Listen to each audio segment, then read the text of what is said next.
Rocking and rolling. Helluva is in the building, bro. How you doing, man? What's up with you, man? It's like when I first met you, you was like just like a funny ass on Instagram. It's now it's like I come back and it's like you, Kid L.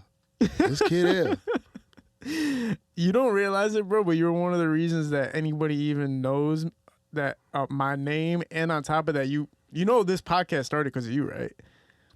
Yeah, because of you, because we did music reviews one time, and you came to do music reviews with me. After music reviews, we chopped it up for a little bit. I ended up posting up the clips that I had been chopping it up with you. Get the out of here. I helped start this shit. That was the first for real episode because everybody's like, yo, keep doing that. Keep doing that. So once I seen it, I'm like, damn, he got something with this. Yeah. So you called it. Just like so a lot of things. My daughter, she called me earlier. She's like, what you doing today? I'm like, I'm going on Kid L show. Yeah. She's like, who is that? I'm like, you don't know who Kid L is? She's like, nah, who is that? I'm like, the show where everybody go and say I'm the first one who did this and that. She like, oh yeah, I know him. Yeah. I was like, you want me to ask him anything for you? She like, yeah, ask him why he be sitting on the couch like that. Oh my goodness, man. Yeah. And look, he gonna ask me, like, don't jump up here and try to sit like him. Like, nigga, I ain't know. Well, Jack Funny tried, and he asked me, he said, why do you sit like that? And I told people it's to keep your spine properly aligned. It helps the blood. But what about when I walked in here, what did I say? I said, you know there's health benefits to that. Yeah, before we start, this episode is being sponsored by Drip Tip and Anti-Socially Social. Drip Trip provides media and party services across Metro Detroit. The venues, theme, and artists are curated by Drip Trip. As an artist, Drip Trip has been a headline act alongside top local artists, including So Boy the Plug, Bianca Bad, and Kyle Devin. He has been a featured artist in shows headlined by Sada Baby, Rocky Bad, and more. Photography and videography events are all provided by Anti-Socially Social, Shot by Euphemia, and Oracle Sound. I be studying shit, even though I got like a fucking 8th grade education. I'm very informative. You didn't drop out of school, though, did you? Yeah. You dropped out of school? Yes. Me too. That's crazy. What year did you drop out? Man, I don't remember what year. It was a long time ago. Yeah. I'm supposed to be like class of fucking 95, though. Like, a lot of people don't even know how old I am. Yeah. I've been through every fucking era of hip-hop. Like, Run DMC, LL Cool J to fucking Baby Boom, like right now. You know what I'm saying? I've been through fucking every era of hip-hop. Yeah, you're probably the perfect person to talk to about Detroit music, but hip-hop in general. Yeah, you know, I keep it 100. Yeah, I mean, you go... Anything I say, I'm going to put it on my mama. That's why you're probably my favorite person to talk to about stuff like this because you're unbiased, you're humble as hell for everything you've accomplished and done. Like, you walk around as if, like, everybody else is the star, where it's like, nah, bro, you were the star. Y'all motherfuckers really is stars to me, though. I be looking at, you know, like, the rappers today, like, them doing their thing, and they fucking been stars to me. I'm not surprised that they stars to everybody else now, because they fucking been stars to me. Yeah. I'm fucking proud of all y'all niggas. Yeah, man. And it all stems from part of the work that you did, too, to help get it to this point, because I was talking to... Even I was going back to the Doughboyz, man. I had Doughboy We on here. I had, we had Herk on here. And your name gets mentioned in every single era we were talking about. Your name gets mentioned. I was there. Herk used to come see me in my fucking basement in the hood. Like, yeah. The basement was, like, known and shit. The basement? Yeah. What's the basement? It was, like, the basement of my grandma's house. My mama stayed there, too, but it was my grandma's house, the basement. How far back is that? What year are we talking about? We talking about shit, 80s, 90s. Damn. If hip hop relatively came to Detroit in the 80s, that's what they're saying, then is that when you emerged too? Is like that when you started into it? Or you I remember I was like 5 years old and my sister was like, what you want to be when you grow up? And I said, I want to be a rapper. And she said, boy, when you get grown, ain't gonna be no rap. Because rap was relatively new back then.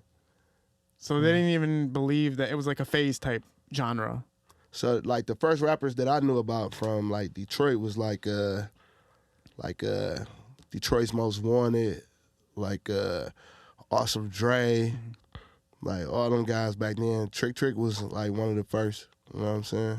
Yeah, I know there's a guy named Larry Flint or something too that's out there. But Awesome Dre me and Awesome Dre have been talking. I'm not familiar with exactly what he did, but everybody brings him up. Like who was I know he was one of the first to be signed or something like that as a rapper. Yeah. So what did you see from that? Like, what was Awesome Dre doing? So back then, they had videos on the jukebox. You know like on the screen at the... You know what the jukebox is? At the bar, yeah, where you put the quarters in? No. What's that?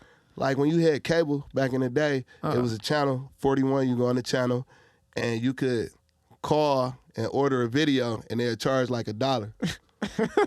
You know, they play videos all day, but like you'll call and be like, I want to see this. Like, even if you didn't call, that video was eventually going to come on, but like they probably was backed up because like back then, that was like our Instagram or anything. We'd call and wait for a fucking video to come on, and then your parents found out you been calling that motherfucker, they be ready to beat the fuck out of you. Yeah, I used to do that with the adult channels. That's crazy. So you guys used to literally pay to watch music videos? Yes, and all the videos was on there. Like if you wanted to see anything, it was more lit than anything. Because like if you watch BET or MTV Raps, you gotta wait for, they gonna play what they want to play.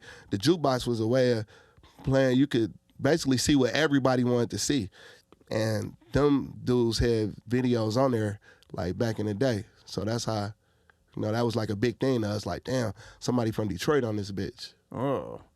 Now, so if you knew you wanted to be a rapper at such a young age, you're looking around you, you're seeing Detroit's Most Wanted, you're seeing Awesome Dre. These are the only influences? No, I'm not really seeing no Detroit rappers. Oh, so you were paying attention to the whole country? Yeah, like Run DMC, like all that. Like one of my favorite rappers, like first growing up was like Too Short. And then like E40, and then like the whole Compton scene. So you went to the 90s kind of with it. Like that's when you really started fucking with the hip hop and rap scene. Yeah, probably like when I was around like 16, I started making beats and shit. Because you got to think about it. Like in the 80s, I think like it was like African Bambaataa and stuff like that. I remember all that shit. Yeah. And Skating rings, all that shit. Yeah, I think those types of rappers, like that was hip hop, but it was also like kind of, I don't know how to explain what the hell it was. Kind of like a cheerful hip hop, kind of like a poppy hip hop. You know who else was a big influence on me? You ever heard of Esham? Yeah, I know Esham. Everybody's trying to get Esham on the show. He was like a devil worshiping rapper. He had a nigga on some evil ass shit, dog. Yeah. I used to be evil as fuck listening to that nigga. What was like XXX Tentacion type vibes? Like what kind of... hell no. Like he was all in it. Like music could really have like a big influence on you. Cause like me and my boys, we used to listen to Esham before we went and did devilish ass shit. Where? Yeah. What do you mean by devilish though? Are you talking about like literally satanic, or are you talking about like just bad shit? All violent, like seriously violent shit? Yeah. Okay, yeah. Okay, so that was part of the influence too.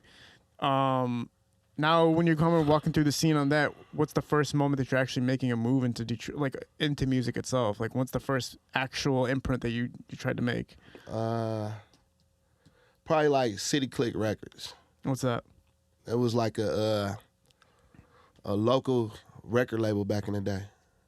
And they came to the basement, and these was like street dudes that had a lot of money. When they pulled up on a block in their cars, like it was like a big thing to people on the block, like, damn, he about to go somewhere with this music shit. And they had me to do a beat, and MC Breed got on it. And they also was like fucking with like Bone Thugs and Harmony back in the day. But like, rest in peace to L1. Like he was like the CEO. I mean, they didn't come out of nowhere, right? Like, how did they know that you were doing something? Like, the word used to just spread. Yeah. Like, this kid in his basement is making beats. Because, like, back then, like, you know, I come from, like, a musical background. So my father, he always had, like, keyboards and shit like that laying around for me to learn how to make beats. So, like, nowadays, anybody can be a producer. All you got to do is fucking have a laptop. You can make a beat on your fucking phone. Back then, you had to have a fucking keyboard, which costs fucking money, and a beat machine would cost fucking money. And I ain't had no fucking money, but I had a fucking beat machine and a keyboard, and I could make beats and shit. So I was pretty, like, the word just spreading around, like, this dude can make beats.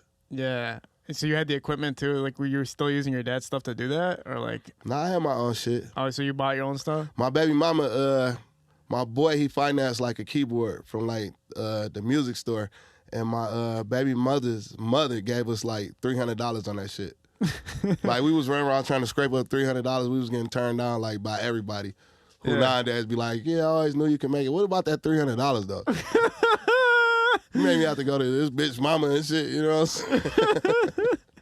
So you kind of got it for free, like the first equipment stuff. Like it was kind of here's the gift card and go get it what you want. Nah, it was like my boy he financed it. Like he had like some credit and shit. Yeah, that's what I'm saying. Like his parents didn't use his name and shit. Okay, I got you. Because that was like a thing back in the day. Your parents gonna put light bills in your name, all this type of shit. He was good. He financed the keyboard, and we started from there. Was the first thing you were doing rapping or making beats? Both. So you were just doing both simultaneously? I was first rapping, but I knew kind of like how to make beats. And this dude named Felly, he used to make beats for me and my boy. And his shit wasn't, I learned a lot from him, but this shit went hard like that. I'm like, I'm about to make our own motherfucking beats. I'm about to do this shit myself. I'm making our beats, goddammit. What were you getting influenced by for the beats? The Bay. Too Short. Like, a lot of people don't know Too Short used to make all his own beats and shit, and Banks and shit. But back then, like, I used to like this song called Freaky Tales. Like, if you go back and listen to it right now, you'll hear, like, the Detroit bass sound in it, like what a lot of people use now. I'm not saying I'm the first one that did it, but that's where I got it from, and that's where I started using it from. So do you think from the Bay that was an influence on Detroit music, Detroit's beats? Fuck yeah, I got a lot of shit from the Bay, because I love fucking Too Short and E40. Yeah. And then you had the Street Lords that was fucking with them. So they fucking with each other. They getting shit from each other. Yeah. With Street Lords, you know, when people talk about before Doughboyz Cashout and before Team Eastside, that's like the generation before that, right? Yeah. When you're talking about what Big Herk and his group did. It's a generation between that too. It go like, you know, Rock Bottom, Street Lords, Eastside Cheddar Boys. Then you had like the era with like Tone, Stretch Money, Made West, which was the group that I was in, and the Lies Boys. Yeah. Rock Bottom, Street Lords, Eastside Cheddar Boys. That was the first time I seen like people like really listening to like Detroit music. Yeah. So before then, it was just mainstream. What's going on in the country is what we're listening to, whether it's coming from New York or if it's coming from LA. Tupac Everything and was Bigger. mainstream. Yeah, that's. And these like Street Lords was and Eastside Cheddar Boys. They was niggas getting features from major rappers, which was like unheard of back then. They was like fucking with Benny Siegel, like all type of niggas, just bringing them to the hood, fucking with them. They could afford to pay like mainstream at that time. Man, them niggas used to be stunting, man. Like they used to be stunting so hard, you just feel bad when they come around. Damn. No, I was broke. I had 4 kids and I was a single parent. You know what I'm saying? So, how old were you when you had 4 kids? I think I was like 21 with like 4 kids. Man, god damn. Like I used to have to lie about how many kids I had to even talk to a girl. Just add them on when they see them. Like, who's that? He look like you. Like, did you have like a stable job when you were 21? Fuck nah. I used to before then I was just like working with my grandfather. He was a carpenter. I used to work for him doing shit. I had already dropped out at like fucking the fucking 9th. I never went to the 9th grade. I never got a 9th grade report card. I dropped out then. So I used to do carpentry shit, and I used to do like I was in the streets. It was just like either or. Like, damn. So when I started having the kids, it was like I had to leave the street shit alone because their mother wasn't taking care of them. So I couldn't risk being taken away from them because they wouldn't have nobody. It just wasn't worth it. I'd rather us just be broke together and me just being there making sure they grow up to be good people than to be out here risking being taken away from them because who gonna take care of them at that point? That must have been hard though because it's like you know where the money is but you can't touch that money. Yeah, for sure. But then again, you can't be worried about what other niggas got and be counting their pockets and shit like that. And I had like good friends, niggas who was fucking with me, niggas who had money, who respected me, even though I didn't have money. Like, they respected me as a person, as a man. Yeah, man. Yeah. Yeah, it's kind of like, especially, it's crazy that you're talking about that at that time because people talk about how social media is making people feel that way right now. Man, but it sounds fuck like it's you up. I had to catch myself. I wake up, get to looking at this shit, get depressed, and I'll be like, wait a minute, dog. Get the fuck out of here. Yeah. These niggas ain't living like this, and even if they is, who gives a fuck? It's them. I'm happy doing me. I'm happy with my new video game and watching the newest episode of BMF and that type of shit. Like, I don't give a fuck about what nobody else doing or But comparisons has always been relative. Like always looking at somebody. Like you said, you didn't do that though. When you had your kids and stuff like that, you weren't looking like I got to compete with somebody or I got to be up to par with this finance or whatever like that. Yeah, I was like, fuck that shit. I'm gonna just be a bum. When did when did you start investing in music? As far as like, okay, you know what, let's make some, let's really do it. So they come into the basement. You got some serious guys coming into the basement. They're talking to you. What are they telling you? How does that elevate? Like, they was investing in the nigga, but they was going through, like, they was real street niggas. They was, like, my nigga Corleone, he went to jail for, like 10 years, and his brother got killed. They was, like, the main two dudes. Good dudes. Me and Corleone, we like this to this day. Like, he out now. He doing great for himself. He don't do no street shit, none of that shit.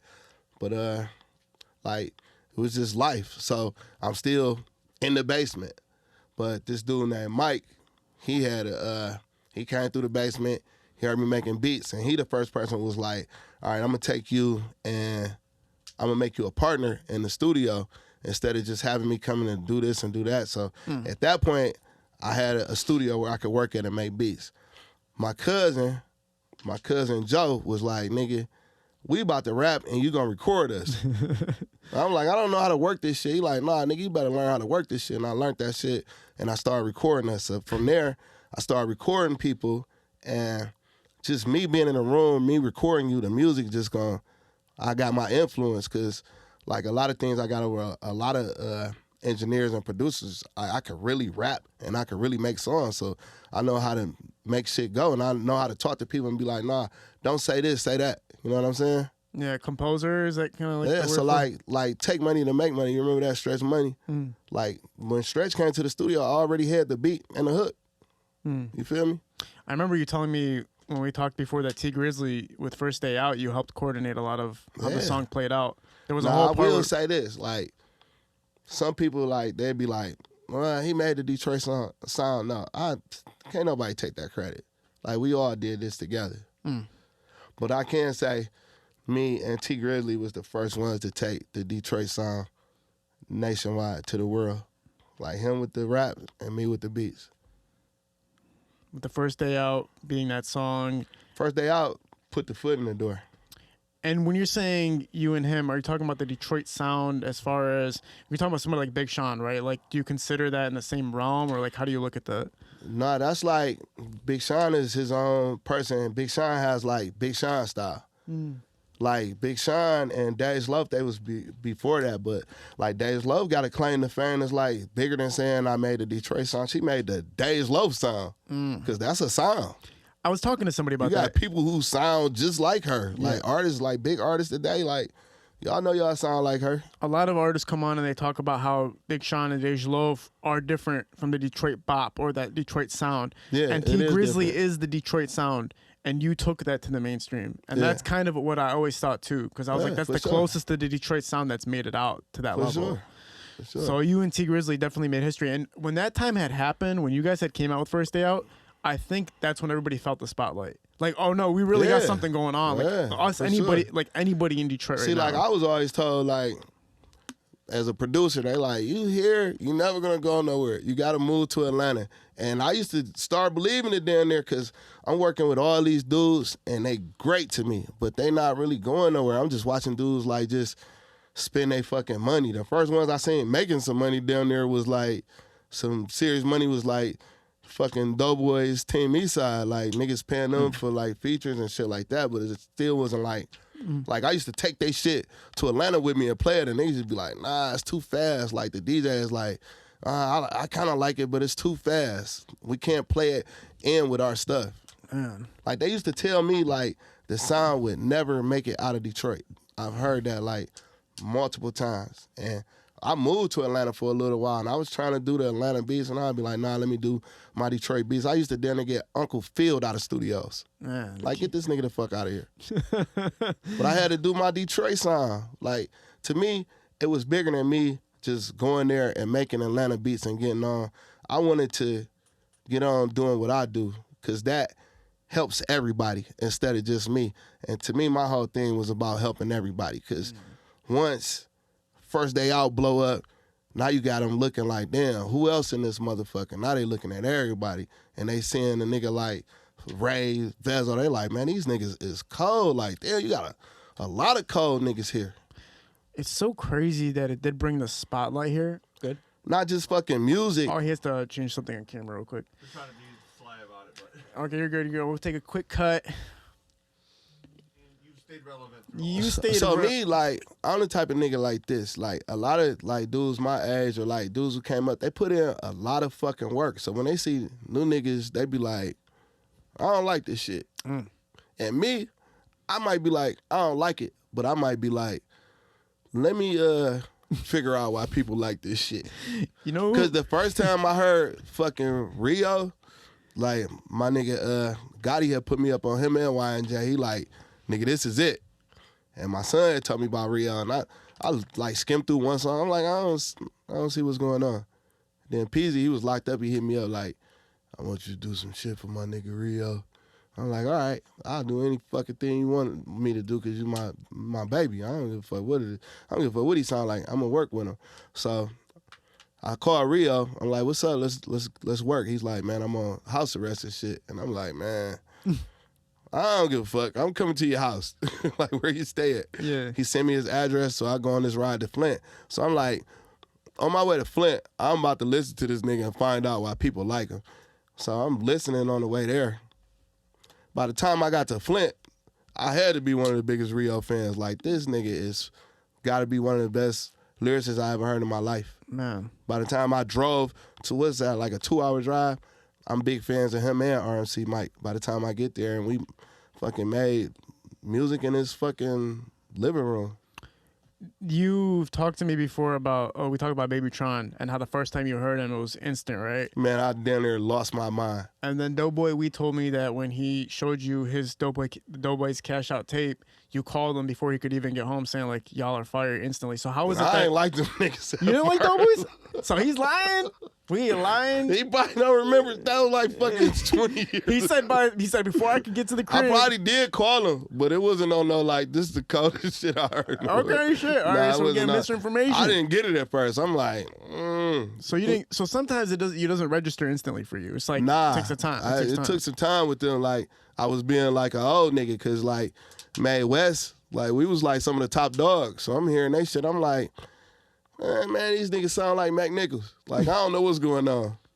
So we had a hot song in the club called Got It All Day. Like, when you play that in the club, it's going crazy. And I noticed they started playing Got It All Day, then they'll play a fucking Doughboy song. And I'm like, damn, these niggas, they might be on to something. Let me go fucking do my research. So one of my homegirls, I know she knew them, so I'm like link us up and shit.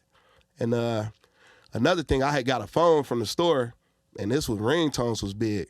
It was like every fucking Doughboyz Cashout song. And I'm like, man, these niggas gotta be good. And I started listening, I'm like, damn, this shit is crazy. Yeah. I dropped the CD off to my cuz. I'm like, cuz, listen to this CD and tell me what you think about these niggas.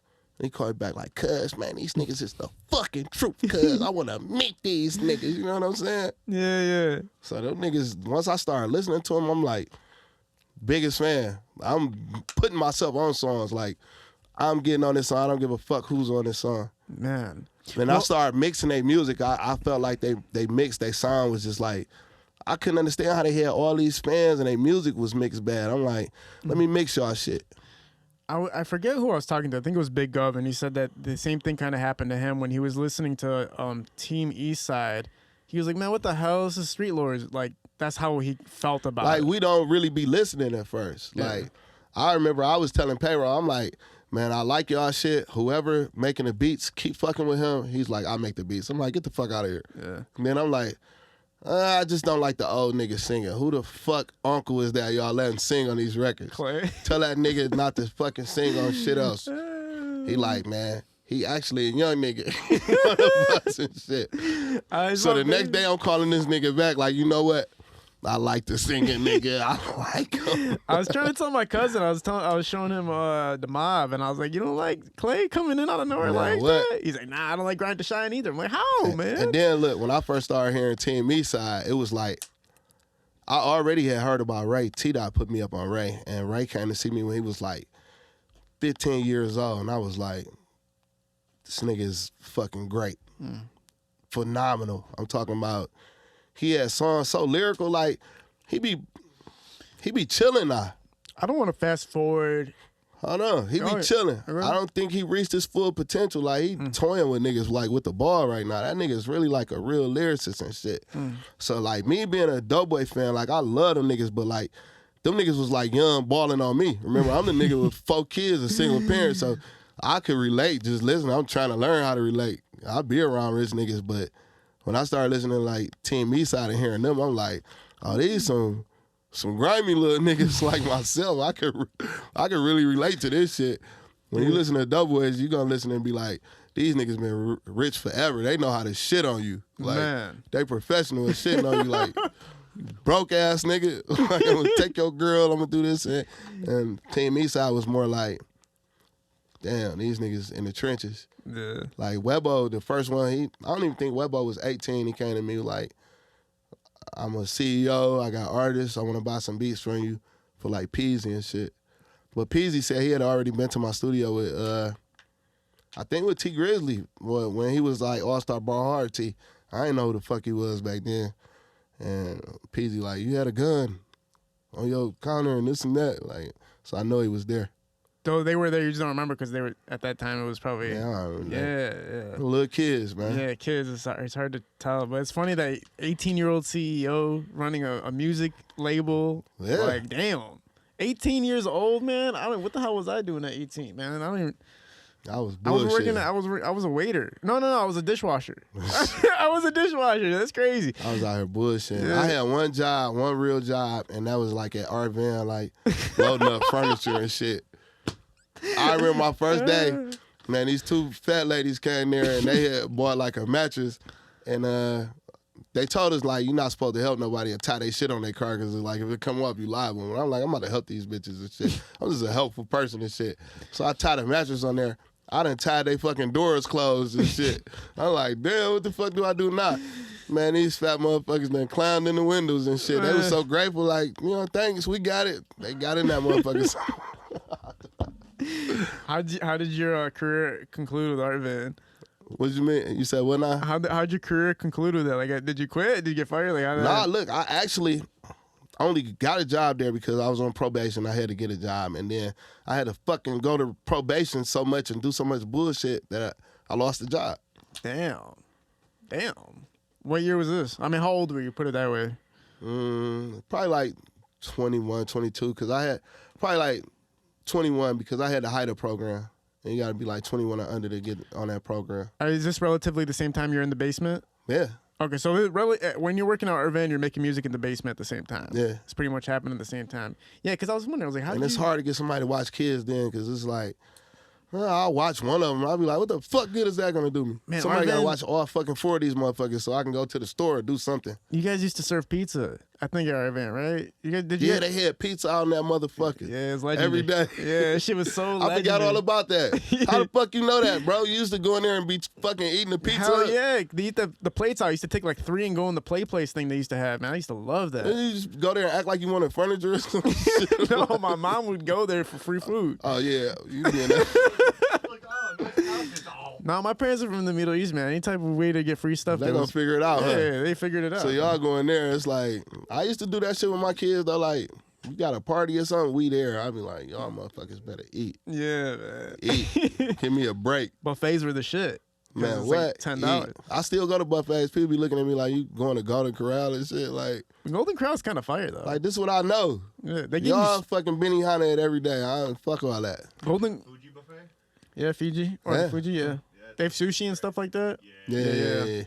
But they give you steak at Golden Corral. Like, you can get steak, chicken. Like, they grill that shit, and you get the sides and all that stuff. Man, I went there with somebody before they was hoeing me like, take all the crab legs. I don't like this. Golden Corral's the shit. And the next day, they going to fucking Benihana's with their kids and shit. Then the day after that, asking for money and shit. Like, bro, what the fuck? You should have went to Golden Corral. Yeah, literally. 21 is tough. That's tough, man. 4 kids working at Art Van in the basement trying to launch a music career. And you didn't really know how to use the recording equipment. It took you time to figure it out. You figured it out. And like, back then, my focus was making beats. When I got in the studio, then that's when I started learning how to be a a great engineer, and a great engineer is important to the artist. Of course.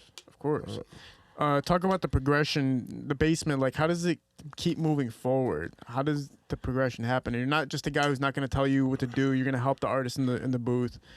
Yeah, once I got in the studio, I'm creating records instead of just making beats. I'm putting it all together. Because back then it was like you had to get everything down packed in the basement, get to the studio because it costs money. Spend as least money as you can, get it done quick as you can. It take an hour to load your fucking beat into the computer. You know what I'm saying?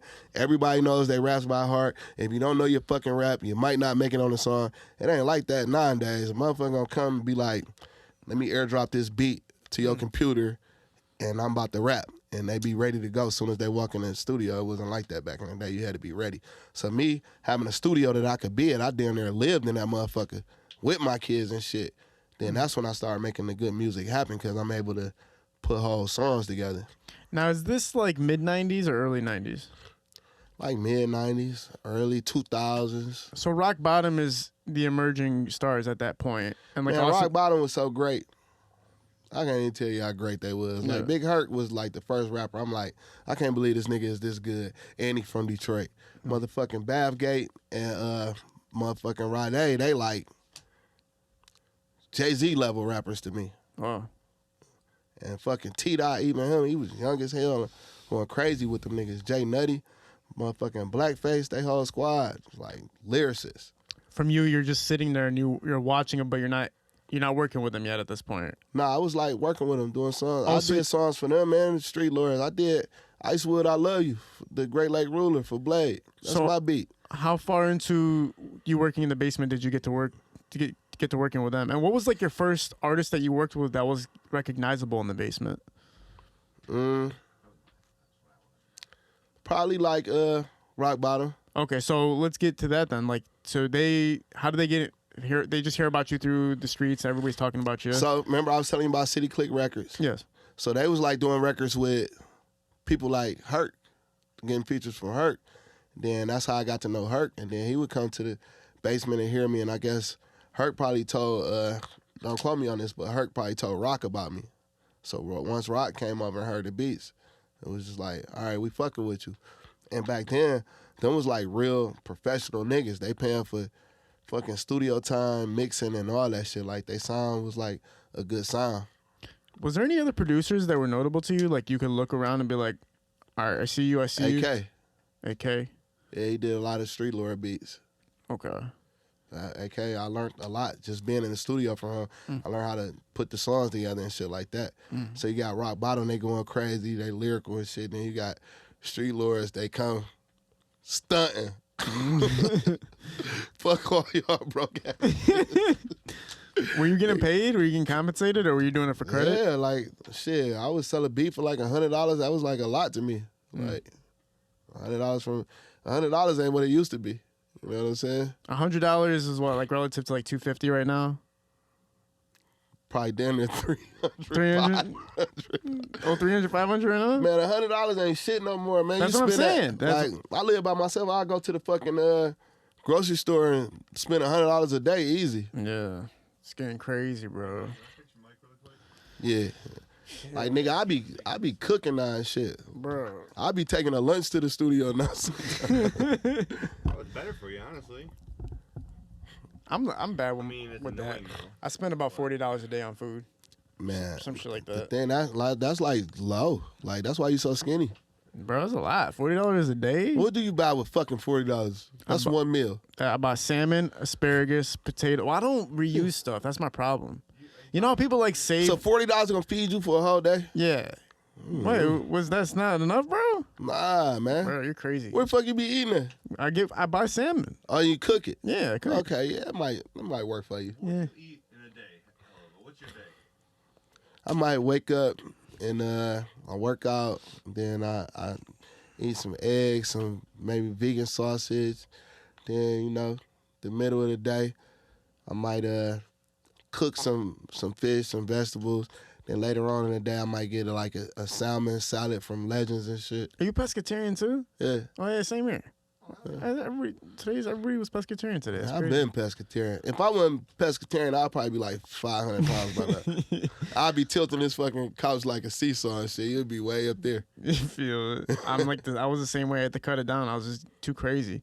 I was making burgers every day, steak sandwiches. I was going crazy. Straight up, bro. But it's bad. It's not. Meat's bad, bro. I'm not gonna get into it. Meat's not good for you. But I want to get back to talking about Herk, and you're working with him, and obviously, like you said, they were serious. Like they were really working. That was like a big thing. And for you, you're getting paid too. A lot of artists, like right now, a lot of people right now are working for credit, like just to know I worked with this person. Like that's what they're doing. Some producers are working for it, but you're getting paid. You're working with people who are killing it in the game. They ain't making a lot, but it's enough. Like it's something. What was the progression from that point? When are you starting to notice that you're getting seriously recognized for your productions? Probably Take Money to Make Money. That shit was like a Detroit hit. Yeah. That was on the radio all fucking day long. Stretch Money was getting booked like crazy. Yeah. So like that's the point where it started to be like, oh, this nigga serious and shit.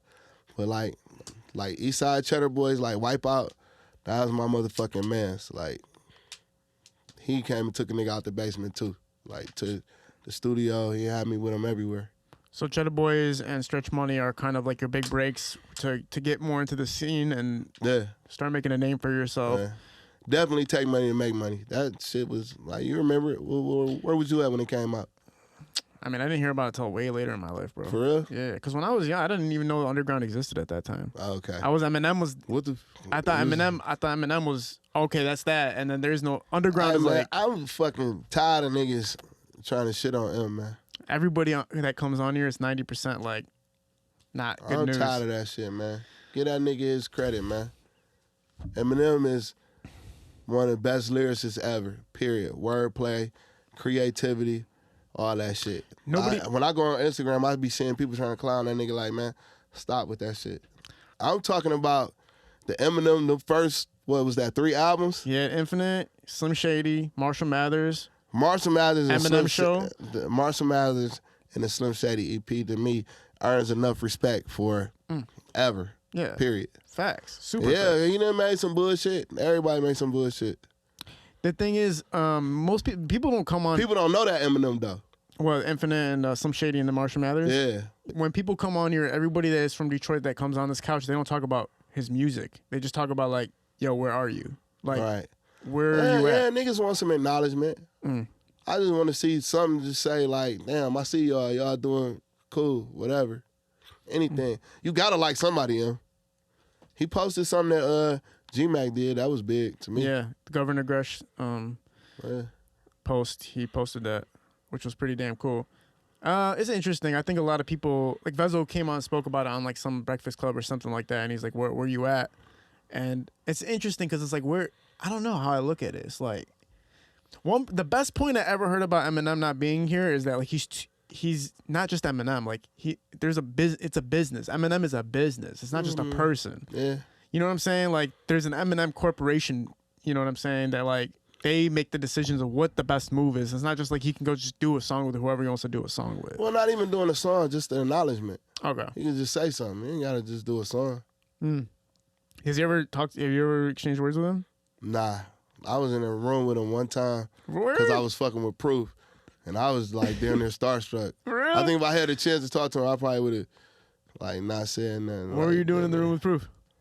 We was at the fucking St. Andrews somewhere, and I was just in the room fucking with Proof. Rest in peace, my baby. Yeah.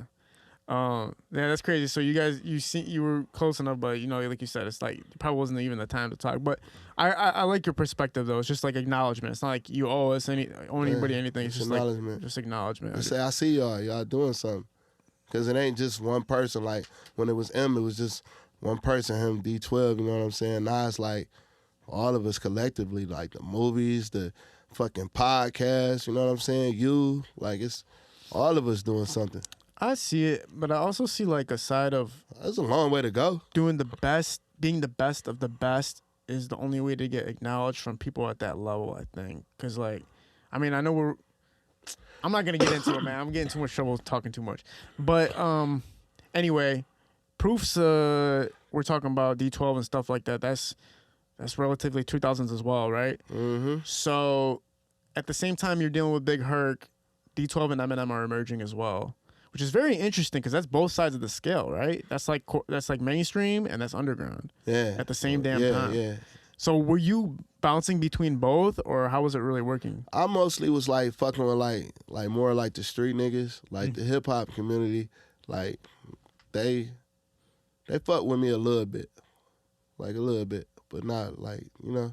The hip hop community, you mean like the hip hop rappers, like the battle rappers, like you know what I'm saying? Travis Chandler and stuff like that. Yeah. Type stuff, Mike Phelps. Like I used to see like Royce and them, like, but like, you know, them niggas was on a whole nother level. Like the side barely didn't fuck with each other, but they respected each other. You know what I'm saying? They all know Big Herk can rap, and you know all of them. They know that fucking Royce got fucking amazing bars and all that shit. Like they know it.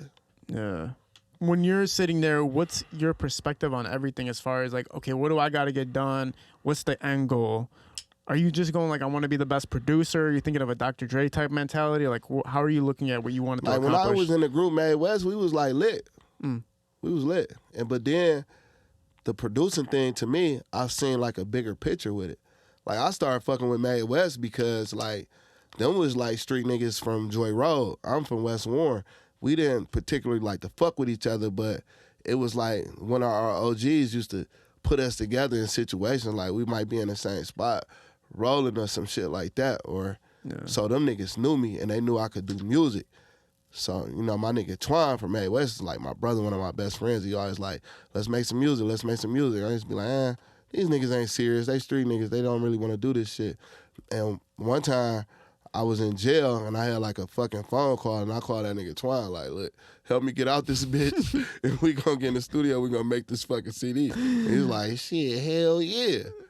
So I got out and we made the Made West CD, and then he was fucking with the Lodge Boys, like them was his niggas, so they wanted to fuck with me, so I did they whole fucking CD as far as like the beats and everything and shit, and they shit was going like bananas. At the same time, I had did the Stretch Money shit, so that shit was like going crazy at the same time. So I seen the benefits of being a producer, like just was taking me farther than just rapping. Does somebody have to be at a certain status or established to a certain point for you to work with them at that time when you're seeing stuff happen? Because like, do you ever feel like, oh, this person be just wasting my time, like you're not gonna get anywhere?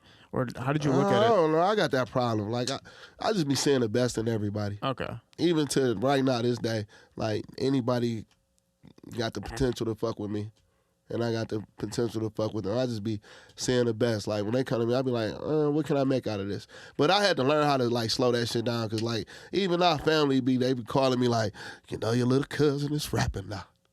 Now all he need is one beat from you and he gonna make. I be on the phone like, man, he's not gonna fucking make it if he got a beat from me. Tell that nigga to get a beat off YouTube, make a couple of, let me hear something to say, okay, I wanna fuck with it. Don't just think you about to just come straight to me. Like, nigga, you don't get straight to me. I swear I was just at Walmart. I swear I have the DM from the dude, and I was at Walmart, and the dude's like, yo, Kid L. I'm like, what up? He's like, bro, if you just get me on that podcast, people can hear my story. And I'm like, bro, I don't think it works like that, son. Like, I don't think you just do you work with somebody who's working, and then all of a sudden now you're a part of something. Like, I don't think it works like that. I think you have to. I ain't mad at him though. Like he see you doing big things, and he showed me his music. He's like, I see him, and this is my chance. You know what I'm saying? No, but I'm not this even. Shit was ass. I mean, hopefully he doesn't see this, but man, goddamn, bro. That's like one of the first things I liked about you though. What? Like you wasn't like scared to be like, I don't like this shit. Yeah. Most people don't do that shit, man. But I was also very naive, too. Because I was going to parties. So I was reviewing music for artists in Detroit, right? And then I would start going to parties and running into people that reviewed their music, and I gave them a bad review. I went to one of our friends' birthday parties, and there was you got to stand on that shit. I don't like that shit. I was. But we're at the buffet line. I'm standing next to dudes, you know, family's family. And I'm standing next to dude. You know, he's like, you know, you reviewed my music. I was like, yeah.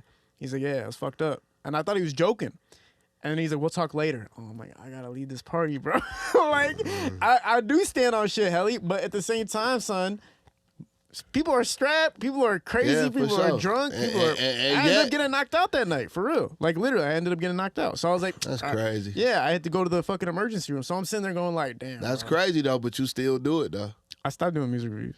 Nah, but I'm saying you did it. I did it. I did it. I made it out alive. I made it out You alive. made it out alive. People were serious, man. Nah, that's why people fuck with you though. Why you think school fuck with you? That's real nigga traits. You know what I'm saying? No cap. No cap. The hell was I talking about, man? You threw me off with me getting knocked out. Man, what was I telling you I was gonna come up here and talk about? Yeah, I spent a lot. I'm gonna say this, about the Detroit sound. Like, it's in all of us. You got a lot of good producers. When I went to Atlanta, I went there with that shit with me. But I can't say this. Shout out to Atlanta. Shout out to my cousin Martell, who brought me there and took care of me. I learned a lot there. I learned it. I picked it up. I picked it up from their producers, their music, their rappers. I listened to a fucking lot of Future, 21 Savage, and I took that and applied that to my Detroit sound. And when I brought it back to the D, it was like a little different, you know what I'm saying? Yeah. So that helped me. And one time, like, I had my cousin, I made him buy a beat from Zaytoven, and I took all this motherfucking sounds and shit, because I know he had some good-ass sounds and shit. Did you ever get any, like, yo, that's his sound type shit? Nah, I don't know that. That's the first time I ever said that shit. For real? So heavily, a lot of your sounds are from Zaytoven. Yeah. That's crazy. I'm the first nigga to steal Zaytoven sounds. I was the first one. To steal somebody's shit. I was the first one to take BabyTron to the Circus. The Circus? Yeah, man. Because, like, when I met them, like, we started working, we'd just kick it. We would just be in the studio making beats and studio and shit like this. And I found out that them niggas had never been to the Circus and shit. And I feel like everybody got to go to Universal Soul Circus. Like, I go to that shit, like, when they come, I go, like, at least a couple times. Yeah. So I took them to, like, their first circus and Trons, and they're like, this shit is stressing me out. Acrobats and shit. Motherfuckers flipping on motorcycles, all that type of shit. You know, man, shout out to Fresh the Clowns, man. Them niggas is... You like Fresh the Clowns? Yeah, they pull up in a lot of... remember when BMVP was shooting a lot with the Hustleberry Finn and Kiefer? They were in a lot of those videos. They were Yeah, man. it. Who don't like Fresh the Clowns, man? That's the circus is just like a good place to me, like as a childhood thing, just growing up. Yeah. You know, I took them niggas to the circus. They like that shit. That's fucking hilarious, bro. That's actually like the most random shit ever, though, at the same time. Who the fuck takes somebody to the circus, bro? I'm a nigga like that, though. I'll be like, y'all ain't seen this movie? I'll be like, we all about to go see that shit. Like the Dragon Ball Z movies come out, like me and Ant, we prepare to go to see like Dragon Ball Z movies. We'll buy like 2 rows and we'll just take every fucking body. Really? Like when Mortal Kombat came out, me and Ant, we had like fucking 2 rows at the movie theater. Which Mortal Kombat? Like that last the newest one? Yeah. Yeah, it was It started out hard, but it was straight. they played Liu Kang like a bitch. Yeah. Sub-Zero was scandalous. When it first came on, you like, oh, this is about to be the greatest movie ever. Then you got this fake-ass reptile. Then you got fucking Liu Kang, weak as hell. Liu Kang's supposed to be like Bruce Lee on steroids. This nigga like skinny as fuck. He's skinnier than BabyTron and shit. Yeah. Like, man, who the fuck is this nigga, man? And then the main character, who the fuck is you, bro? You ain't even a Mortal Kombat character. Who are you? But remember when the trailer dropped and everybody was tripping about Scorpions Get Over Here? Like, because it didn't sound anything like the original. Yeah. And I was like, why are you guys fucking with this? So I don't think I got through 30 minutes of that movie. People be like, serious, like Uncharted. Like, they made the movie to the video game. Like, I hate that fucking movie. Uncharted? Yeah, they disrespected fucking Uncharted. Like, The Last of Us, they doing like a pretty good job. Jumanji was pretty good with Kevin Hart. That was a good comeback, like reinstallment of a series. But it's very, very hard to find good like coming back with these. Man, types it's of like movies. y'all niggas just out of ideas, huh?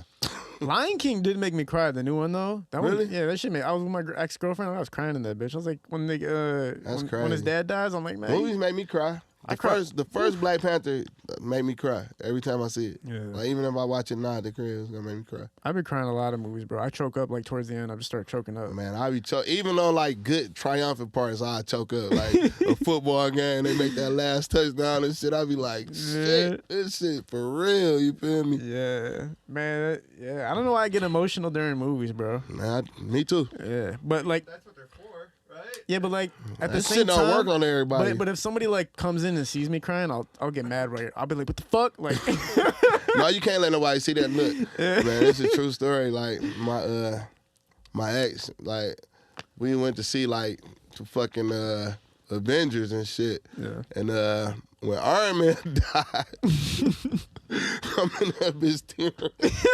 I'm like trying to hide this shit. Her daughter little as hell, she looking at me like she ain't never like told on me or nothing. Like, man, that whole ass nigga was in there crying. I think I teared up when Iron Man died, man. I can't help that shit, man. I like fucking Avengers and. Dog, you know what the craziest one was? The Toy Story 3. I don't know if you saw Toy Story 3, but like when they're all about to die, I'm like, what the fuck am I watching? Man, right Toy now? Story was like one of the best fucking movie series ever. Literally, bro. That shit had me like Love it. shaking when they were going down. I was like, this is not happening. Cause we love them. Yeah. You know their first Toy Story, they made it and then it got deleted because the house got burnt down or the studio got burnt down that they were making it in. And they had to remake They had it. to remake that bitch over again. And like, Was it good the first time, bro? that's the thing that they're saying that like it actually ended up being beneficial. Lion King too. Lion King, they got no budget for that movie because there was another movie coming out, Pocahontas or some shit at the same time. The first Lion King? Yeah, the first Lion King. So they basically threw that to like their B squad. Like, you know, they got the A squad for like Pocahontas, I think it was, and then the B squad was gonna make Lion Beat King, their ass. and Lion King ended up whooping the ass of the A squad's movie. Man, that's kind of like Tupac with the producers, like with Machiavelli. Like the producers in the room he made Machiavelli with, they called the Whack Room. The Whack Room. And Pac was just down there doing songs with these niggas. And the niggas made some classics. Yeah. Like not the A producers like Dre or Quick and all them. They was like unknown niggas. Yeah, because it's like a different. Whole different sound, wasn't it? But not only that, I think they're like when you're hungrier, like maybe you work harder and work different too at the same time. Mm-hmm. Yeah, For sure. It could. I feel like you get more creative. Yo, what the fuck is that, man? I seen that stain come out of there. Like, what is that? Shit, dude, I thought I was on fire for a second. What the fuck? You silly as hell, bro. I thought I was on fire. It's this thing is producing. All right. Yeah, I was scared, bro. I thought my fucking shoulder was burning on fire. But yeah, bro. Difference. People work harder in the beginning. That's what most people say. Like the beginning when you're hungriest is the best content you're probably gonna get from somebody. Man, it's so damn true. Yeah. Because you're hungry. Like there's a lot of reasons behind it. Like when you get rich too, I think it's harder to make the same content than when you were broke. I think for an artist, because it's like you're going through the struggle and relatability, and people have compassion. And once you get rich, it's like Some niggas good at that shit though. some people do pass through. I was in the studio with Vez recently. I'm looking like, God damn, he talking that shit. Yeah. Vez really, man, Vez is getting to it, man. Vez getting to it. Like, With the rappers that you were working with at the time when you're talking about the guys who came in with all this money and stuff like that, they came in hot. They already had all the money. Doughboyz Cashout, another group that already had the fucking money. They just them started little making, niggas was stunting. yeah, and they just started making the music. So you're right. You can't always look at I it went like that. in this girl phone before she was fucking, she was DMing kid on Facebook. Yeah. I'm like, what the fuck? What? It's a little kid. Yeah. So, what are you talking about? She was on him. Like my bitch. Like I was fucking with her. Like, yeah. what the fuck? Bro, that's why you can't ever say that there's like a system to it, because sometimes we'll talk about how you got to be broke first in order for people to. I was fuck just with you. telling my best friend Vito that earlier. We was talking about how to get on. I said, bro, I don't know what to say, man. Every time I say something work or it don't work, a motherfucker make it doing that shit. So Yeah, it's a different time. Just be quiet. Yeah, it's a different time too. TikTok, anybody's blowing up. Walk us through a little bit of the progression of you. You know, you working with Black Bot. All right, we got Rock Bottom, Street Lords, Eastside Cheddar Boys. I'm fucking with them. Yeah. I'm in my own group, Made West. Yeah. You got the fucking Lies Boys. Yeah. And you got the Stretch Money popping off. Yeah. That's collectively what's happening from like. You got these little doughboy motherfuckers on everybody goddamn ringtone. Who the fuck is these niggas? So this is like roughly late 90s, mid 2000s, early 2000s, yeah, up to like 2010ish area. So then you got the Teen East Side. You got fucking Babyface Ray talking about East Side niggas fucking West Side bitches. Yeah. First time I heard that, every time I hear it, I think I turn it like down there East Side nigga. I just forget where I'm from. Like, hold on, I'm from the fucking West Side. Yeah, you know what I'm saying? What's the continuing from where you left off on? What's like the next big thing for you? What's the next thing to help pop off your career? So after that, like, you know, everybody's coming out around that era. You got Fezzo, GT, you got shit.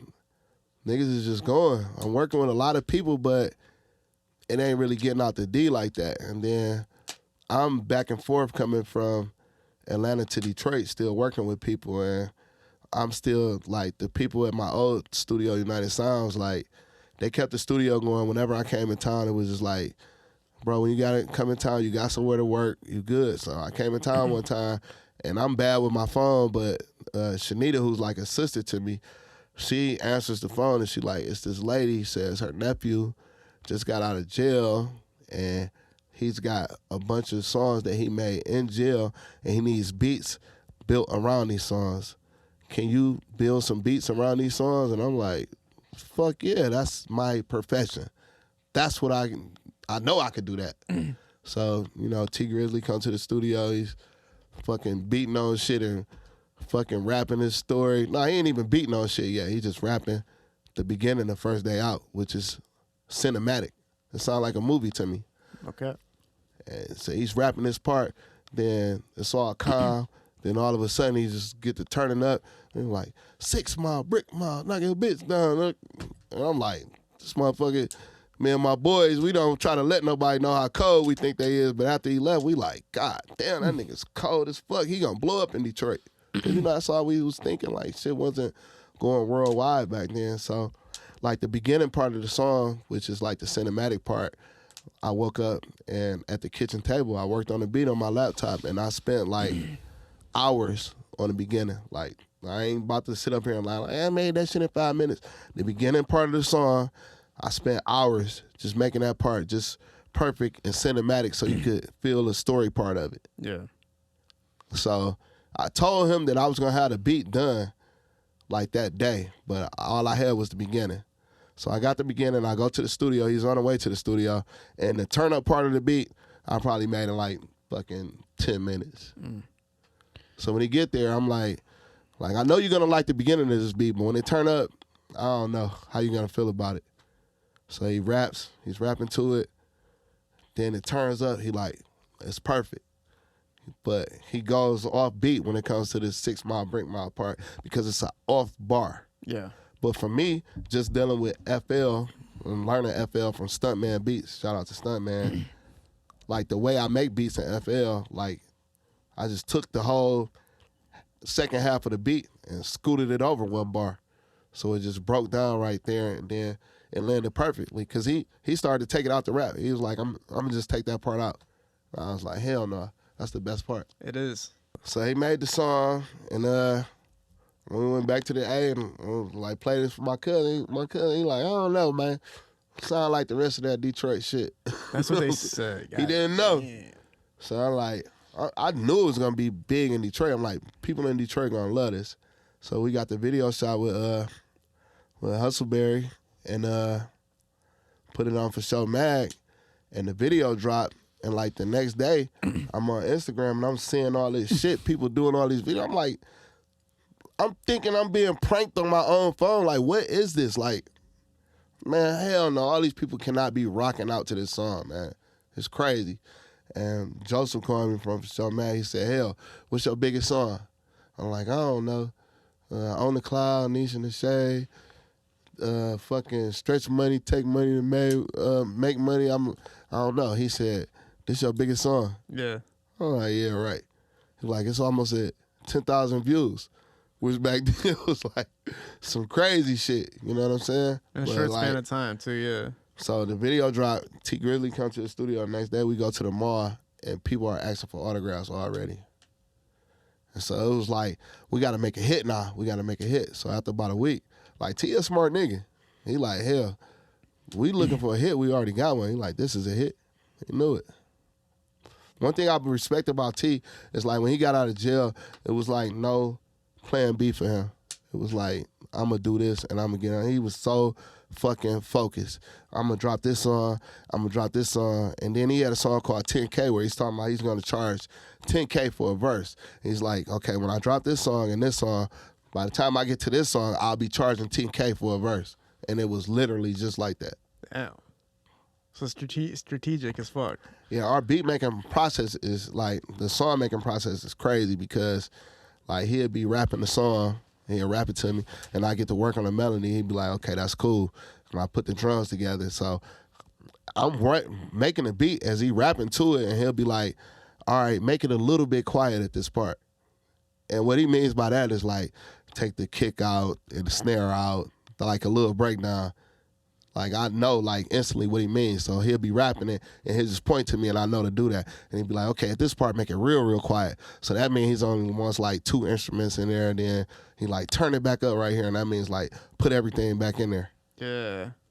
You don't understand, like, the channels and stems and stuff like that, but he just communicated it to you. Yeah, and I don't write people up when they tell me to do so. Like, a lot of producers will tell you, like, I can't do that, or that's right, or that's not right, or that's not conventional. I'm gonna try it first. Because you never know. It was like the same thing with 42 Dugg. Like, down there, like the same process. You guys could communicate. I'm the first person to record 42 Dugg. Really? Yes. Yeah. Are you sure? Yeah. What was the encounter? Like, how'd it work? Twin brought him to me. 42 Twin brought him through. And he had his raps in a bag. Like his notes and shit, like in a plastic bag. And he was rapping to me, and I'm building songs around building beats around the raps. Yeah. And it was the same communication process. He just tells you this is what it is and this is what it is. What was this? Yeah, but his shit was like, it'd be more drastic. Like, if you listen to the song, I think it was like the second song we did. The fuck is his name? Is it The Youngest? No, it ain't that. But he was like beating like the pattern was like, just like weird, like nothing conventional, but every time he beat, I did exactly that to the beat. Exactly what he said. So he's orchestrating the production as well. Yeah. It's not just the rapping. Yeah, but it'd be like some outrageous shit with Dugg, and it's like, all right, I'm going to still try it. But the shit came out hard as hell. The first time he ever recorded was with you, was he good in it? Like, was he already, like, on the fly, just like he had it? Man, he just like, Dugg is like a star, period. Pretty like much. To just be around him, just as a person.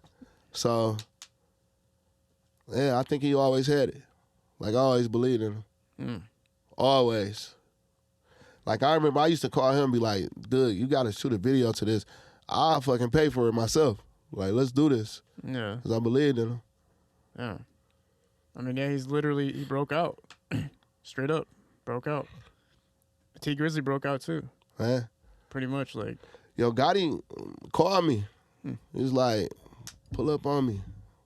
And I believe he already had Dugg in mind, but he was like, yo, I'm like, who hot?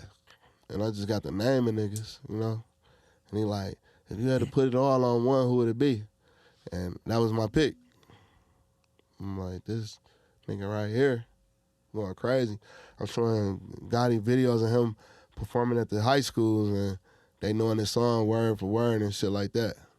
So you're responsible for that connection happening. I ain't gonna say I was completely responsible for it, but I've been knowing Gotti for a long time, and he respects my opinion. Yeah. So I think that played a part. Man, that's insane. You can change like the trajectory of somebody's career to the point where they make it to that damn level, and you've done it multiple times. And I be knowing sometimes, not all the time. Yeah. Like Rocco used to bring Future around. Like, and Future, like, he really changed the game. Like, I seen it. Like, hell yeah. He was like, it used to be like when you go in the studio, you fucking got a main vocal, an ad-lib, an in and out, your hook, you tripled it and doubled it and all type of shit. Future just come in that bitch and rap that shit all the way through and be like, okay, do what you do, put on the next beat. Doing songs like that. I witnessed that. Yeah. I remember he was looking at his phone. He had got 150,000 views on Tony Montana, and he was like going crazy about that. Really? Man. How successful is he at the point where he cared about the 150 views? Shit, nobody knew about him then for real. So you started? You knew him way before Success. Yeah. Talk about the. Did you know he had it? Like, I knew it was something special. Yeah. Talk about the being. What is this, Atlanta that we're talking about? Nah, this in Detroit. Oh, this this is Rocco Detroit? was bringing them through. Oh, so he's bringing them here? Yeah. Okay, cool. So what year is that roughly? Man, I ain't good with that shit. Well, give like me 2010, like. Okay, so 2010. It's just to give reference, so like we kind of know where we're at with everything. So like I knew that nigga was like crazy because he could just look at anything and just start making a song like on the fly. Like he made a song called Helluva Nigga. I know just from my name, like just instantly just went in the booth and just started going. Yeah. Talk about the experience of working in the studio and like how that works with somebody who made it to that level. Like, what you mean, like working with him and just like I'm just like shit. It don't shock me or nothing no more because I'm seeing all these dudes. Like I've known Vez since he was like 14. I've known Payroll since he was like 17. I've known Ray since he was like 15. Peasy since he was like 17. All these niggas is like. They going nuts, you know what I'm saying? So it's just like it's not about you not thinking of anything of it now. It's that people are looking at it like it's such a substantial thing because it's one of the biggest artists in the world. Yeah, you know what I'm saying? And when you work at the mainstream level and you're helping pop off mainstream artists, and then you're working in the underground and making them mainstream artists, it's like I wouldn't say I helped like Future or nothing like that, but you know I did experience like. Being in the studio with him doing like a few songs and shit, but like a nigga like Future, like he probably makes so many songs, like it's crazy. Yeah, for sure. But it's definitely a blessing. Like it make me see the light. Like this person could go from here to being here. Like you can't count nobody out. Yeah, that's 1,000%. Talk about the Atlanta times, and you said you learned a lot from it, and it helped to create what you have now. Looking back at it, what was the comparison between working in Detroit and in Atlanta? Working in Detroit and working in Atlanta, like Detroit didn't have like the mainstream like type of like studios that they had there. Like they had like real big quality studios. Like it's a lot of them motherfuckers around there. Like in Detroit, they wasn't like Roger, the first one who probably built a studio that like. Every like industry standard. Like we didn't really have too many industry standard studios. Like you had like the Disc and you heard of the Disc studio? Like, I only know Royal House and Eminem studio. Yeah, it was like only like you don't know no studios. Like they had more studios and then it's like just more people there, more people rapping, more people. It's like just a lot going on. They get like 300,000 new residents every year. So you got everybody just doing music and it's like everybody doing in Detroit. Like I know everybody. Like, you know Peanut, B&B Records. You don't know who Peanut is? Peanut, no. All right, Peanut from B&B Records. Okay. Like by the time this come out, do your research. I'm gonna get my ass beat. Yeah, I know. Yeah. I know how that works. Yeah. So Peanut, I had a conversation with him when I was in Atlanta. Man, he was like, I was just talking to him like, I don't know how this shit is working out. They ain't fucking with my beats. They ain't, like, what should I do? He's like, man, bring your ass home and defend your throne. That's what he said to me. And that was like the driving point that I was like, really made me put in my mind like, I'm not steering away from this Detroit sound. I'm going to fucking beat it in their heads. Like, I'm going to go home. I prayed to God, like, I'm going home with nothing, basically. Like, I need you. God, I'm going to do the work. Just give me a little bit of help. I'm going to give it my all. And before I could even find a house to move back in, we made First Day Out. It must have been like some type of failure type of feeling when you were in Atlanta and you're producing and you're not getting any type of... But you know what's the crazy thing was? It was like I wasn't doing what I went there to do, but at home, it was picking up and people was fucking with me.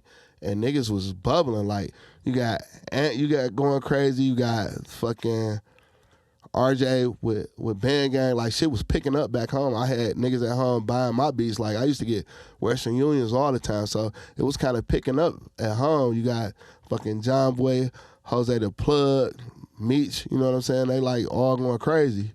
Yeah. So Detroit was like, they was being fans of themselves, even though everybody else wasn't fucking with it yet. So I had, for sure Mag, like, Joseph, like shit was picking up. So I'm like, let me go back home and get with what I helped start instead of trying to come here and just. Yeah, it's so weird that you bounced when you were. Well, you didn't know, I guess you didn't, because it was building up gradually. It was legal shit going on too. What do you mean? Like, motherfucking feds trying to come for the studio and shit. Oh, okay. Yeah. So you had to get away for a while. Yeah. Oh, okay. So it's deeper than just trying to go to Atlanta for music and shit. Damn. So when you come back, that's Tee Grizzley is instantly like that's like the first major thing that obviously happened. Man, that shit happened before I could find a house. I'm coming back looking for a house, and that shit happened instantly. That's so fucking crazy. And after that, I remember you were. And me and T did like 3 songs, and like usually like I don't listen to like all the music that I record. Like I do so much music, I can't just sit there and listen to this shit. But T had like 4 or 5 songs, and like I didn't listen to anything else. Like his shit was like, yeah, Tee Grizzley. His shit was like that. This shit was slapping, no lie. I had neighbor, like I was looking at some people who were dancing to his music, and I was like, I don't think you've ever listened to a rap song in your life. This has to be the first shit you've ever listened to. And then it's a Detroit song. Yeah, that's what I was saying. I was like, damn, because they were like these white kids, and I'm like, I ain't never seen nothing like this in my life before, man. Since Eminem. Man, you out of town. You fucking. I go to LA, I be hearing more Sada than fucking West Coast music down there. Bro, I remember when Sada, 2017, 2018, 19, I remember every car I passed by in Detroit. Every fucking car was bumping something by him. 2020 was even crazier. 2021 was even crazier. But I just remember passing by every car, and I'm like, are you kidding me right now? Like, every fucking car at this point. And then, like, I used to get away with shit because I got locked up one time. And, like, when I got locked up, I'm not going to lie. Like, when I first got in the bullpen, I wasn't being looked at nice by a lot of people. But the dude who got locked up with me, he just stood up. He's like, me and this dude were shooting a music video. They're like, who the fuck is he? And he's like, he shoots for Sada Baby.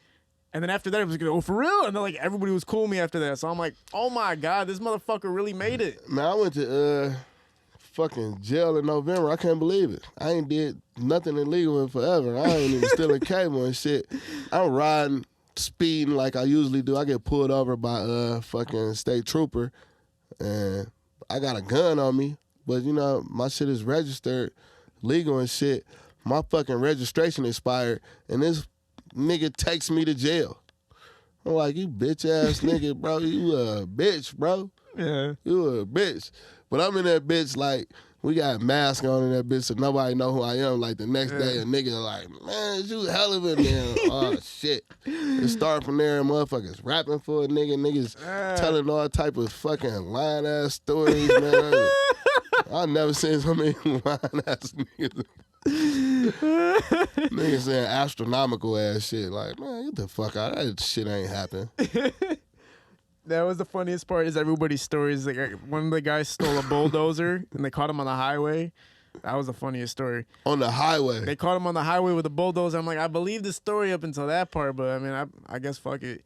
He looked like Eric Andre. That shit was hilarious. Yeah, I wish I could. If you ever see this video, bro, I miss that dude. You ever meet somebody in jail and be like, bro, I fuck with you, man. Like, but you're never gonna see him. Sure. You don't know the first name, last name. You don't know how to get in contact. Man, you gotta keep in touch with them dudes. It was hard, man. Lost all contact. There was a dude who got locked up by the feds. We watched him get walked in by the feds, and he had his own separate room from us. Yeah. And he was banging on the door, rapping. And I was like, I couldn't believe my ears. He was hard. He was hard. He was so hard. That's I'm like, crazy. God damn! Like he didn't know how to review music. I'm like, I bet you this is a 10 out of 10. Wait, you couldn't hear me. But no, it was quite the experience. Nah, I'm stuck like you. Man, shout out to Pootie, man. Pootie helped me get the most money I ever got for like one beat. Which song was that? It was a Stunner Girl song. Yeah. Pootie was like, I'm going to get you 50. No, he said, I'm going to get 100,000 for this beat. I'm like, get the fuck out of here. $100,000? No, what happened was, like, the song was going crazy on TikTok, so motherfuckers was contacting me trying to get the beat.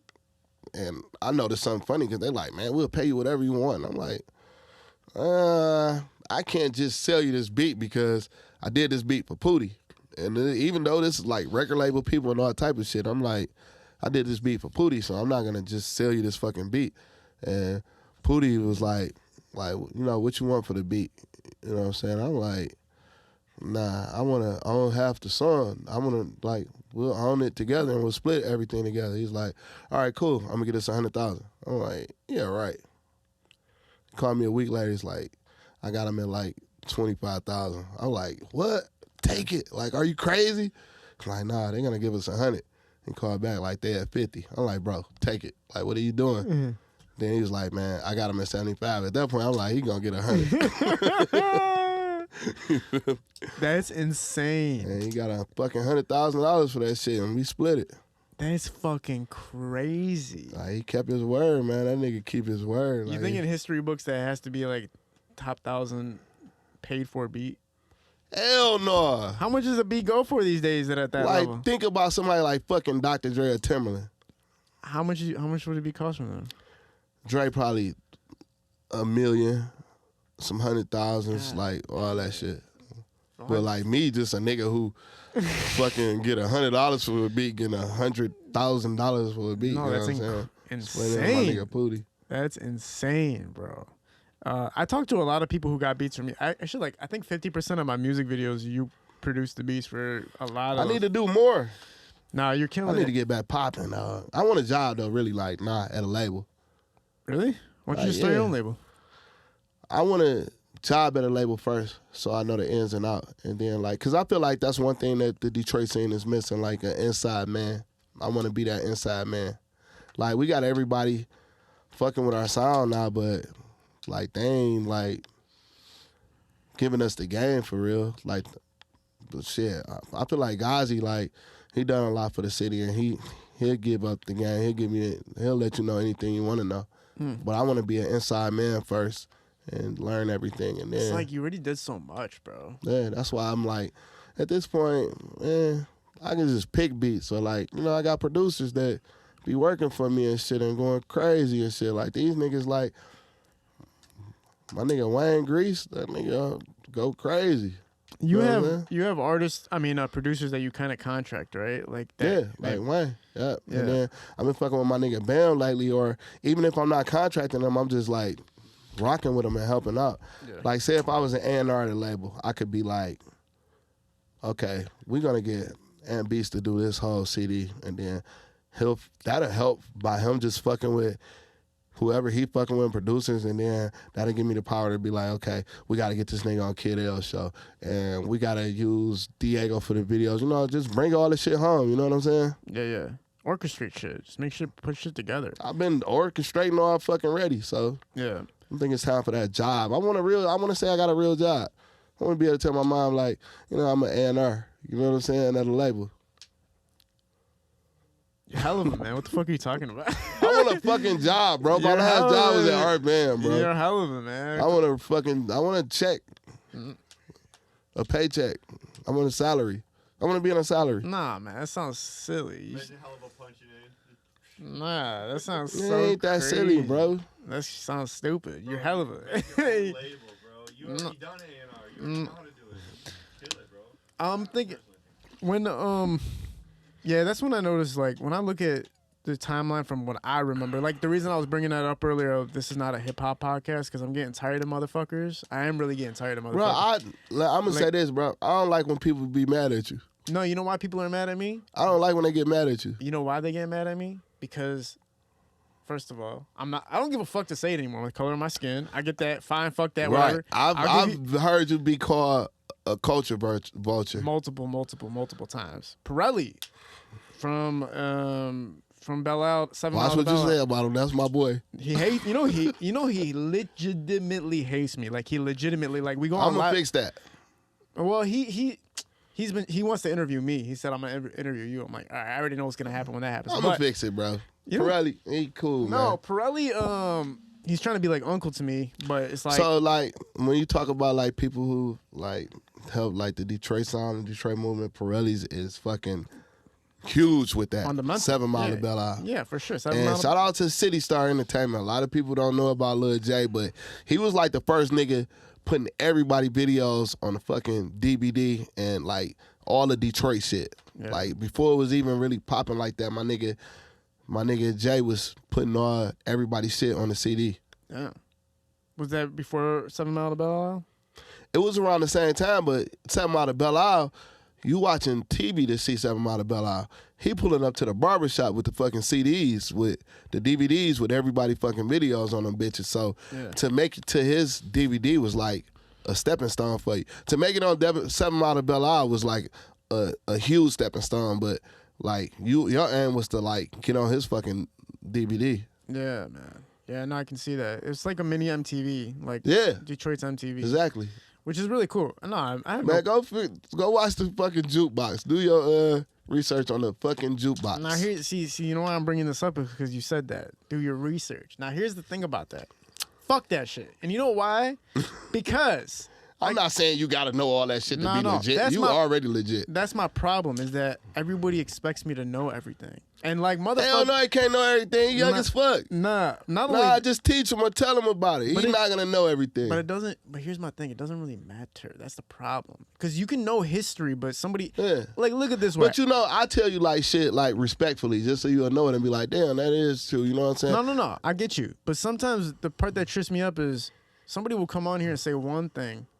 And they're like a historian of hip hop. And then another person comes on and says, nah, this is what happened. I'm like, oh, so you want me to do research when everybody has a different story of what the fuck happened? You've already said stuff on here that contradicts what other people said about what was going on. So I'm sitting here like, man, fuck, I'm not listening to nobody anymore, bro. For sure. You know I feel you on that. Fuck all that. You can't go on Wikipedia and be like, show me the history. Look, that's a problem. Fuck. Them expecting you to know everything is whack. Like, how you expect this nigga to know everything? Nah, man. He young as fuck, first of all. If you talk to any young person, I just talked to somebody yesterday who never heard of the jukebox and shit. Like, they ain't heard of that shit. No. Like, they like, a jukebox like you going to fucking restaurant and play it. They said the same thing you fucking said yesterday. Nah, it's just like a lot of criticism about me, and it's like, I get it, and Do you I really understand. give a fuck? You don't give a fuck. No, I don't give a fuck, but my whole thing is... You popping. No, my whole thing is like, just to stamp this podcast is not it's not supposed to be a hip hop podcast. This podcast is anybody who has a story come on here and tell it. That's what I like about your shit. To come on here and hear the stories. Like when I see your shit on my timeline, I look at the titles of it and I go through it and be like, okay, I want to hear about this. Yeah, exactly. And it's always like somebody's story. I just want to like hear niggas' opinion on shit. Yeah, exactly. Like who you just had on here recently? I think Every Bitch MCM. Yeah. Okay, like I see him on, like I follow him on Instagram, so I'm seeing his shit. So just to hear him on here is like, damn, okay, I get to know him a little bit more than even just like following his Instagram. Like I get to know him better just by. That's how it develops, man. You get to hear people's stories, and soon it's going to be branched out to everybody. Like anybody who has a story, it doesn't even have to be music related. We had somebody who was locked up for 20 years. Who else you had on here? You had the dudes who be catching the Dads Against Predators. Yeah. So from there, I go and watch them on YouTube. I become a fan. I probably watch every one of their fucking videos and shit. Yeah, man. We're trying to break out here. Who was that who got their ass whipped by a pedophile? Wait, what? Somebody got their ass whooped by a pedophile. One of the DAT members? No, not one of them. No, it's like somebody else. I don't think he has on our podcast? No, he ain't been on your podcast, but I don't know. He does some shit like that, and he ran up on somebody and they got on his ass. Well, one of the DAT members got shot.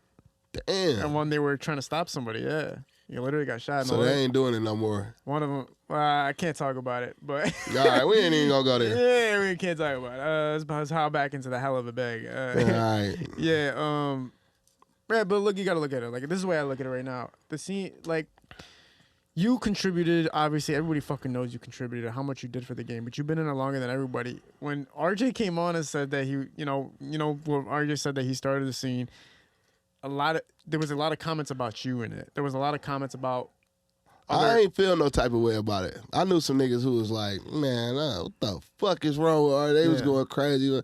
I don't feel no type of way when people say shit. I just let the work speak for itself. Yeah. You know what I'm saying? Do you feel like he substantially contributed to the new era of Detroit music. Yeah, contribute, but don't say you started nothing. I don't feel like nobody got the right to say that. Yeah. You don't take that. A lot of credit. people would say I have more of a right to say that than any fucking body, and I still ain't gonna say it. You know what I'm saying? Yeah. Everybody contributed. You feel me? What's been the highlight for you as far as yourself though? Like, what moment are you looking at for your career and going like, God damn, this is the most impactful moment for me so far? I would say I need a Grammy, but like shit, I don't know if that'd be the most impactful. I had a lot of impactful moments. Like I'm happy with a lot of things that happened, a lot of things that I seen. Yeah, I'm satisfied. I ain't gonna say I'm satisfied because I'm still like, I just be looking like, what's next? What's next? I don't bask in the moment. Yeah, it's just like a true artist, right? At the end of the day, it's like, You're like, what's next? Yeah, when you're really an artist, it's just about what is next. What am I doing next? Because you're here for life. Yeah, you're a lifer when it comes to. Man, I got so much further to go. Yeah. I still consider myself like a struggling producer, bro. Man, that's the thing though. You gotta like be realistic to some goddamn degree. Like when you're talking about $100,000 tracks and shit, it's like, man, you can't. You made it. Like that's it. You did it. Like I don't feel like I made it, bro. That's crazy. I don't feel like I can honestly say that. What do you got to do? Be Dr. Dre status and shit? Like, you don't realize there's nobody that's been up to his status as a producer. Nah, not Dre. Yeah, but that's like it's the top you can get is Dr. Dre, pretty much. Yeah. I mean, no, bro. Yeah. I just feel like I got a long way to go. Somebody from Detroit, I gotta make the next fucking Drake, the next fucking Future, the next fucking like. We gotta get somebody up there that status. Like, yeah, I gotta have some involvement in that. There's so many different personalities when it comes to Detroit music. When you're dealing, and you've dealt with almost everybody, right? Including our boy Scoob, man. Sada, like I was telling you before this, without that motherfucker, like shit, this not you know what I'm talking about. So. Like working with him and watching that progression too. Like shit I like about Sada, like man, Sada's just like a real, like just a real person. Like he real, like, you know, I gave Sada like a present like a long time ago, like a Dragon Ball Z figure, and he was showing me his gaming room, and this shit was so long ago, and I know people give him shit all the time, and he's showing me his gaming room on video, like, look, you gave me that. It's right there. It's sitting right there. You got it. I'm like, damn, man, nigga.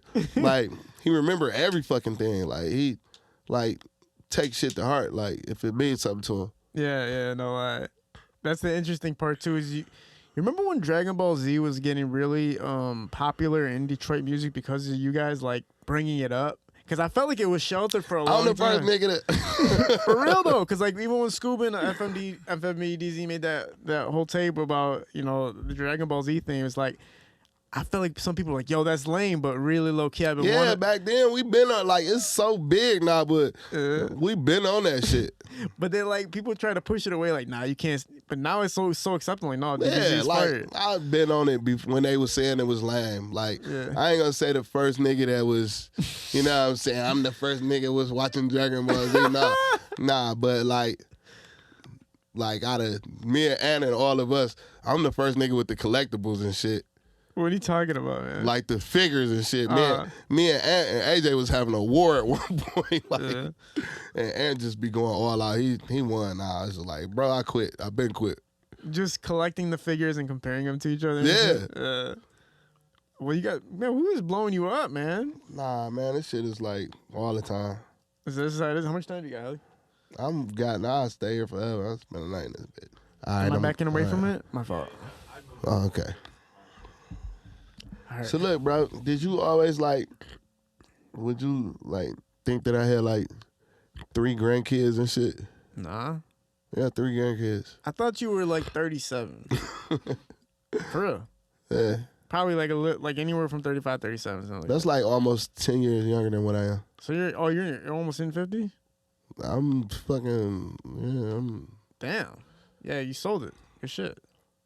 I know a motherfucker who came here recently that's the same age as you. I'm a young granddaddy, you know what I'm saying? Yeah, of course. I'm 45. That's true. Nobody knew how old I was. They fucking they gave me away fucking Tee Grizzley auntie when she threw me a birthday party. Like, Helluva's 40th birthday party. Everybody's like, what the fuck? Get the fuck out of here.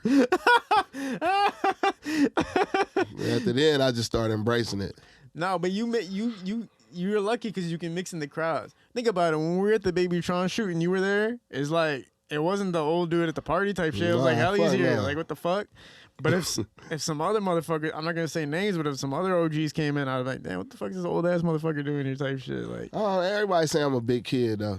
Like, I got toys and I watch cartoons and shit. No.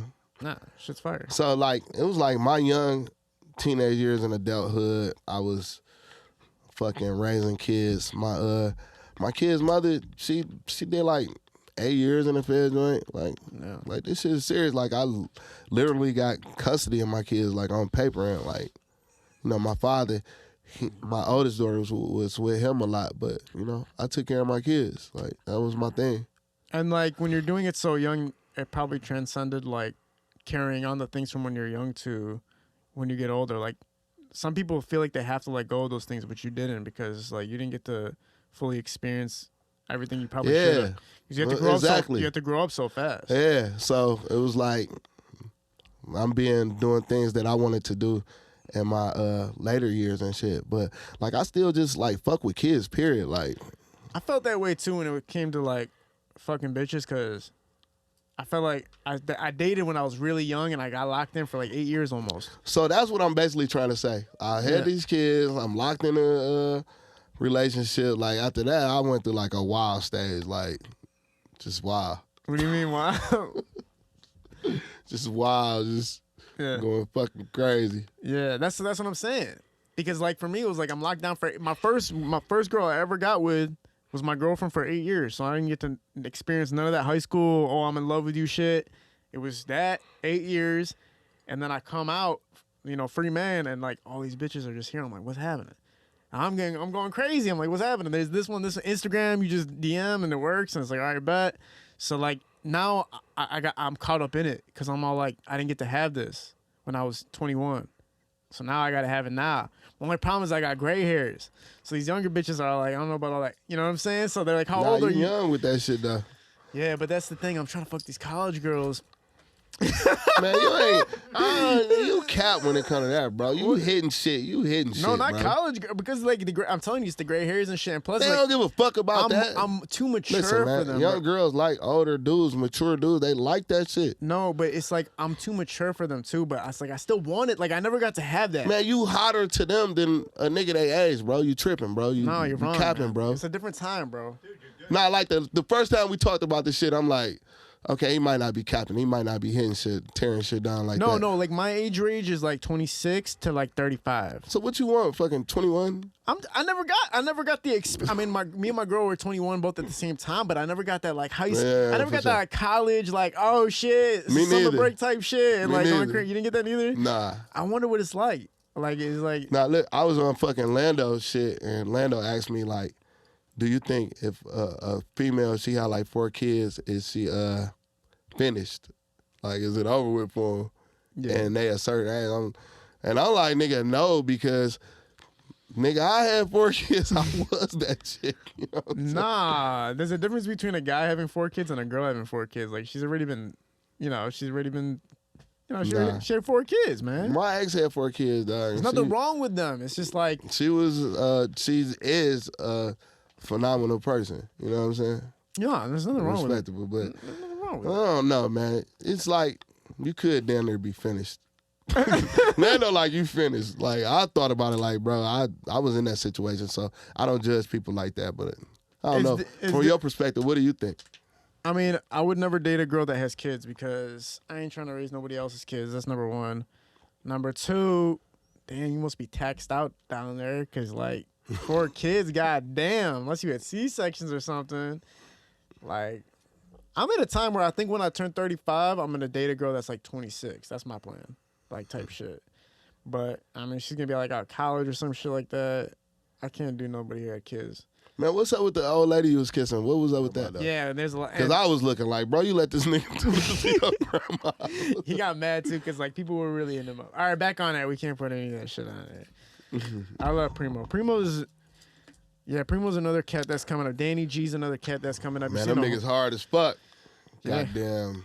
We already know fucking energy fucking go crazy. When you're talking about Sav. When you were talking about coming up in the game and you got to spend time with Proof, how did that relationship start? Proof was just so fucking down to earth. Like, I used to just see him at like St. Andrews and shit, and we was just kick it and shit. Like, that nigga was like just a fun dude to be around. We got to like a down there a fight one time though, cause he used to play so much. Like, me and my boy used to play this game. Like, we do the circle, right? And if you look at the circle, they'll hit you, right? So he gets to hanging out with Proof. I don't know that him and Proof is playing this fucking game. I go to the fucking club. Proof is at the door. He does like this, and I look down, and he punches me in the fucking stomach hard as he can. And when I got myself together, I started wailing on him like, bitch, hold on. Like, I'm fucking him up. Like, his boys run over there. They ready to fuck me up. And Proof's like, nah, man, we playing. I'm like, nah, nigga, I'm not fucking playing. Why the fuck you hit me like that? I'm still mad. Yeah. But, like, I'm saying that just to say that, like, he was just, like, fun and energetic. One time he gave me, like, he had a song with Eminem, a beat with Eminem doing a hook on it. And I rapped on it, right? Like, I'm talking about I killed this shit. I don't know if you can find it on YouTube or anywhere right now. I don't like to toot my own horn, but I went crazy on this shit. Put this shit on YouTube. This shit had like 10 million views and shit. That shit got took down, but I was going crazy on that shit. So you rapped on a beat that was from Eminem, and then they took it down? I guess it was Proof's. He had it. It was M doing the hook, and he gave it to me. Yeah. And I just jumped on that shit and went crazy. Did it say who took it down? Did it say what organization it was? I don't know who took it down, but that shit was going crazy. And you got 10 million views on it? Probably more than that. What was the title? Man, I can't remember the title. But the comments was going crazy. Like, this nigga's the next 50 Cent. Like, you were lying, bro. I was snapping on that bitch, man. And was this your first time independently getting anything like that and views and stuff? Hell yeah. So the first time you release a track... I don't even pay no attention to that type of shit. I go in there like, God damn. Like, what the fuck is going on? 10 million views is insane, bro. Man, especially like back then, it was like ridiculous. Oh, but obviously, I'm being on it was the kicker to it. Like, but like you still got credit. I was going crazy on that bitch. You hear me? Damn. So what you're saying is you're the first person to have their first track be 10 million views. No, you were the first nigga. You're the first person to steal an Eminem beat, rap on it, get 10 million views, and then get it taken down. Definitely. Yeah, because nobody else. Proof was like, think about it. He was probably just fucking around like, yeah. And then like all of a sudden you guys did something with it and put it somewhere. I think it did that like after he passed though. Oh, so you didn't. Oh, so it was like right around the time, like right before he passed. Oh yeah. Yeah, I was talking to Bizarre about the whole thing, man, and he was basically saying like how the group like had to take a break because he was like the glue. Like he had like a personality of like a leader, like we're gonna get shit done type shit. Man, did you hear what 50 Cent said about him? 50 Cent, like, that nigga was a star. Yeah, man. 50 said that about Proof. Yeah. Like, he really was just like the life of the party anywhere he was at. And once me knowing him, my boys we'd go to St. Andrews and he'd come up to me and dap me up. They'd be looking like, nigga, you know Proof? Yeah, no Proof, nigga. It's my motherfucking man's and shit. When did you feel like your name was really recognized as like everybody, like you walk around and people know like I am Helluva? Was the Tee Grizzley the kind of the start of it, or like when? Yeah, definitely the start of it. It's so crazy because you accomplished so fucking much before that. That's the thing that's insane. Yeah. But it's like, why is that? I think you're deceiving yourself though, because you probably didn't know how big you were. No, I definitely was Helluva before then. Yeah. Like I was Helluva. People knowing me, shit like that. Yeah. Like, if you was rapping in Detroit, your goal wasn't like to get a major record label deal. It was to come to the fucking studio and work with me. For sure, I was that. But that is the turning point for me, myself, and I feel like Detroit, period. Yeah. That was a turning point. No. Like, now it's like ridiculous. Like, I done been at a restaurant and a nigga just walk up and then they're trying to rap over my food. I've been at the fucking gas station putting air in my tire and niggas walking up talking to me. I'm looking like, bro, you understand that I can't let you walk up and talk to me while I'm putting air in my tire. Yeah. I will fuck around and kill you out in this bitch. You feel me? Yeah. Because I'm going to protect myself, you feel me? Or my sure. niggas going to protect me, but... That has to still be the most annoying part is that people will come up to you and rap for you, and it's like... Man, I embrace it, and I love every moment of it. Like, because I come from, like, never thinking I could be there. I remember my grandma telling me when I was a kid, she was like, one day you're going to be famous, but I'm not going to live to see it. Yeah. She told me that. And I just hope she looking down on me like, damn. Like, I done been in Walmart with my mama, right? Yeah. And my mama, she overdo shit. Somebody come up like, oh my God, bro, I can't believe this you. And can I take a picture? And I'm just looking like, not while I'm with her, dog. Yeah. Why? And she just looking like, so proud, can't wait to run and fucking call everybody and tell them and shit. I'm like, my old dude, I feel like he just got up on me like a year ago. Your dad? He like, hey son, I heard your song on the radio with your name on it. Yeah, I went somewhere and such said they know you, and I'm looking like, bro, quit telling people you're my old dude, bro. For you be in somebody's trunk somewhere. You mean you didn't hear it in 2017, 2018? No, hell no. This nigga. Remember when people were making TikToks about you? Helluva made this toaster. Helluva made this toilet seat. Man, Like, it's beautiful. I love it. That was the funniest time. That's my son that said my tag when he was a rapper when he was little. Yeah, I remember you told me. He was on Lil J videos and he was on the Lies Boy album, on the Mae West album. Man. But being a producer, you were probably I'm not just saying this to joke. You were probably one of the first producers to be viral as far as like a TikTok meme. People constantly saying Helluva did this, Helluva did that. For sure. And it was like, I got associated with the whole Detroit song, like, period. Yeah. Like, they credit me with the whole song sometimes. I'd be like, that's wild as hell. But I did what I had to do to make it like that. Once it was like, this the shit, I'm flooding this shit. When Niche and Shay, you said that it was on the cloud. That was one of your first big breaks. Yeah, one of the first songs, like, being played on the radio all the time, household, everybody knowing it. Yeah, man. And it's just like, you were in the circuit. And being co-wrote by me. I feel like, man, yeah, you're like you're a little bit too humble, bro. I'm not gonna lie to you. But at the same time, you had to have been making some pay. God damn, bro. You've had to have been making some paper. Hell no. You're a liar. No, I was starving back then.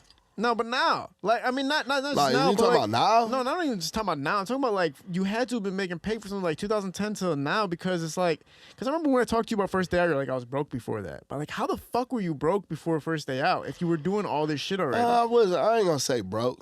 Like, nah, I was just, just living, And, like, then when I had to up and jump and go to Atlanta, like, that was more like a serious, like, the feds trying to take the building type of thing going on, and, like, me having to lead to, stay out of that shit. Yeah. And, I went there with nothing. My cousin was taking care of me. I fucking came back with nothing. So you were legitimately broke when you came back? Yeah, like. So crazy. What the fuck? Day-to-day shit. That's crazy. I don't understand. Like, even though the music shit, like, was, like, when I was making money off of it, it was a time when nobody fucking made money off of it. Everybody spent their money on it. So to be able to maintain a household, 4 kids that go to school, keep a car, keep a house, all that type of shit was, like, those are things that I had to do. It wasn't about the chain and the clothes and the watches. It was more about my kids, being comfortable than, worrying about what other people had. Damn. So when you speak about pape, like, I just think, like, Now, when somebody says they're broke to me, that means you had, like, $500 in your bank account type shit. Bro, I was broke so bad. I didn't even have no bank account, nigga. My whole shit under the table. Well, yeah. Well, that's yeah, you know what I used to get disability. You were doing the government checks and shit? Hey, man, I'm PTSD, Detroit. Man. I was, shot like 15. I still got a bullet in my back. Like, right now? Yeah. They couldn't get it out by now? That shit was close to my spine. It still is.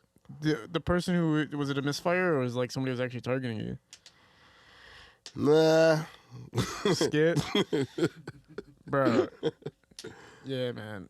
I was so broke at one point in my life. Like there was a point where I was so fucking broke that I'll never forget. The worst time ever was I was a Lyft driver or something like that, or like an Uber driver or some shit. I had negative $50 in my account, and I had a date that night with my girlfriend at a hookah lounge, and so Lyft let you cash out if you got to $50.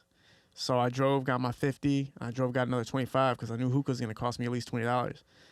So I got to 25 positive. I cashed it out into my account. So I had $25 in my account, and I went to the hookah lounge.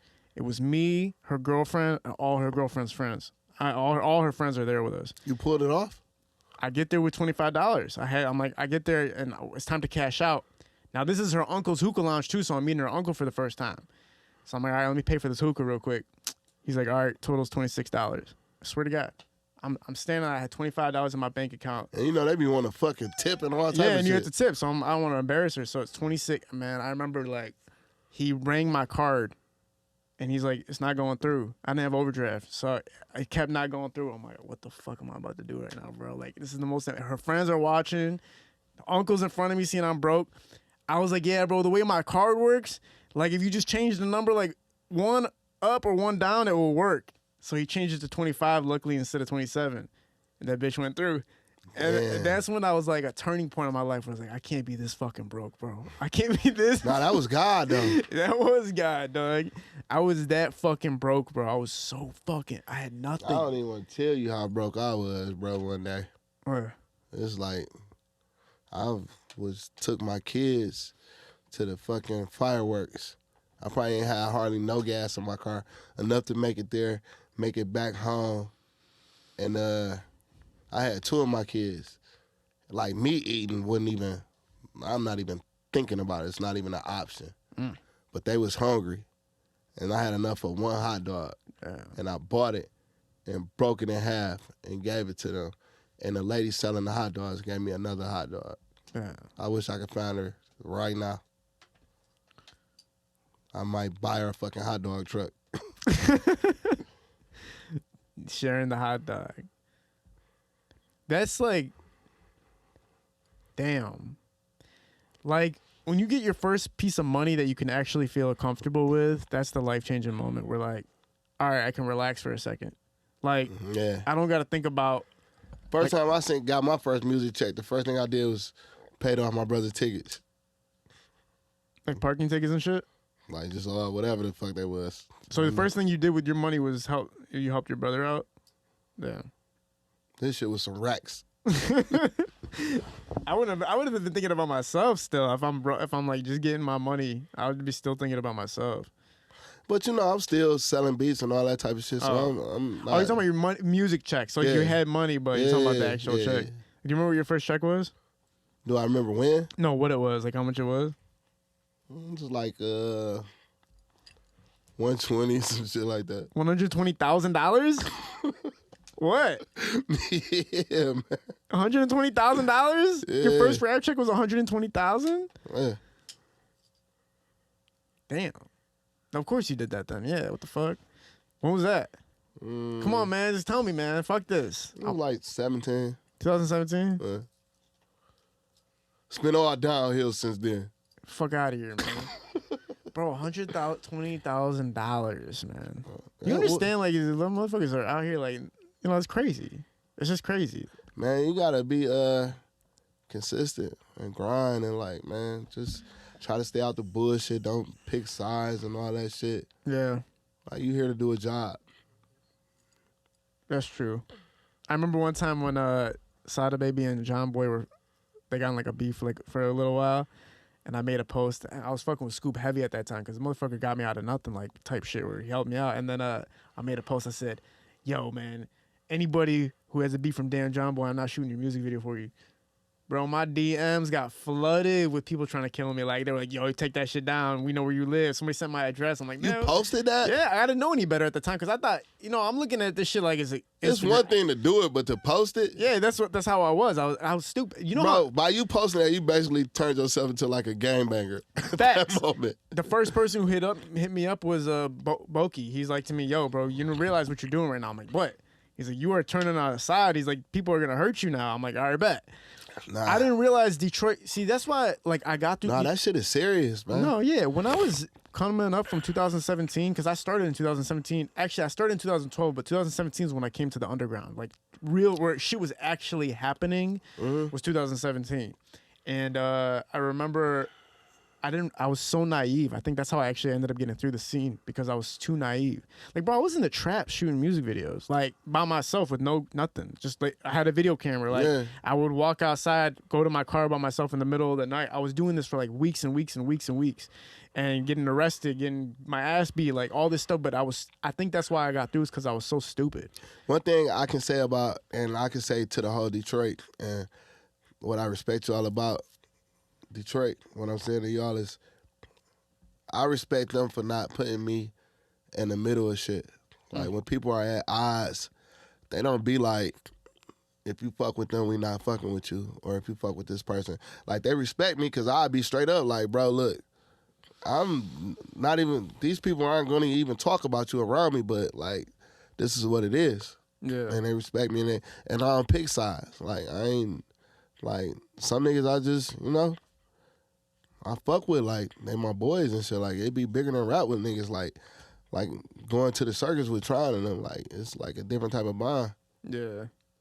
Yeah, keeping yourself, like, out of the mix. Keep me out of it, bro. I appreciate niggas for keeping me out of it. Like, the Doughboyz and Team Eastside, when they was going through their same thing, it wasn't never like, don't work with them niggas or not. They coming to the same studio that they know each other be at, but they know, like, hell ain't gonna have me here when these niggas here, or whatever. Yeah. Some people, the way they carry themselves is how people are gonna delegate themselves with them. So the way you carried yourself and the way you made yourself be, like, nobody could tell you shit. Nobody could be like, yo, you gotta do this, or you gotta do it that way. I ain't buying it. You feel me? When I was talking to Motown Ty, he said that was one of the problems. He was like saying, like, he was working with Ed a lot, and he was saying that he felt like he had to pick a side. He felt like he couldn't do a feature chorus with somebody and then go do a feature chorus with somebody else, and he kind of felt like he got blackballed because of that. I don't know. And ain't no nigga like, and ain't gonna hold shit against you. No, not him. I'm talking about Motown Ty. Yeah, but I'm saying, like, he's basically, if you saying that, that's saying, like, oh, if I do this, then and ain't gonna be mad or whatever. You know I don't know. That's how he was explaining it. He was just saying, like, he couldn't make music for these people and then make music for that people. That's what the thing he felt like kind of held back his career. Which, I mean, I can see it happening, bro. I can see people being like, you can't fuck. I mean, look, when Tee Grizzley and Sada were, bro, that was like real, like, a lot of people couldn't, you know what I'm saying? Like, that was real stuff. Yeah, for sure. Where, like, it sucked. But respect to Sada and T, like, they never put those stipulations on me. Sada did. Yeah. You know what I'm saying? Yeah. You carried yourself in a certain way where, yeah, like we said, nobody could say shit to you, basically. Which is pretty much the best way to fucking do it. Now, right now, you're looking at it, we're looking at BabyTron being one of the people who's taken over, the game, basically, in Michigan. So, like, BabyTron, we was in the studio recently, and he was like, yo, I'm finna go on tour, and I'm gonna bring you to a couple shows. Just let me know, I'm gonna fly you out. Like, BabyTron flew me out. I'm like, fuck it.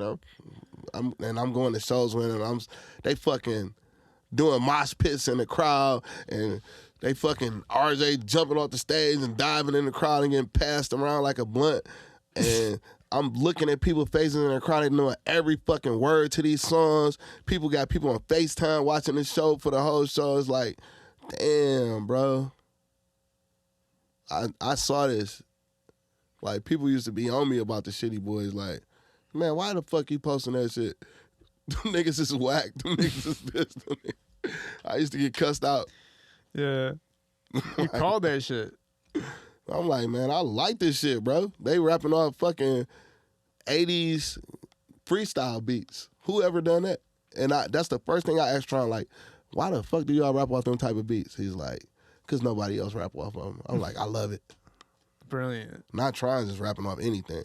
Have you seen somebody that rose this fast in Michigan ever? Like how fast he did it, and how fast. Rio. So Y&J, the whole Flint scene. Shout out to Flint. Like, yeah. y'all made this whole Detroit, Michigan thing bigger. You were talking about Rio earlier too, and said like in the beginning you weren't sure about it, and like what acquired taste maybe, or like it just eventually worked out by the time you got to him. I drove in the car and was like, I'm gonna listen to him till I get there to figure out like why people like him. And by the time I got there, I'm like, this is one of the best rappers in history to me. Like, period. I'm not talking about I'm talking about period ever. Like Rio. Yeah, he was a great. People were saying that the two cults right now is Rio and BabyTron right now, as far as taking over and really building that cult following in Detroit at the level and the pace that they're doing it. Do you agree with that, like, to some degree? Yeah, they like that. And it's crazy. It's like one's from Ypsi, one's from Flint. It's like, but it still represents Detroit at the end of the day, right? Yeah, for sure. Talk about working with Rio and the process behind that, and what you feel like how you helped his career and how he helped yours. I wouldn't take credit in helping his career.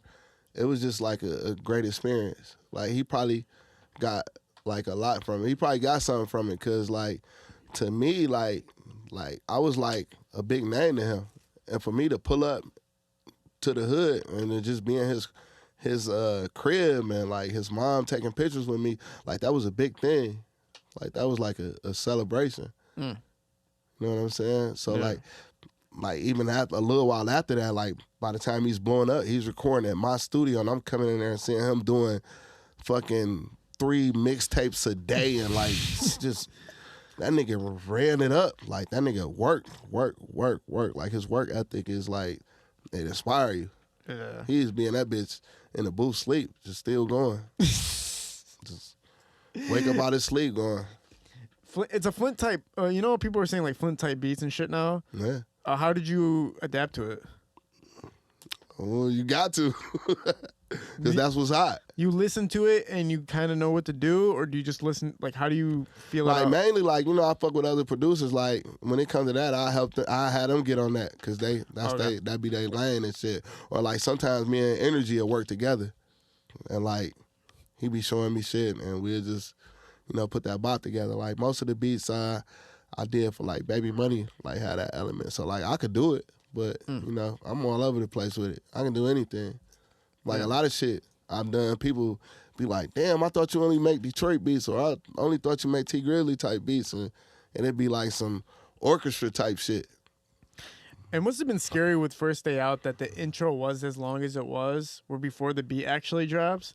Did you think like to yourself, like, man, people might turn this bitch off before? Nah, never. Because it was hard to me. Yeah. And people know every word to the beginning of the whole fucking song. It was hard to me, so I never thought like, damn, this don't have no hook, or this don't have this. Like, I remember the first time, like, I gave it to BJ. Like, you know, BJ was on the radio all the time. We had this thing, like, if I tell BJ it's that, like, he believed me. And I'm like, bro, this is that. And he's like, I don't have no hit, no hook. I'm like, it's that. Yeah, it was hookless, you're right. And he ran with it. Yeah. We broke all the fucking rules. Everybody broke the rules. It's funny, but it's also embarrassing. Listen, man, damn, I gotta be careful what I say. I want y'all boys to start making hooks now, though. Like, some of y'all boys who don't make hooks. Put some time into that shit. That's what's gonna get y'all to the fucking next level. Yeah, because I did notice a lot of people were doing the hookless thing after that, and I was like, damn, bro, it's not a good look. You gotta, the hooks is gonna take you to the fucking Future status, the Dirk, the Drake, you know what I'm saying? That's gonna get you there. The young boys, the Kodak. Kodak, my favorite industry artist. Yeah, you worked with Kodak. Like, when he came to Detroit, did you get to talk to him when he came back? When he was just here? Yeah. I was out of town with Tron. Oh, okay, cool. But before that, when he came here, we was together like down there every day. What's it like working with Kodak, man? Man, that's like, you ask anybody who just been around him, that's like a real nigga. Like, just period, real nigga. Yeah. Real, down to earth, just authentic, like, stick to his guns. Just no matter how much money he got a whatever, he's just like a real nigga. Like, when I was in Florida one time, I hooked up with him, he's just like, in the projects, like, for real, like, this nigga's in the trenches, like, there, Kodak, like, not just big, like, okay, I'm, like, this is super big nigga that just be where he be at. And I feel like he'd go anywhere. The first time he came to my studio, I was DMing him, and he's like, I'm going to pull up. I'm like, all right. He said he going to pull up. I'm talking to Vito and shit. I'm like, Kodak said he going to pull up. Then he goes, he FaceTimes me. And I'm like, I get off the FaceTime, I tell Vito, I'm like, I think he by himself. And he come to the studio, he by himself.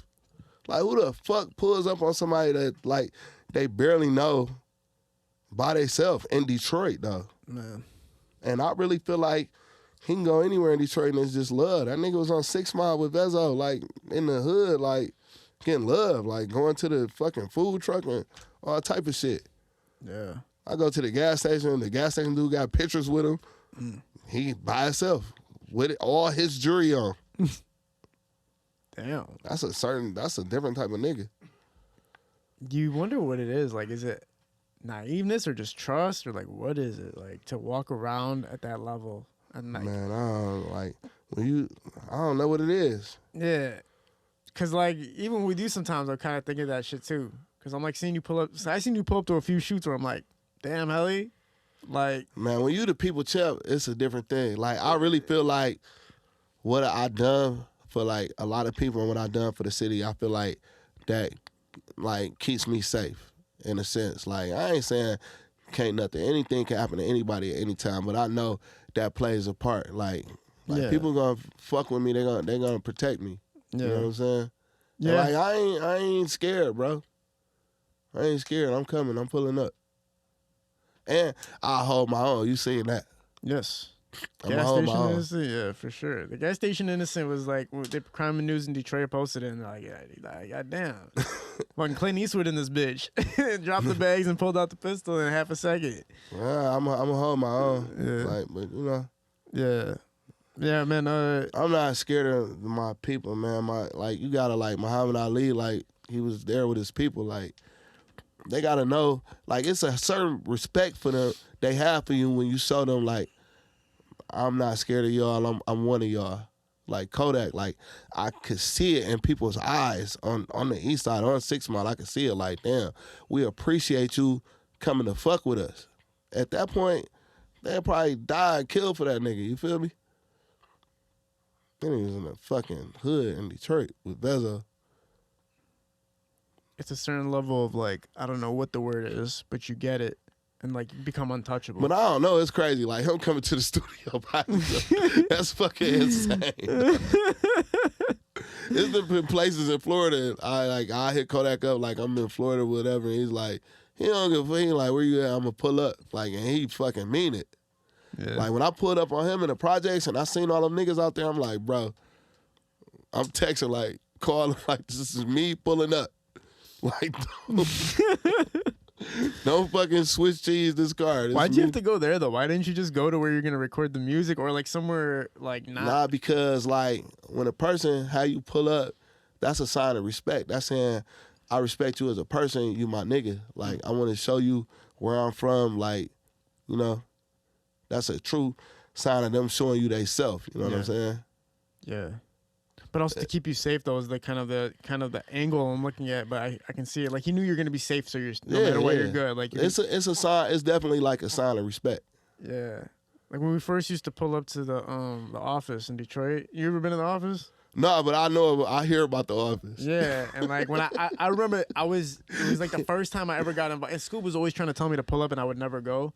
But like one time I was like, "Fuck it, I'm going," and I went, and I wasn't nervous, but I got in my car and I heard like an AK going, and then AK is different from any sound. Like, you know, yeah. So I knew AK, but then I heard clear the room. But once the head turned, it was a dude in the mask. He's like, "Oh, what up, L?" And I still don't know who that was to this day in the mask. But I was like, "All right, bet." And it's like, what into the crib? But I was like, "All right, there's no way motherfuckers would tell me to pull up if I wasn't good." they would have said something like, no, for sure. you know what I'm saying? Like they would have said like, do They'll this or tell do you that. like, nah, you can't. Yeah, man. so for like, sure, you good over there. Yeah, so it's like I know what you're saying now. It's like they wouldn't have let you come if you weren't gonna be safe. No, I just be hearing stories about the office. Like my manager said, he be over there. Like he fuck with all of them. One time I was chilling in there and this dude came in out of I didn't know half the motherfuckers in there, but I know they're all family. I only know half. I don't know the other half. One time somebody came in. It was Taco Tuesday. He busted open the door. He's like, "Dog, I just lost $500,000 in the Lakers." I was like, bro, I'm sitting there going like, "Shut up, man!" Like I'm just sitting like, "Shut up, man!" Like it sounds like my podcast. Like just capping for no reason. And then like, one of my dudes like, "No, that's how he bets. Like he for real just lost $500,000." I'm like, "No, bro." But you gotta think you got that type of nigga over there. Like that's different. Yeah, but I'm sitting there. I'm like hearing all it, but it's real. It's like real shit. Like you're sitting with millionaires, but you're also sitting in the trench. Like you're sitting in the trap house type shit. It's fucking crazy. Like it's fucking crazy. But to some people, it's home. But it's just like certain niggas, like I pull up on niggas like they know like. Damn, this dude, he's willing to come over here. We got to protect him. Like, they know. You know what I'm saying? Yeah, first. No, if something happens to you, like Helluva goes somewhere and something happens to you, that whole place is accountable. Yeah, that's just like my studio, like how I say different groups would come there and shit like that. Like, I had, like, the Doughboyz there or Team Eastside or whatever, like, or whoever. You don't even have to be known or anything, but if you come to my studio, I'm going to protect you myself. Yeah. I could see you being a good diffuser. Like if something was to start. Definitely. I get a lot of shit from that. From like my main circle, my best friends, they be like, want to get on bullshit and they be like, oh, this nigga always trying to put out fires. I'm the fire putter outer. Yeah. And sometimes I just get mad and be like, they be like, nigga, we about to, I be like, do it. Fuck y'all. they be confused like, he always trying to defuse shit. I be like, nah, do it, motherfucker. Fuck all y'all. Throw your life away. Fuck y'all. I ain't saying nothing to nobody. Yeah, you gotta keep. I feel like when people get into bullshit, I feel like it's because your life isn't going the way you want it, or it's because you don't really care about what the angle is or where you're going. Man, young motherfuckers they don't see they future. Or, like, it's a lot of shit, like, if I knew what I knew now, like, I wouldn't have really been doing none of that shit. Like, I was, like, I'm not supposed to be here, bro. I'm not supposed to be here. I done a lot of fucked up shit. And just God was just with me. Like, and if I knew where I would be now, I would be more working towards that than having to have God force me into these situations. Like, me having these kids and shit, that saved my life. Yeah. Me going to jail for bullshit saved me for going to jail for the worst shit that I done that I didn't, you know what I'm saying, get caught up for. Yeah. Like the little punches, instead of getting knocked out and now you're unconscious, like those little punches, they suck, but you need them. And at the time when you going through it, you like, damn, why am I going through this? But you be saved. Yeah. I remember one time I was at a party and I was talking reckless to somebody. And this is when I really felt like Kid L. Like, I don't know if you remember me, like, 3 years ago, my energy was, like, fucking through the roof. Like, I'm walking through every party, like, bitch, what? And I'm going through, and I'm thinking I could talk to everybody like that. And I was able to for a while. But I ran into this one dude who wanted to go outside with me. I said, let's go outside then, bro. And I go outside with this dude. Next thing I know, I'm waking up in the middle of the street, like, fucking blood everywhere. And so he just took off on you off top? He wasn't playing no game?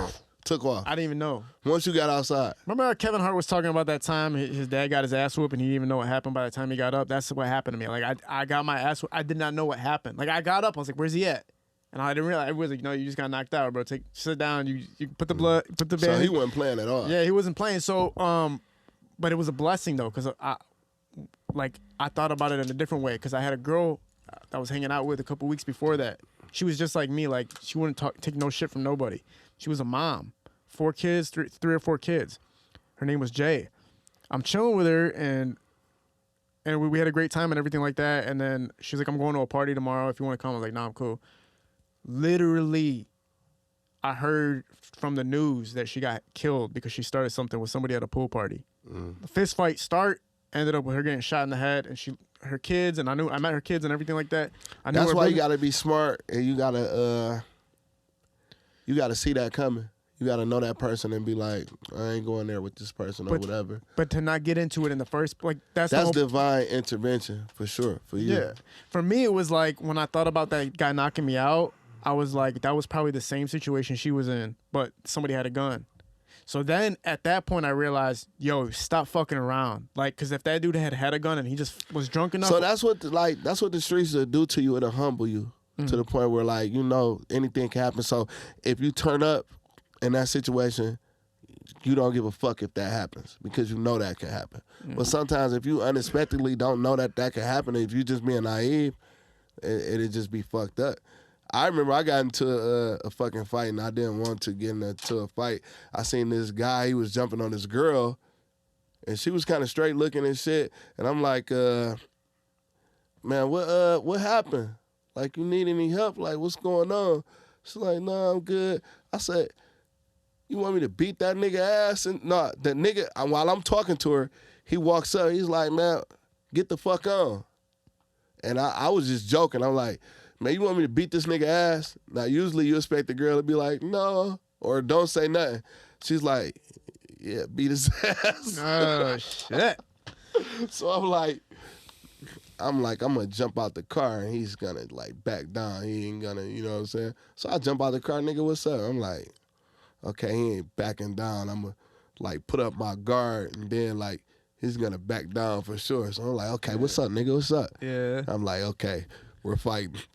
Like, Bro, we was literally fighting. when they don't back down is the worst, man. So I'm like, I'm backpedaling and I trip over something. I'm falling in slow motion. I'm thinking in my head, like, it's slow motion. Like, is this the end of Helluva? Like, this is the end of Helluva. Like, On for the next sure. episode of Hella DC. I'm falling backwards and I fall all the way down on my back and he tried to get on top of me to like ground and pound me, and I know this like move since I've been like a little kid. Like, the wrestling was like a big thing in my hood. Make a belt. We wrestling, we jumping on shit, we trying to kill each other. I got this move, but like when somebody try to get on top of me, I know how to flip them and I get on top of them. And I did it and it fucking worked. As a grown man, I'm like, fuck, it worked. Yeah. So I'm on top of him, I knock his ass out. Yeah. And that was just the end of that. But it could have been fucked up. I didn't want to fight at all. Did you do the thing where you push your waist up and turn at the same time? Is that how you do it? Nah, it's some different. I can't even tell you. It's like a secret. Oh shit! You pinch his nipples or something? Like how the fuck? Do you Nah. No, It's that's a the way secret. you're supposed to lift up your waist and turn at the same time because it's like leverage, and then you can tip them over. I would have to show you. I showed somebody recently and they like couldn't believe it. Would you make this shit? Nah, I didn't think I invented it. Call fucking one of those. Nah. I remember too, this time I owed a guy a music video and he wanted it. And I shot it for free though. So I was like, bitch, I literally said to him on the phone, this is a straight Detroit dude. I never really knew him that well. I was like, bro, I'll get you your video whenever the fuck I want to. Stop calling me. It was a free video. He's like, where you at right now, bro? I'm like, I'm at MGM Casino. He's like, bet. Next thing I know, bro, this motherfucker really had pulled up on me and I did not leave the casino because I was like, bro, I know they had guns on them. I didn't have shit on me. I'm like, I'm not walking out there, bitch. But there's another lesson where I started learning, like, yo, social media can get you somewhere you don't want to be. Like, you can really get hurt. Sure. You can really get hurt. And it's not only that, it's Detroit too. Like, nobody's playing around, bro. Man, You can't. it get real quick. Now I'm like peaceful and shit. All right. I don't want no fucking. I mean, I'm always gonna do what I gotta do, but at the same time, I'm not gonna get there in the first place. I'm not gonna get to the point where I gotta do something because it's not. If you That's don't how I am, bro. I don't even want to. get to that point, I don't we want to got be too in much it. shit to do. I don't want to get in this situation. I feel like people who do get into shit, like that just means for real that you don't believe in like your future. You don't believe like that you can amount to something bigger than that fucking moment. Like, there's a lot of times, like, even when people tell me stories, like, I see a way out of this without you being a hoe or without anything. Like, you could have avoided this bullshit. Yeah. But sometimes shit, like, niggas be in situations where blood happened, niggas done died, and, like, it ain't no avoiding shit. Yeah, for sure, bro. I mean, I hung out with a lot of Another my thing I want to rappers. say to the rappers in Michigan, the rappers everywhere, man, let's get to the money, man. Let's stop the bullshit. Let's get to the money. Because the bullshit slow the money up. The music is like making it crazy though, bro. It's like everybody's talking so crazy. It's like The new thing is being disrespectful. How disrespectful can I be? yeah, exactly. It's crazy. As like Well, I was brought up on respect. Like, you don't disrespect people's parents and the dead and none of that shit. Like, it's a whole respect thing. And, like, that shit is out the window. It's like, how disrespectful can I be now? yeah. Well, yeah, I can see that. It's like there's no limits to it, kind of. But I mean, they were doing it back in the day too, bro. I'm not gonna lie. Like a lot of diss tracks did kind of go overboard. When you bring up people's kids, that's like a huge thing you don't fucking do. When you bring up their baby moms, it's a huge thing you don't do. But now it's like, I think bringing up the dead is like the worst thing to do. Like niggas rap about the dead and they ain't even have shit to do with the situation. They just being disrespectful. yeah. I remember when I was listening to Doughboyz Cashout for like the first time. The end of it, I think the song broke. Something broke. The end of the song is literally this guy telling me I'm a loser, and I was like, this is the hardest shit ever. But like, I felt disrespected listening to that song, but I also felt like, damn. Beating up on their listeners. I be telling them that. Well, yeah. Like, y'all whooped on y'all listeners. Yeah, like, because you're saying on every line, you're saying you ain't shit, you ain't this, you don't got money. I'm like, who are you talking? Are you talking to me? Man, I remember Keith said some shit in a song, and the nigga who was there was like, bro, you just said my whole fucking life. Keith's like, you broke ass living in an apartment with your baby mama. And I was like, bro, you just said my whole life, bro. Like, yeah. That's how I felt when I was listening to Doughboyz Cashout song. I was like, man, you really just disrespecting me at this point, bro. Even when I was washing dishes, man, I felt like, bro, because I always wanted to be in the entertainment industry. So like me even washing dishes was something that's like, man, what the fuck am I doing here type shit. Like I'm mad about it. Like what the fuck? How am I gonna get out this bitch? I didn't find a way out for like 8 years. But I just remember the whole time, like my family, my cousins are like working, they're making money. My friends, everybody's making money but me. But you remember that. Like, remember I told you I was a carpenter, like working for my grandfather. One time, somebody seen me at Home Depot, and they knew I could make beats, and they was like, "Nigga, what the fuck is you doing in here? Yeah. Like you working on houses? Like nigga, you great. You one of the best producers ever. Like, man, that was like a moment for me. Like, man, I'm supposed to be doing what I want to be doing. Yeah, that's how you gotta you gotta flip that switch and believe that you can do it. Like me doing like music, it really feels like it's really not work. If I was broke, I would still be making beats just because I like doing it. Writing, I like doing it. If I had a regular fucking 9 to 5, if I was at a plant working fucking 12 hours and coming home, I would still be making a beat on my day off or when I got some time to do, because that's what I like to do. It's fun to me. Well, in India, the perspective is that if you had all of the money in the world, would you still be doing what you're doing? That's how you know you really love something. More than if you were broke and you were still doing it. That explains a lot for me. I fuck with a lot of Indian cats. Like, that's what I study heavy. My nigga Kid Skilly.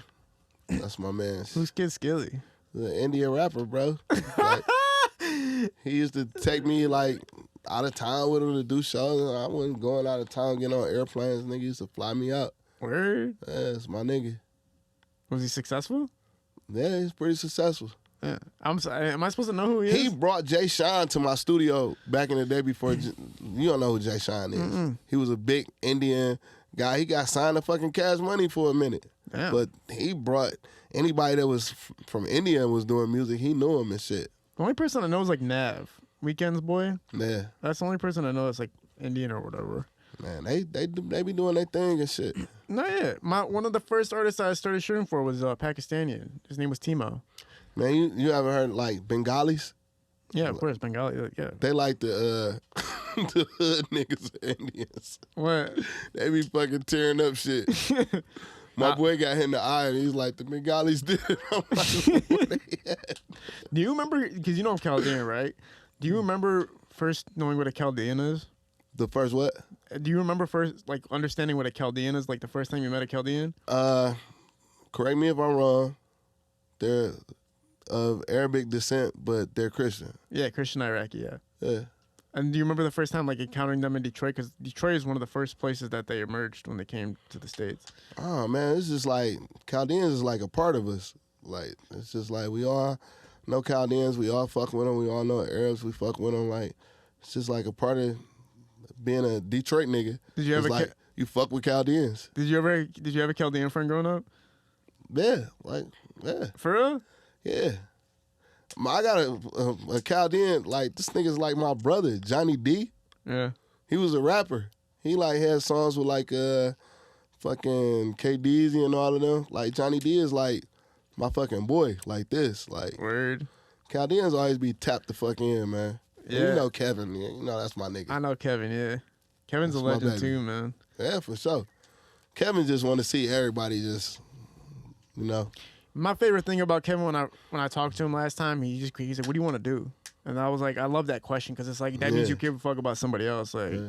And you know, I fuck with a lot of Jewish people too. Like Roger, like yeah, I've been to Jewish weddings, funerals, like everything. I've been like accepted by like a lot of Jewish people. Like my friend Mike, who I was telling you about, that took me out the basement. Like his family was like Jewish people, and like they had like his parents had like money and shit like that. So one thing that I respected about them is they never looked at me like, why you investing so much time and shit into this little nigga that's bound to end up nowhere. Like they just respected it and tried to give me game and shit like that when I went around them. yeah, just like total acceptance of Well, because there's I think at that time too, like there wasn't. they looked at me like family. Like Yeah. a lot of people have like crazy perceptions of like Jewish people, but I'm like, you probably got, you know, it's gonna be good or bad people, whatever. Like I don't know, like as far as my experience with Jewish people, like I was accepted. I wasn't made to feel bad or belittled, and if I ever was, I spoke up and I was respected. You know what I'm saying? Yeah, for sure. Like I can say that like a Kev got a fucking liquor store, and I go out there and I be behind the counter with him, and I just see how Kev treats people. Like Kev treats people good. He's like real nice and respectful to everybody, and I just appreciate that about him as a person. Yeah, he has that approach about him, man. I feel like I was telling Primo this. I was telling Primo how like I feel like when you're a different culture. I mean, I don't know what Primo is. I think he's like a polar bear. He's like the whitest of white people. Yeah, he's like polar bear Wisconsin shit. He's probably from like Amish or something. I don't know, but I love Primo. Congratulations too on like I think he's like 8 months sober or some shit like that. Some crazy. Congratulations on that. But when you're a different culture and stuff, and you're coming into the hip hop scene, it is a little more difficult. There's no question about it. Yeah, sometimes y'all don't be knowing shit. Don't know shit. Like Kev, he fucking offended the fuck out of me one time, and I just had to tell him like, bro, you can't fucking do that. Kev. Yeah, man, he pulled out a bunch of fucking money and was like, I can buy your watch right now. Damn. Well, that's not a cultural thing. That's a money thing. That's different. I don't know, though. No. It just sat on my mind, and then the next time I seen him, I was just like, nigga, what the fuck going on? He was trying to introduce me to somebody, and I just like cut up on him bad, but I feel like he ain't know no better. When I used to shoot the basketball games for Don't stun on me, bro. Like, no, that's not a racial thing. We're talking about race, not money. Oh, yeah, you talking about race. But, like, no, I feel like if he wasn't fucking Chaldean, he would have fucking knew better. Nah, hell nah. Chaldean. Nah, man. I never heard of no Chaldeans do some shit like that. That's kind of different. Okay, I mean, might be a money thing. I did that before. I told somebody I make more money than them, and the whole room turned on me like, you never say that shit to somebody. Yeah. I didn't know that though, because I just like. That's yeah, what you're I right. just said. Yeah, I've done that. You didn't know. I did that at pizza. I can't say the name of them because they sue people for that. But I was working at a pizza place, and I literally was like, I told my manager, like, bro, I make more fucking money than you, and everybody in the rooms like dropped their knives, like, what the fuck did you? Nah, do? you supposed to do that to your manager. You was right. Nah, but you never say that to somebody, especially when you're working at a pizzeria. Nah, you was right for that because he probably offended you. Or he did something to you. If you just did it for no reason, then you tripping. Yeah, he was treating me like shit. I was like, bitch, Okay, then you was in the right. But I was shooting Sada's basketball game, and he turned to me. He's like, "Hey, white boy, can you?" And I looked at him like I was gonna kill him. Like, Who did that? Sada. And I was like, "I'm gonna kill you," like, cause I'm not white, first of all. Well, Sada probably just fucking with you. But that's when I learned. That's when I learned about how that shit works. Cause like I didn't listen. You know how long it took me to realize disrespecting the shit out of. I mean, like making fun of somebody is a way of saying I fuck with you. Yeah. Like constantly ripping on somebody is a way of saying I Bro, fuck with if you. you gonna get offended quick by Sada, No. just don't even go around him. At that Cause time- he don't give a fuck what he say. Like nobody really talks shit to me. Like niggas know, like nobody really. Sada will say any fucking thing to me. But the thing is, it's not even him. It's like a cultural thing. He Where be like, like, nigga, fuck you, Helluva, take that shit off your head. I know you bald headed motherfucker. Like I be looking like it's a sign just of school. it's a sign of love from anybody that when they rip on you. And it took me forever to fucking learn that from Detroit, because Detroit's like the only place when I hang out with my friends, we don't really rip on each other that much. But when I came to Detroit, I was getting roasted like I was a fucking pig on a stick, bro. Like I was literally just like. But now you got tough skin, right? Hell yeah, I don't give a fuck. You can say anything. Exactly. Yeah. No, I'm appreciative. I feel like Detroit fucking grinded me up like a knife, like fucking just sharpening me up. Like, you ready for the world. Shit. That's just like when we go fuck? to anywhere, any other city, LA, Atlanta, anywhere, they know us. Like we've been through the fire, so yeah. No, I we stand. ready for the world. There's nobody that can stand in front of me and I'm gonna look at you like I give a fuck. Like I can't. There's nobody. Like I can't stand in front of you and be like I give a fuck that you're in front of me right now. I respect the hell out of everybody that I fuck with and I love, but I'm never gonna be like, oh shit, I'm in the room, or damn, I gotta deal. Like I'm getting in front of this person. That's crazy. I can't even be like that. And because of Detroit, they sharpened the fuck out of me to be ready for that. The people I've been around, the people who, you know, the intimidation factor of working with people from Detroit. If you work with a Detroit artist, some of them think they can intimidate you by the way they talk to you. I'll be like, bitch, I used to work with motherfuckers who love me but would kill me at the same time. You think I give a fuck? Man, what you're I was saying to working me? with this engineer in LA, and he said he was like Thugg's engineer, and he said he had to literally get used to being called bitches. Like Thug just be like, bitch, what you doing, ho? What you doing? Yeah. Like, that's And not even knowing that's like just a. Was he using it as a term of endearment or was the term of like? Ain't no telling, man. Shit. People like Thug, like, man, free that man. Like, I done heard so much good stuff he done from people, but like, people scared of that motherfucker. Like, one time I was in Atlanta, and we in the studio. It was a studio full of people, and they was talking about how Thug be slapping engineers. And I'm like, nah, man, Thug slapped me, man. I ain't going. Like, woo-ty-woo, woo-ty-woo. And the whole room just got quiet, and I was like, oh, shit, he's in here somewhere. No way. And I'm looking around, but he wasn't there. But it was just like, I thought he was in there. And then a week later, I seen him on TMZ. He was smacking somebody. He smacked somebody on TMZ. I'm like, oh, that shit was real. Yeah, because what the fuck are you going to do, man? You can't. Man, the respect level for Thug is something different. I went in the studio before, and it was like, he was in there, and I didn't even get nowhere near him because it was like 100 people like in a room this size. Yeah. Just because he was there. But you've worked with artists on that caliber, though, right? So it's not... Yeah, I like that caliber, but on that caliber with that type of street respect, like, nah. Not many. Like, he's like probably one of the only people I've seen like that. You worked with Jeezy, right? Yeah. That has to be some type of like similarity between that street credit and that mainstream success and stuff. It's like the same. Like, you couldn't get. But like, I've been around getting kind of close to Jeezy for years. Yeah. So like in the beginning it was like that, but now like after all these years, like I noticed, man, I'm a invite them to my house to work with my artists and shit like that. You know what I'm saying? Is there like a breakthrough moment when you're working with artists and you guys find like a mutual like moment where it's like, oh, I fuck with you, and like, all right, let's do this now, like music aside type shit, like I fuck with you? Yeah, like with Kodak, it was like that instantly. Like when he went to jail, like one of them times, like his artists, I was still like fucking with them, sending them beats, and I think like he looked at that like, okay, this is a cool dude for sure. Yeah. But like people like Jeezy and like Gotti, them relationships that was being developed over a lot of years, like decades and shit. Damn. And for you, it's like it doesn't matter, right? It's just like, all right, I'm an artist at the end of the day. Like you're making music. Like it doesn't matter how long it takes me to develop a relationship. Well, let's make this music. Let's get this stuff out there. Yeah. How often do you listen to the shit that you made? Do you ever listen? Do you ever spend time just listening to yourself or anything you've put out?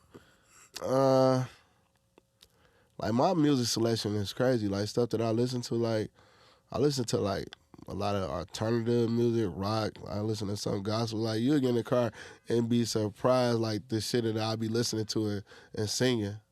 Like one of my favorite songs is like Hollywood's Bleeding, Post Malone. Like I'll be in the car singing that shit. Yeah. But like new shit that I like record, like I'll be in the studio listening to that shit. Like my nigga T. Pringle, we did a few songs recently. Like they've been in rotation. Do you ever remember an artist that had it, but it just didn't, for whatever reason, it didn't end up getting taken off? Yeah, my nigga Vito Lays. That's my best friend. He like one of the best ever that I ever heard. Like for us, like storytelling and like just freestyling, like that nigga is like ridiculous. Like, Yeah. he like this with that shit, and I still think that he gonna blow up. You putting the fire under his ass to help him get motivated. Nah, for sure. Yeah. Nah, he like that. Can you look at streams and see how any of your songs and like the most streamed song you ever had? Do you have the ability to see any of that stuff? No, I don't even. I'll be on to the next. But yeah, but for fucking me and like shit, like do you like, know? I didn't like try like. I didn't know he fucking streamed like that. I'd be like, God damn. You don't know what song, like one of the songs besides like First Day Out, obviously, what's streamed the most? Obviously you've had songs that stream more than that. It probably was a T song for sure. What else, like, man? You know, like, give me some knowledge. Hit me stuff. Like, you know, like I got some Meg The Stallion songs. Like I did a single for her, BITCH. That bitch probably like, you know, that shit is platinum. Did she buy it from you or the beat, or did you guys get in the studio together, or how did that work? She had her A&R. She like, tell him to make this beat. I think he'll kill us.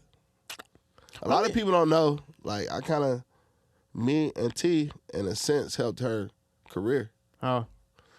Her song, Freak Nasty. You know what I'm talking about? I know Freak Nasty. That's no effort beat. Word? It's fucking no effort beat. That's one of her first big songs. Like, completely? That's no fucking effort beat. Oh, yeah. I love Play that bitch on the, you know, when you play it back, play some of that song. Yeah. That's no effort beat. So when she really got on, it was like, she was looking for me, like, where this nigga at? And they reach out to you and you said you guys can use the song? Yeah, they paid us. That's fire. Yeah. And that's one of the songs that helped her take off. Yes. What is it, bro? Why can't you just be like, yo, come in the studio? I don't get this whole freaking have my manager tell you this and that. It's like, just get in the studio. Like, yeah, that's how I like it. what, you like it being sent over versus being... No, I like it being in the studio. And being person to person, right? Yeah. You could probably make a better song if you Like do a it. lot of times, like, you got to build that relationship. Yeah. You know what I'm saying? But if I'm going to work with you, it's like, I feel like you can get the best out of somebody when you're in the room together with somebody. Definitely, you got to be in the room to get the best. But Yeah. sometimes it just happen like with me and Kodak, and then start in the room. Like, but once the relationship was built, it was being in the room. Yeah. Man. Yeah, man, that's fucking crazy. I admire the fact that how you're able to stay tuned in with the underground and still work with the mainstream at the same time. I don't know how to not do it. That's so crazy, bro. I don't know how to not give back in that sense. Like, I gotta like. You feel like it's giving back, or do you feel like it's a passion? It's both. Cause like these artists that like nobody know, they might be the next this person. Like, you gotta look for the next one. You have to have the ear. So once like I be telling like new producers this, like, instead of just like your focus being like, oh, I gotta get this beat to this person or this person, like, get somebody and lock in with them. Like, once you get a person like Tee Grizzley who nobody ever heard shit from him and he take off, then that's gonna get you in the room and you're gonna be able to do your own sound instead of being like, damn, I'm about to be with Yo Gotti, I'm about to have a bunch of Yo Gotti type of beats or whoever. So now when they get you in the room, they looking for the Michigan sound. You know what I'm saying? Yeah. The next person is more important than the person who's already established sometimes, right? Yeah, that's how I feel. Yeah, I feel like that's the sad part about Detroit is that, or not even just Detroit, but the music industry is that everybody's always trying to get to that guy who already made it and not trying to get to the guys who are But on once the you way. get that person that you build them up, like what's the guy named Hit Kid and Glorilla? Glorilla. Yeah, like that's like a sound like that's established like them too. So once he got that F and F, like people looking for him and they looking for that sound. Yeah. Versus you trying to just figure out what somebody want, have them come to you. Man. Building with somebody is like a risk, is a scary thing too. It's like you gotta just trust the fact that they're gonna show up, you're gonna show up, you're gonna make something happen, and then you're investing in, especially if you're a producer investing in an artist, that must be the scariest Once thing. you believe in it though, you believe in it. Like, I really believe in like Dugg, like Tee Grizzley, like this shit is like that. I believed in it. Do you still work with Dugg right now? Dugg, I mean, you know, he in this situation right now, but I'm saying like before that. I thought he got my bad. I thought he got out. I thought he already But anyway, before, so what's like the plans with that? Do you guys have that relationship where it's just gonna continue from there, or was it just like projects? Nah, he tap in like whenever he get a situation like man, like with me and Ant mixed like his first whole EP.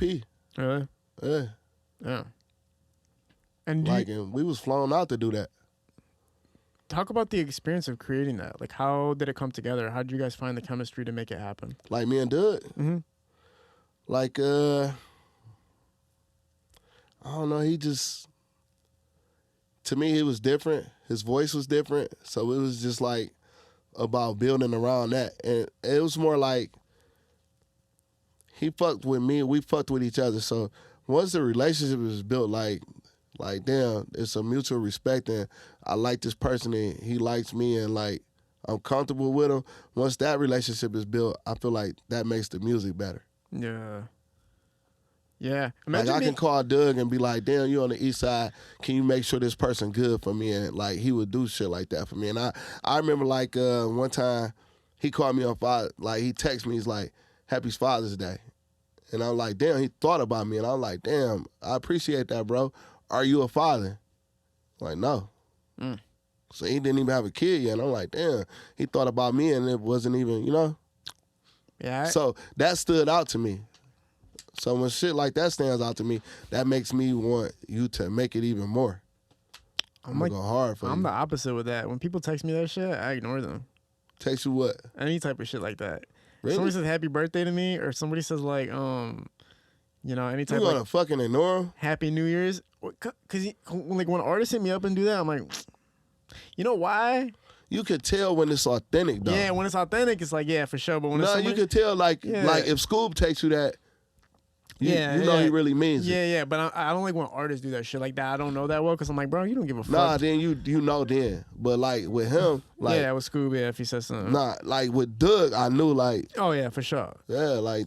No, but I'm just saying you take it differently than like if it hits you like that, that's differently from how I take it. Yeah, that hit me like that because he didn't even have a kid, and I know he wasn't saying that just to say it because like when you meet this nigga, you know like this a real individual. Like this nigga is a serious individual. Man, yeah. That motherfucker, like when I was talking to my cousins yesterday, my cousins are hip to Detroit rap, but not to a major degree. Dugg could go from being cool to scary like that. Like, yeah, you gotta be humble, man. Well, man, I remember I was at a bar with a girl one time, and the girl had got to the bar before me. Okay, she's already sitting down at the bar, and she's talking to this older dude, and so I see them chopping it up, and I slide through. I'm like, "What up, girl?" And I come sit next to her. That dude got mad as fuck because he's like, "Who the fuck's this dude sliding up on a girl I was just talking to?" So I'm talking to her, I'm chatting her up. He doesn't know me and her like on a date type shit. So I'm chatting her up. And we're having a good talk, and he kept chiming in everything I said. He's like, what's that watch on your wrist, a Rolex? He's like talking all this type of shit to me. He's like, what you got outside, a Ferrari? He's just talking crazy. You don't even know what's going on. I'm looking at him like, I gotta stay cool because if you act like lame in front of a girl like that, you go back and forth, then it's, you're gonna look just lame, like talking shit with a dude. So we kept going back and forth for a while. I started giving him looks like shut the fuck up, but I wouldn't say it. I was just looking like shut the fuck up. But after a while, I was like, I'm going to buy him a beer. Maybe that will diffuse this whole shit. I bought him a beer. He cooled off. Before I left, the bartender came up to me. He's like, he's a professional boxer, right? So I'm sitting there like, if I had touched this motherfucker, I would have died. Like tonight. I would have died tonight, son. So you can't let him hold you, though. Helluva, man. I think we come from different perspectives of life where, like, I'm not going to die for a motherfucker that, like, I'm not gonna die for somebody talking. You know what I'm saying? No, for sure. I feel you. You know what I'm saying? I feel you. I get too much. Because like I see a lot of situations where I be like, and my niggas would be getting mad, and I'd be like, I don't care about that. Yeah. Because it's a bigger picture to me. That's what I'm saying. People think like you have to stand on, you have to stand up and defend. You do have to stand up for yourself. I'm not saying don't stand up for yourself, but don't be stupid. It depends on what they do. Like like little shit, I let some shit slide. You know what I'm saying? Because yeah, just fuck that shit, man. It really ain't even worth it. You know what I mean? You would have to touch somebody for me to hurt you. Right. If you touch my family member, you couldn't let that nigga touch you. Huh? You couldn't let him touch you. I'm not gonna say he's gonna touch me. That's what I'm saying. No. When he's talking shit though, I'm not gonna be like, No, let's no, fucking for sure. fight, get up. I would have died that night, son. But the whole point is like you gotta learn to just be like, all right. But just like you killed it with a beer, like Yeah, you killed it gotta with a learn how to sometimes do that. Yeah, it's a Like, G- bro, fuck this shit. What you drinking? It's a G And it's move. that quick instead of just. My boy recently, he got jumped and he was telling me the story. And in the story, I'm listening to it and I hear like 3 times you could have diffused this and you walk away with your dignity and they don't feel nobody get hold or nothing. I'm hearing this, but you just so with the shit that it led to you getting jumped. Yeah. Think about it, bro. Somebody's psychology affected your psychology. How fucking stupid is that? I remember one time I'm in the car with my boy and it's this girl. I'm like, take me over to this girl house. I don't got no car. I'm in the car with my boy. He pull up, and it's a short nigga on the porch. He little as hell. I'm like, he like, ask for the bitch. I'm like, hell no. It's a nigga on the porch. He like, man, that little ass nigga asked for her. So I'm like, hey, bro, Peach is there. He like, nigga, this is around the time when Menace Society just come out. He like, yeah, who you, partner? I'm like, I'm a friend. I know her from work. I instantly got a little like, something ain't right. I'm like, I'm a friend. I know her from work. He come out with the bitch by her hair. Oh. Like, hey, bitch, it's a nigga out here for you. Whew. She like, I don't know him. He know my sister. I'm like, yeah, I know the sister. He go in the house and come out with the sister. Oh my by God. her fucking No hair. fucking way, bro. We pulled off. I'm telling my man, like, bro, see what you almost got me into talking about this little nigga. Like, man, get the fuck out of here. Nah, yeah. Never discount the other guy. I think they say that in Scarface. Yeah, I know a bunch of short niggas that's like that. Yeah. My nigga Shorty Rich Yeah. from McGraw Ave. I haven't watched the show, man. Yeah, But I'm gonna be in that show. Shorty Rich. I talk to them. Anybody know? Like, if you know Shorty, you know he like that. Like, Well, height don't mean shit. height doesn't mean a goddamn thing, man. What is it? What movie is it? Friday. Next Friday, Cat Williams plays the pimp. He was running shit. Yeah, He was running shit. that's about what's in here. Yeah. And Cat Williams is probably a real pimp in real life too. Do you ever Nah. get to meet any fucking anybody outside of hip hop? They ever Man, listen. Hip hop motherfuckers, I ain't really starstruck over. Like the fucking actors, I met fucking Lorenzo Tate. I'm sorry, I don't know who that is. Lorenzo Tate is O-Dog from Menace Society. Oh, you see cool. him? Yeah, of course. I met Lorenzo Tate. Yeah, Now, yeah. When I was growing up, I'm a young teenager, like 14. When this movie came out, this is like the best shit anybody ever seen. Yeah. I seen this shit at the fucking drive-in. Like, a lot of people like, yeah, like Menace Society, classic. You watched it on DVD. I seen it. I went to see fucking Menace Society. So I'm with my boys in the club in L.A. And my boy, he was opening up for Nelly. So we was like all over. We in L.A. I'm out there for the first time. We in the club.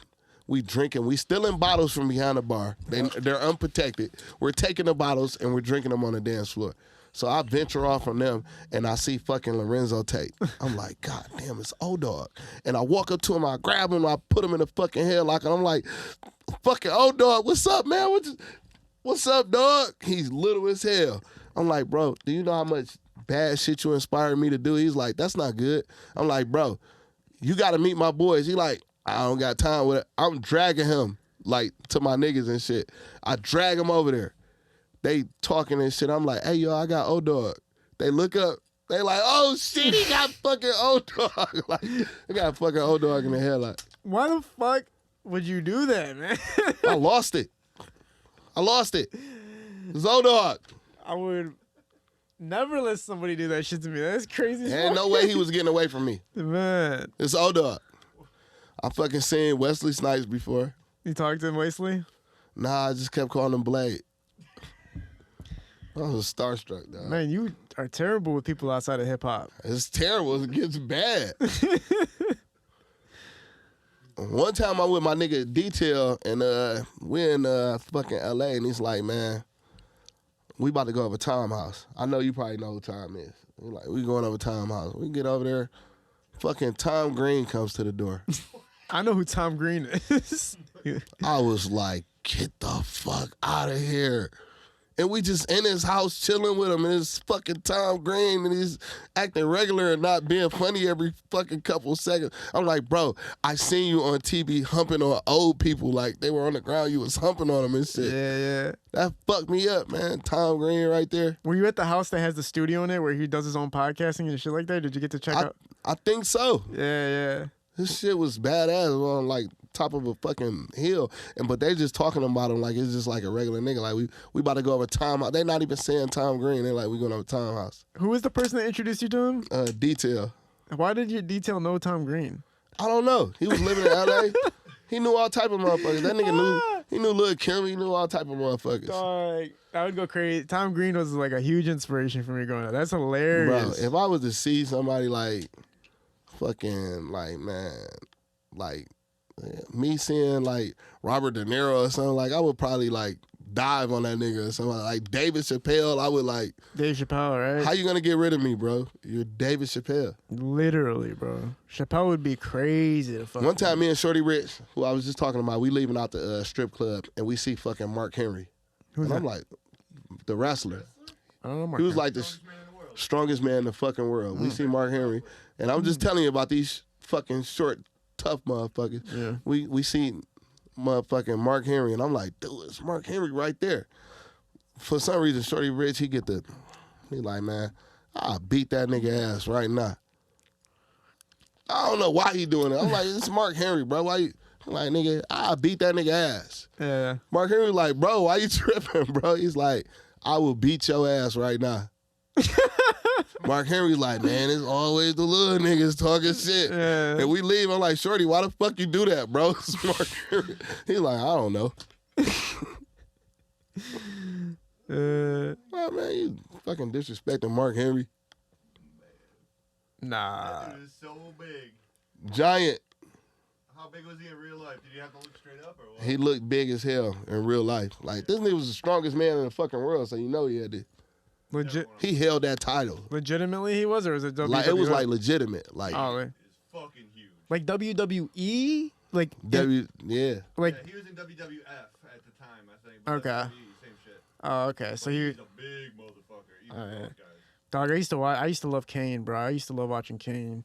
Okay. Kane and Undertaker. Oh, yeah. The That shit- Undertaker's brother. Yeah, that was the shit. Man, wrestling was so big. It was, bro. Like, when the Undertaker came, it was just like, you was in awe, like, his, like, death walking. Yeah. He comes out the Hey. coffin, and everybody's like, oh, shit. You want to talk about beats? They had the baddest fucking introduction songs for each one of those motherfuckers. Kane, Undertaker, da na na na na na na. I'm like, man, So, what like, the when I got fuck? onto wrestling, my uncle, he was, like, a big wrestling fan. So, like, wrestling was all, like, about countries and race and Cold War and shit. You know what I'm saying?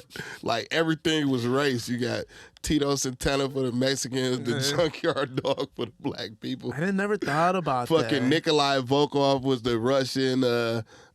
Sergeant Slaughter was the all-American motherfucker. You had the Iron Sheik was the Iraq. Yeah, that's right. He doing the camel clutch on you. They being racist as fuck. And then they got like weird motherfuckers like what's that dude? The Mankind. Mankind was my favorite. Mankind was a weird. No, Nah, that wonder was why after the fucking race wars. Okay, so they Because did. you had like Ricky the Dragon Steamboat for the Asians. Like, it was just all They really racist. plotted it like that. Like, who was it Vince McMahon or whatever? They had a whole narrative. The British Bulldogs. Man, Everything was race. fucking brilliant. Fucking, who was for the Irish people? Roddy Piper. Roddy Piper. God damn, that's crazy. Bro, can we haven't even mentioned yet Stone Cold and The Rock. Those two were my favorite. That was a whole nother era. You're talking about the race where they tried to specifically make everybody fuck with the show. Like, you're gonna fuck with it because this person looks like you, and then they had Yeah, like when the Cold War was going on, everything was about race. They gave us the fucking Junkyard Dog and the fucking somebody else that used to come out dancing and shit. But yeah, I'm more fond of like when WCW NWO, that was fire to me, and then when Stone Cold. No, I think Man, when Stone Cold and Goldberg and The Rock and all of them, like, that was like a golden age itself. Yeah, Undertaker, Kane came through. I love Kane. I don't know why I love Kane. It's just the mysteriousness of he had a mask on. Like, what the fuck? And then they said he was a robot or he wasn't a robot. Like, what the fuck? That was the only part that tripped me out. Like, I was like, I just make him a motherfucker. Like, stop making him a robot. Now he's doing like talk shows or some shit. Yeah. I don't know what he's doing. He's Yeah. talking a lot, though. Yeah. I don't like that shit. I don't like that. I like when it was mysterious. And then I think my last Triple H came out of nowhere. That shit was crazy, bro. They just had motherfuckers kept coming and kept coming. You know why I stopped watching WWF? Is because I was at school one time and some kid came up to me and I was telling him about the fight. He's like, bro, chill. You know that shit's fake, right? You ain't know? I didn't know. I was watching it the whole time. Like, this is crazy. Like, this is the guy. How old was you? I was like, I think I was like 12 when I figured out the shit was fake. Yeah, I was like 12 years old. I'm like, damn, like, so they're not really hitting each other? And like, oh, that's not real. They don't really hate each other. Like, that's crazy. Bro, you know how dumb I was when I was a kid? I thought when you would play a movie in the VCR, that like every time you rewound it, the actors had to replay the scene again. Like, I thought I was controlling like. You ever watch Ernest Goes to School and Ernest Goes to Camp and Ernest Goes to Jail? Yeah, I seen something on Ernest movie. Yeah, I used to watch. He's my idol growing up, so I used to watch that shit. And like, I used to rewind it, like, my bad, bro. I don't want to make you do this shit again, but I got to see that one part. I swear, that's how dumb when I was a kid, I was at that level. He was dumb as I was in fuck. special ed. No, for real, I was in special ed. Like, a lot of people don't know, I was in special ed for like 3 years. No cap. I mean, I was in special ed too, but That's like, I was just about to say that, like, that's past special ed, though. But you was concerned for your mans, though. Yeah, I was. I can appreciate that, like, bro, I don't want to make you do this shit again, but I kept thinking. like, sorry, I had to pee, man. I was trying to hold it. I used to like watch, like, is he gonna do it a little bit different this time? Because I'm making you do it again. So there's no way you can do it twice the same way. I used to be on that shit. Jim Varney. I remember when the fucking VCR dinner came out. Yeah. Like, my grandmother used to watch, like, soap operas every single day. Like, she had to watch. I don't give a fuck what was going on. It could be like a nuclear war. She was going to be watching the soap opera. And every once in a while, she had like a doctor's appointment or something where she had to miss it.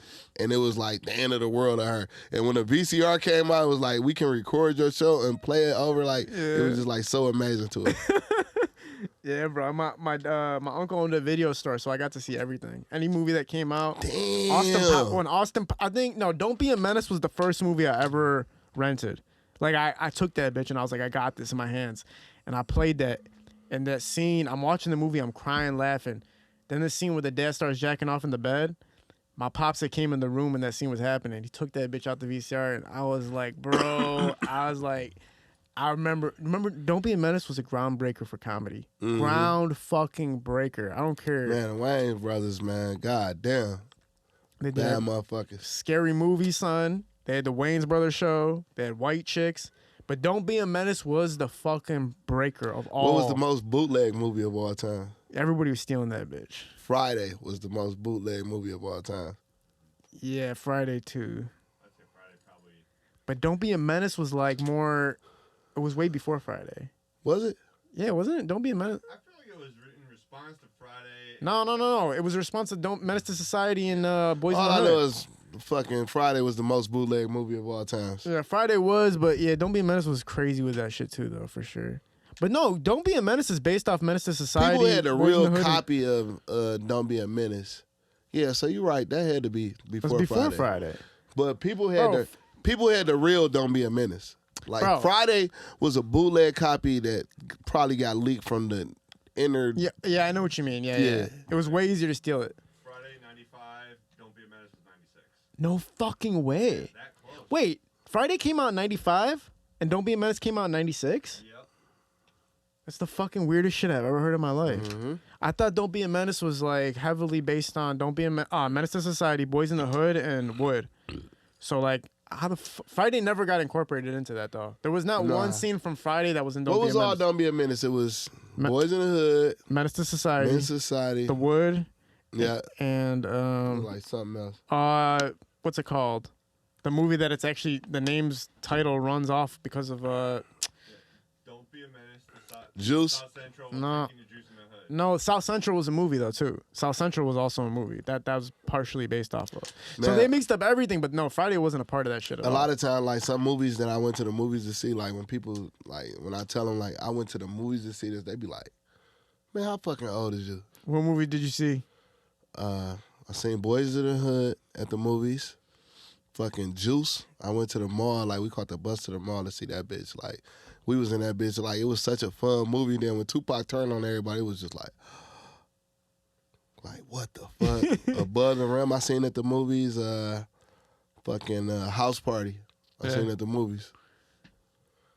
Tupac shined, man. I seen Terminator at the movie. I seen Crush Groove at the movies. Did you see Scarface? No, you couldn't have seen Scarface. Did you ever see Crush Groove? No. See, that's what I'm saying, man. You gotta do your fucking research, Crush bro. Groove? You gotta do your fucking research, Hey, dog. bro, that's the only time I've ever heard of that movie. How you ain't never heard of Crush Groove, bro? You gotta do your fucking research, dog. I bet it got a 4-star rating on IMDb. Guaranteed. Guaranteed nobody talks about that movie. But What, Crush Groove? People talk about that? Crush Groove might be the first big rap movie. What was it about? Who was in it? Run DMC, Oh, shit. LL Cool J, Okay, we're going. fucking Fat Boys. Helluva, nobody in our generation watched that fucking movie. Yeah, I gotta know the legends, though. Nah, hell no. That's like watching like what's that movie with Mark Wahlberg?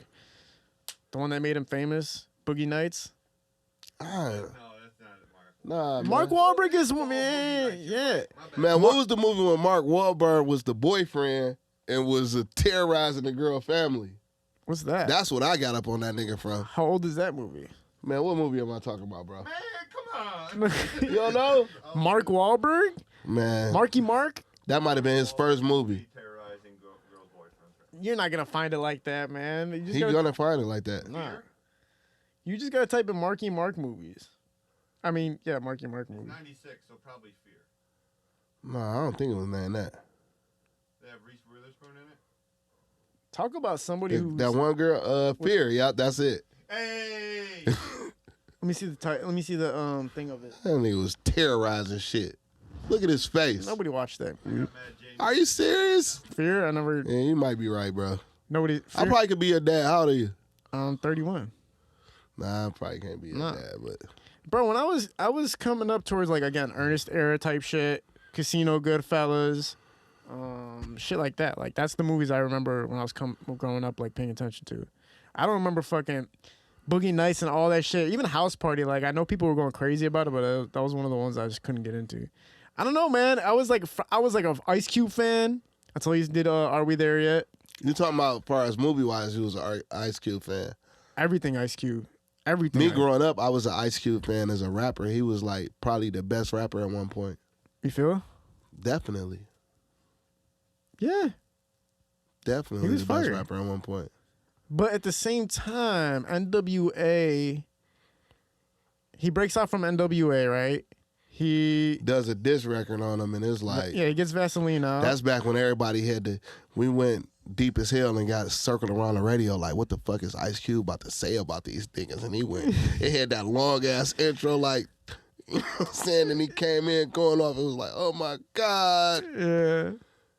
Then the next big diss record was fucking Ether. Then after Pac did hit him up, it was just like diss records, he took it to a whole nother level. Yeah, Tupac took it to a different fucking level. Tupac, and then I think Biggie's retaliation was Long Kiss Goodnight, but I don't know. I know Long Kiss Goodnight, like, I mean, they pretty much say you know who we're talking to in the song, but that could have been. I mean, I don't fucking know, but that was crazy as fuck too because I remember when Tupac died, I was in school, and I didn't know who Tupac was exactly at the time. I just remember it was a big fucking deal. Yeah. Like Tupac dying was a big fucking deal. Imagine you don't know who somebody is, but it's like the biggest deal in the world. Man, that he died. rappers didn't used to die like when I was young, so it was like musician, like it was really a big deal. Like Eazy-E, it was crazy. Fucking Aaliyah and Tupac. Yeah. Then after that, it just started being like fucking normal thing down there. It's dangerous being a rapper. Remember when Left Eye passed away? Did you watch the footage of her dying? There's footage of her dying? Yeah, it's on video. It's like basically she's driving with her friends in the car, like I think I did see that. Yeah, it's horrific. yeah, and then like all of a sudden she like sees something and then she like flips the fucking car over. It was fucking crazy. Horrific. Okay, cool. And I played a part in like the little guy, like so many of them. You know what I'm saying? It's just like it's just hard to touch on. Yeah, that's the thing. I feel like it's what I'm trying to do with this interview, because you're going to be back again, obviously. I was trying to keep like a focus on a certain areas, so that way it's not, because you did so much. A lot of times when people come on this podcast, like they have done so much, it's like, you guys don't understand this. You can't touch everything. It's impossible. Yeah. Your work is collectively over a couple decades of work. How the fuck are we going to touch on every single thing that happened? Yeah, for sure. But I'm glad to get the like Street Lord, Rock Bottom, East Side Cheddar Boy thing out there. You know what I'm saying? Like that. Yeah.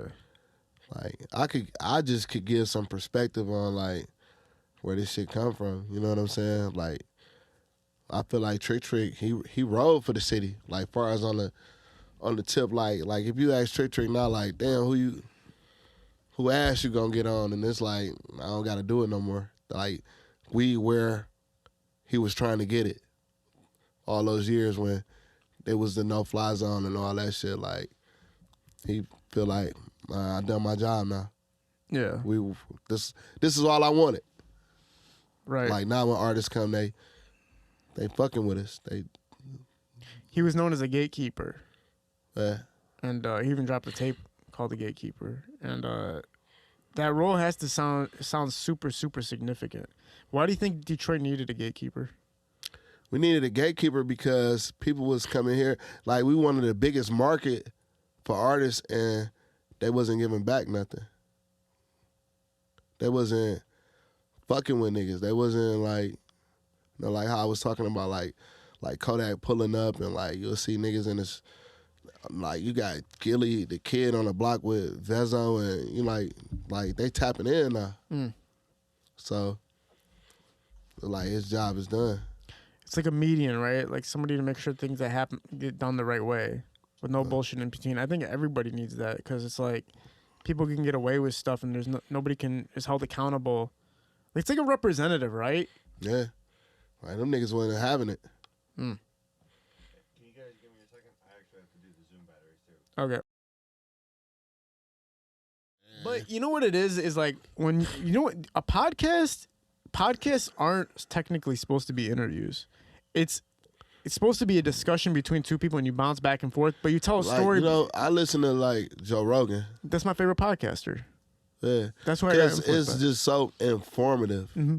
Like if I want to learn about something, I just look at the title and I'll be like, you know, it's gonna be good, like good information. Yeah, that's kind of what I'm trying to do in Detroit. I'm trying to bring the Joe Rogan type of atmosphere to Detroit, because I feel like when I was watching a lot of podcasts, with all due respect to everybody who's doing podcasts, I feel like there's an agenda of like, all right, here's the questions I'm gonna ask this motherfucker about what beef he has with this person, why he got shot, why he went to prison. And it ain't really, you know, and it could be something like bigger. Like Joe Rogan, I feel like is like, it's just informative to me. Well, you're humanizing an artist at that point where you're like having a real conversation that goes beyond just like what the fuck happened. Like you said, don't even be just artists. Like it be people. Like I be wondering, like finding out like CIA secrets and like UFO sightings and like fucking civilizations that was earlier, like actual factual shit. Like like damn, you can learn some shit from Joe Rogan like a motherfucker. My favorite episode is the Lazar episode. It was the guy who talks about how he used to work for Area 51.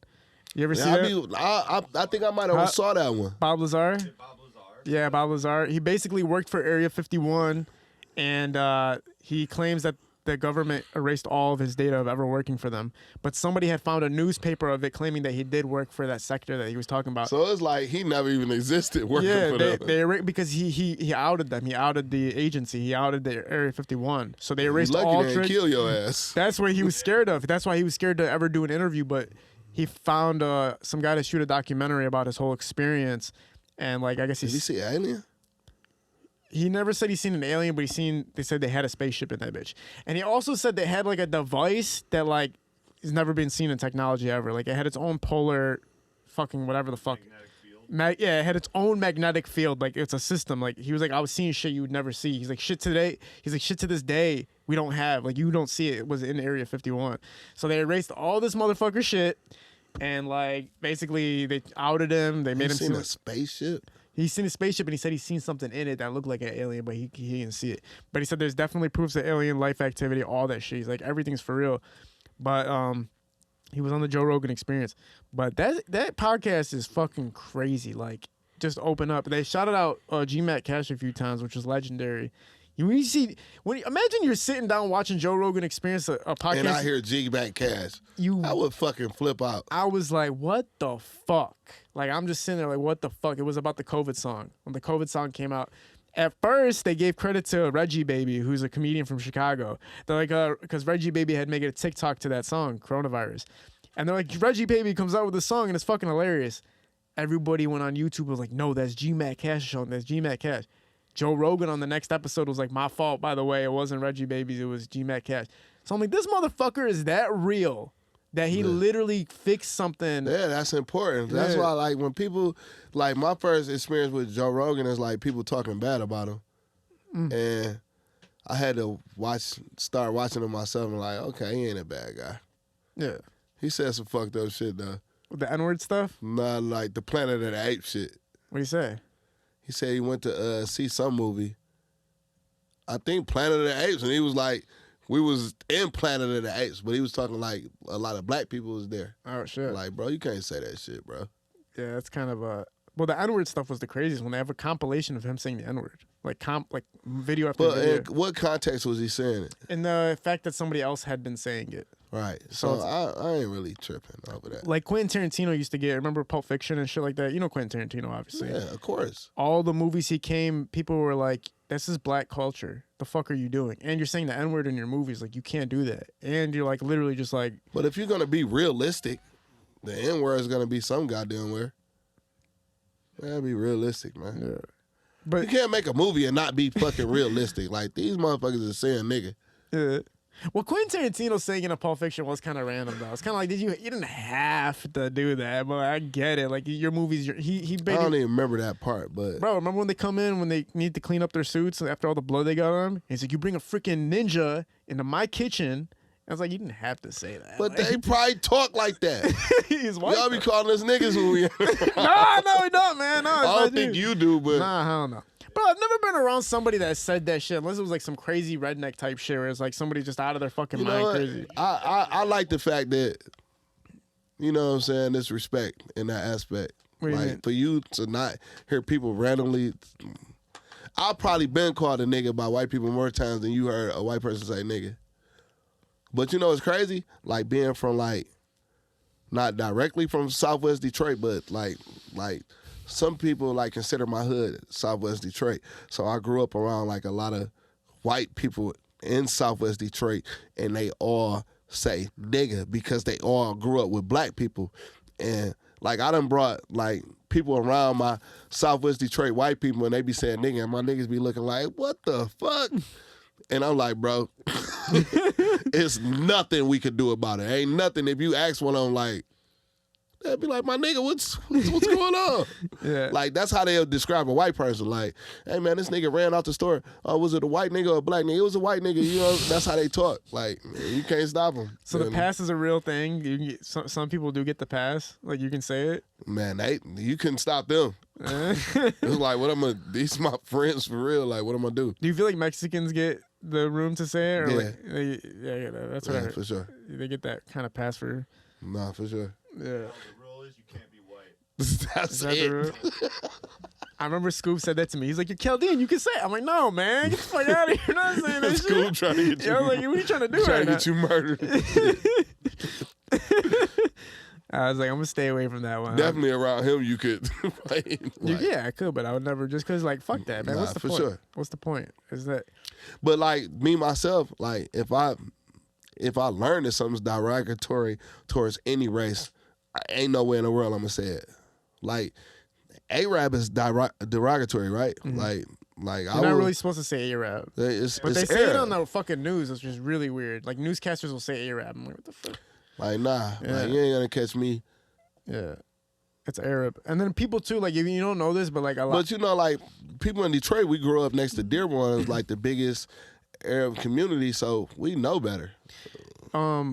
One thing people do say that's annoying to Middle Easterners is Habibi. Like, it means my... I ain't know that was annoying. It's not a bad word. It means my love, or it means, like, you know, something like that, like whatever. But people will be like, you know, they'll say it, and it's like, it does feel derogatory sometimes, where, like, they're saying it because they're trying to communicate with you. I don't know how to explain it, man. I know exactly weird. what you're saying. It's like they trying to prove a point. It's like fucking weird type shit. It's like It's like if you go up to a black guy and say, what up, my brother? Or something. yeah. What up, my brother? It's precisely what it's like. Brother. Yeah. Nasty shit, right? You know what I think people gotta like relax on, like, white people for, or like even anybody outside of the black culture, is that, like, when you first start talking to somebody who's like very, very like street, right? Do you ever notice you'll talk to somebody who's white and then they'll start talking kind of like you, like as the conversation goes on? Me and my mother used to have that. Like, I used to be like, "Mom, why the fuck you talking white?" And she'll be like, "I'm educated. Yeah. I ain't talking white. No, you're fucking talking white." Yeah. Martin Luther King was educated. Do we fucking sound white? No, you don't sound white. You're talking white.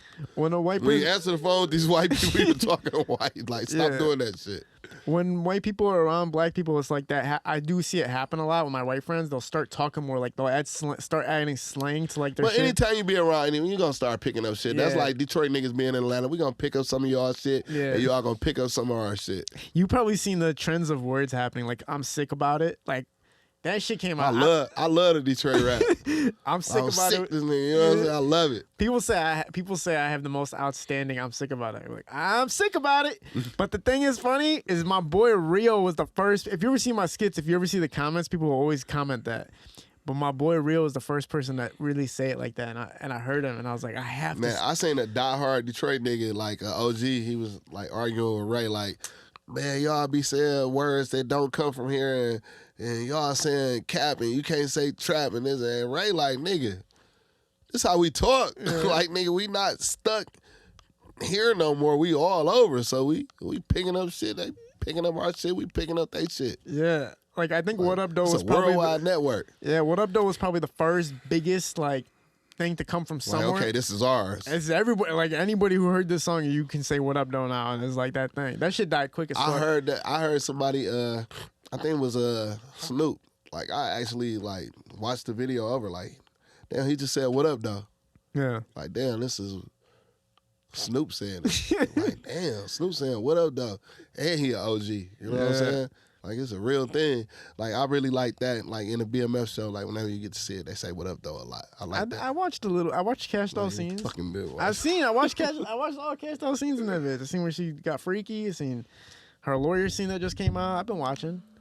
I think, listen, they're gonna. When I heard Cash Doll being on the show, I thought it was gonna be just like a little feature or episode. I'm like, man, she really acting on here with these great actors. Like, it's fucking beautiful. I love it. Can you believe Especially Lil Meech. Like, I'm still looking at it like, I forget that he Lil Meech.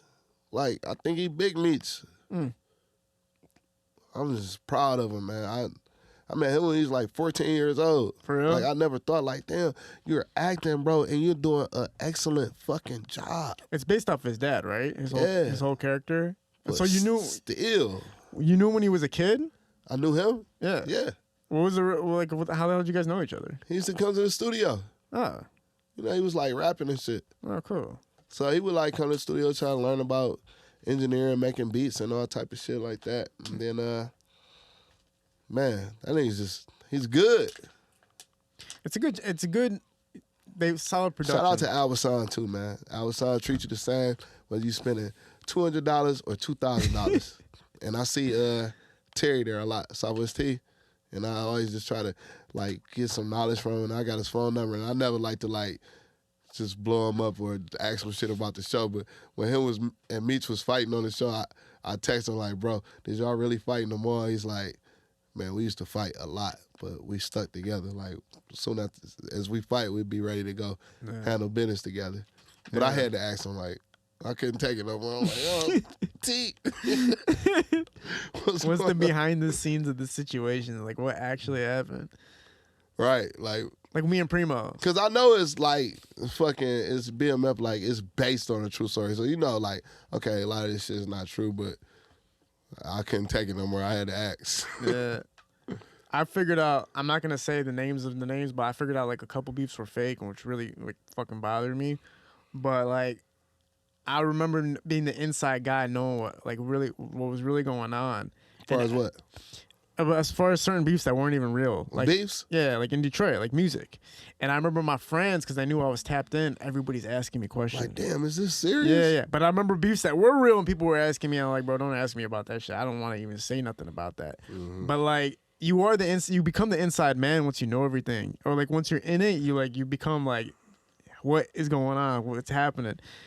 The worst shit ever was when I used to wake up. I had a lot of friends pass. I mean, obviously you've had a lot of friends pass away in the music industry, and I've had a few myself. But the worst is like when you open your phone and you see an old ass picture of your friend pop up, because you know there's a reason that you're seeing an old ass picture of that person. 99% of the chance. Man, you be knowing like. Yeah, that picture that would make no sense to post. You know, that. as soon as you see it, like. Yeah. You look for the RIP, like, damn. Yeah. I don't know. It's just like a feeling like you get when you see the picture, like you know, like, damn. You just know it. Something happened. Yeah.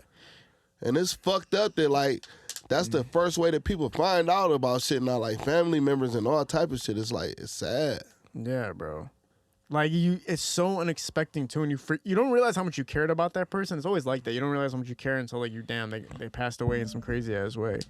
Even when like I know it's like a little bit of a touchy subject, but when Skilla got shot, people were posting RIP on his post, on his comments. And I was just with him 2 days before that. So and I know that scared the fuck out of you. Bro, huh? It was 1 a.m. I was about to go to bed. 1 a.m, I'm like, because me and Skilla had just dropped the interview like 2 days before that. And I'm sitting there and I'm like, why is Skilla's face popping up everywhere I'm looking? And then I saw in the comments, it's like, RIP, RIP, RIP, all this shit. And people confirming it like, no, it's real. He's gone. He's done. I'm like, I'm texting everybody what's happening, what's going on, what's this. Nobody, even if somebody does die or pass away, if you message everybody, nobody says anything until somebody says something. Like, you got to hear it from somebody else type shit. Man, I didn't go to sleep till 6 a.m. I'm like, bro, what the fuck happened? And you're just sitting there like, what the fuck's going on? But even with the mainstream is happening, like when Takeoff and all that stuff, so you just see it and you're kind of just like, you know, right when it is, you just know that person passed away. Like something tells you in that picture, or something tells you in the moment that was posted that person most likely just passed away. And like that's like when I heard about King Von, I couldn't believe that shit. And then I went to DJ on the track. Like when I went to his page and I seen him fucked up, I'm like, it's 100% real. Yeah. Those Twitter posts too, like somebody will say like, you know, it's confirmed and shit like that. But that's like thank God it's been like dying down more so. I feel like 2022 was like the craziest year for that shit. It was like non-fucking stop, bro. Like just non-stop. But now it's like kind of cooled off. Like I haven't really heard anything. Thank God, bro. I feel like you know, this new drill rap era is influencing a lot of this shit. And hopefully, I'm not a fan of it too much, but hopefully that kind of like chills out a little bit. When you go back to listening to music, when you listen to what's your favorite era of music? Do you look back at there has to be a significant time of music that you fucked with the most. Right now. Right now? Detroit. Man, no, come on, man, be real. Cause like Fugees. Oh, you talking about like far as like in total, like the quality of music, like yeah, what like people was making it. No, the thing that connected, like you had a connection with that music, like Fugees, like fucking Wyclef, shit like that. Like man, I was. I mostly like connected with music, like far as like back in the day, like E40, like. Back in the day when E40 was doing this thing, and like he's one of the like most relevant rappers of all time, like just still relevant right now, but like he was speaking to a nigga's soul for sure. Yeah. Akon was like that too. Akon was like you're not even from the ghetto, but you feel like you're in the ghetto. Like when you're listening to Akon, it's like damn, I really got grasped. Just resonating with everybody. Yeah, like what the fuck, man. But Wyclef hit it too. But that's why I'm saying, like, I get the drill rap, I get the trap rap, I get all of it, but I'm bouncing my head and I'm going crazy to it. So I'm like, not connecting with me, it. it's respect for the drill rap because, like, in Chicago, like, they really like living it, but it has like a big influence, like, on everybody. Yeah. Like, even if they wasn't living it, they like start living it. Like, and it's like shit, it's just spreading. Yeah. Okay. But as far as like music, like I ain't mad at nobody who's really doing what the like them, like what it really is. Like this is how we living, so this is why we speaking like this. If that's not how you is and you rapping like this, I don't respect it. Cause now you influencing people and you ain't even like that. Like don't do that. Yeah. I was talking to DAVEFIO, the song you had featured with BabyTron. You put that all together. You orchestrated that song. Me and him had a jam session the other day. I was on the drums. He was singing. Really? A couple guitars. Yeah, it was he fucking freestyles that shit, bro. Blew my mind. Crazy. Blew my mind. But me and you were there at the video shoot, and you put that all together, man. And are you still doing that? Are you still putting songs together? Are you still putting artists together? Mm-hmm. What's the newer projects we can look at or check out? I'm like working on my own project. Are you rapping on it, or are you putting people on it? I'm probably gonna end up on one song. Yeah. I'll be getting forced to rap sometime, but like, nah, it's about like just bringing different artists together and shit like that, or even not so much as just bringing artists together, but doing songs with artists that they wouldn't regularly do on their own. Cause like the song with Tron, that's not a song that he probably would have did on his own, but I put it together. Cause that's what I heard that sounded good in my brain, and it came out a slapper. Yeah, it was fire. The shit was fire as fuck. That's gonna be interesting to hear what you do with that. And everybody trusts you. That's the best part about it, right? Like if Helluva's calling me to be on a song with somebody, I'm gonna do it and I'm gonna see what happens. I ain't gonna trip. I ain't gonna double question it. Some of y'all need to trust me like y'all did when y'all was younger, because now I'd be like, hell, I need this, or hell, I need that. Before it was like, you just gonna do whatever like I suggest, you know what I'm saying? But yeah. Niggas is grown, niggas is rich, you know what I'm saying? Yeah, once everybody gets to a certain point, they're like, fuck everybody else. I got this now. I know what I'm doing. Nah, but they still fuck with me and tap in and they respect me, and I love them for it, you know what I'm saying? No, for sure. There's never been a time where somebody ever talked about you and I was like, what'd you say? Or like, it's always like Helluva's a legend. Like the guy like looked out for me. He did something that I never believed. Like when people say that they got a call from you, it's like it was the craziest moment of their life. Like that was the craziest moment of my life was when Helluva called me. Like damn. I like making that call, and it's like big for me and big for the artist. Like it be like certain people like producers and shit. Like I be calling like, bro, that's fire. How you do that? Or how you? And they just be on the phone like, what the fuck? What the fuck's going on? Yeah. I be like, how the fuck you do that shit? Or are you cold, bro? Like I just love your shit. Yeah. They be fucked up.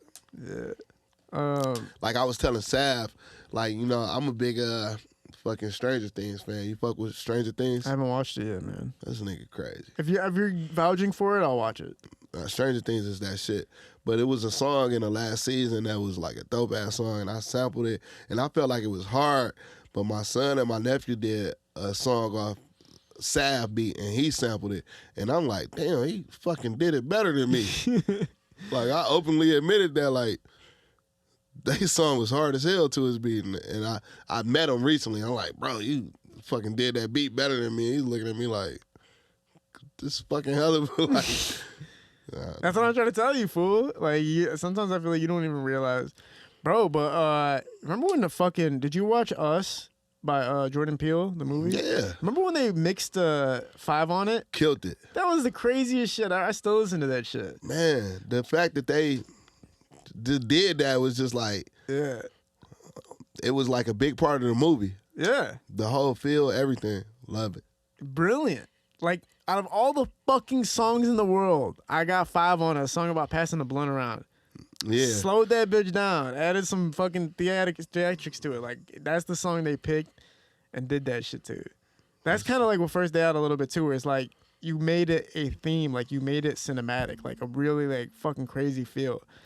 That's one thing I always been good at, like, as far as making beats. Like, my father was in a band, so, like, what they would do in the song would be called changes. And it's like, all right, at this point of the song, we're going to do the change. And then it changed, but it's still like the same beat, but it's different. So just being around that, like, I'm good at, like, switching the beat, but it still be the same. Yeah. The vibe. Like, the vibe in that moment of the song feels different. But it's all the same beat. It's just, like, a dark side to the beat that I can see. It's storytelling. So I'm the first nigga that helped Kid L start doing podcasts over fucking music reviews. That's true, and I'll post the episode too as the last clip. Literally, you were the first person to ever be interviewed ever, and that shit went somewhere. And I remember people were getting mad at me because if you remember the post, it was like all about First Day Out, but like it wasn't an interview. It was we just had been talking about First Day Out. Man. So everybody's like, oh, all you're talking about is First Day Out in this interview. I was like, bitch, it wasn't an interview. Like, it was literally, we were doing music reviews and we had been talking about First Day Out, so I just decided to post those parts, motherfuckers. Right. I can't do shit. In this motherfucking I can't, bro, if I sneeze the wrong way, I can't wear shoes, bro, without somebody saying something, but it's all good now. Nah, you like that, though. It's all love. My daughter did not know who I was talking about, so I said, you know, everybody going there and say they was the first, you know. Yeah. Yeah. That was so funny to me. We'll wrap it up in a second, but I do want to get your outlook on. You said Stranger Things. I know everybody keeps fucking telling me to watch that shit. I'm a scary movie fanatic. Okay, so did you watch Barbarian? Yeah. Fucking fire. I went to see it like 2 times. That shit's fucking fire. You I cried liked at that. it? I cried at that bitch too when she died.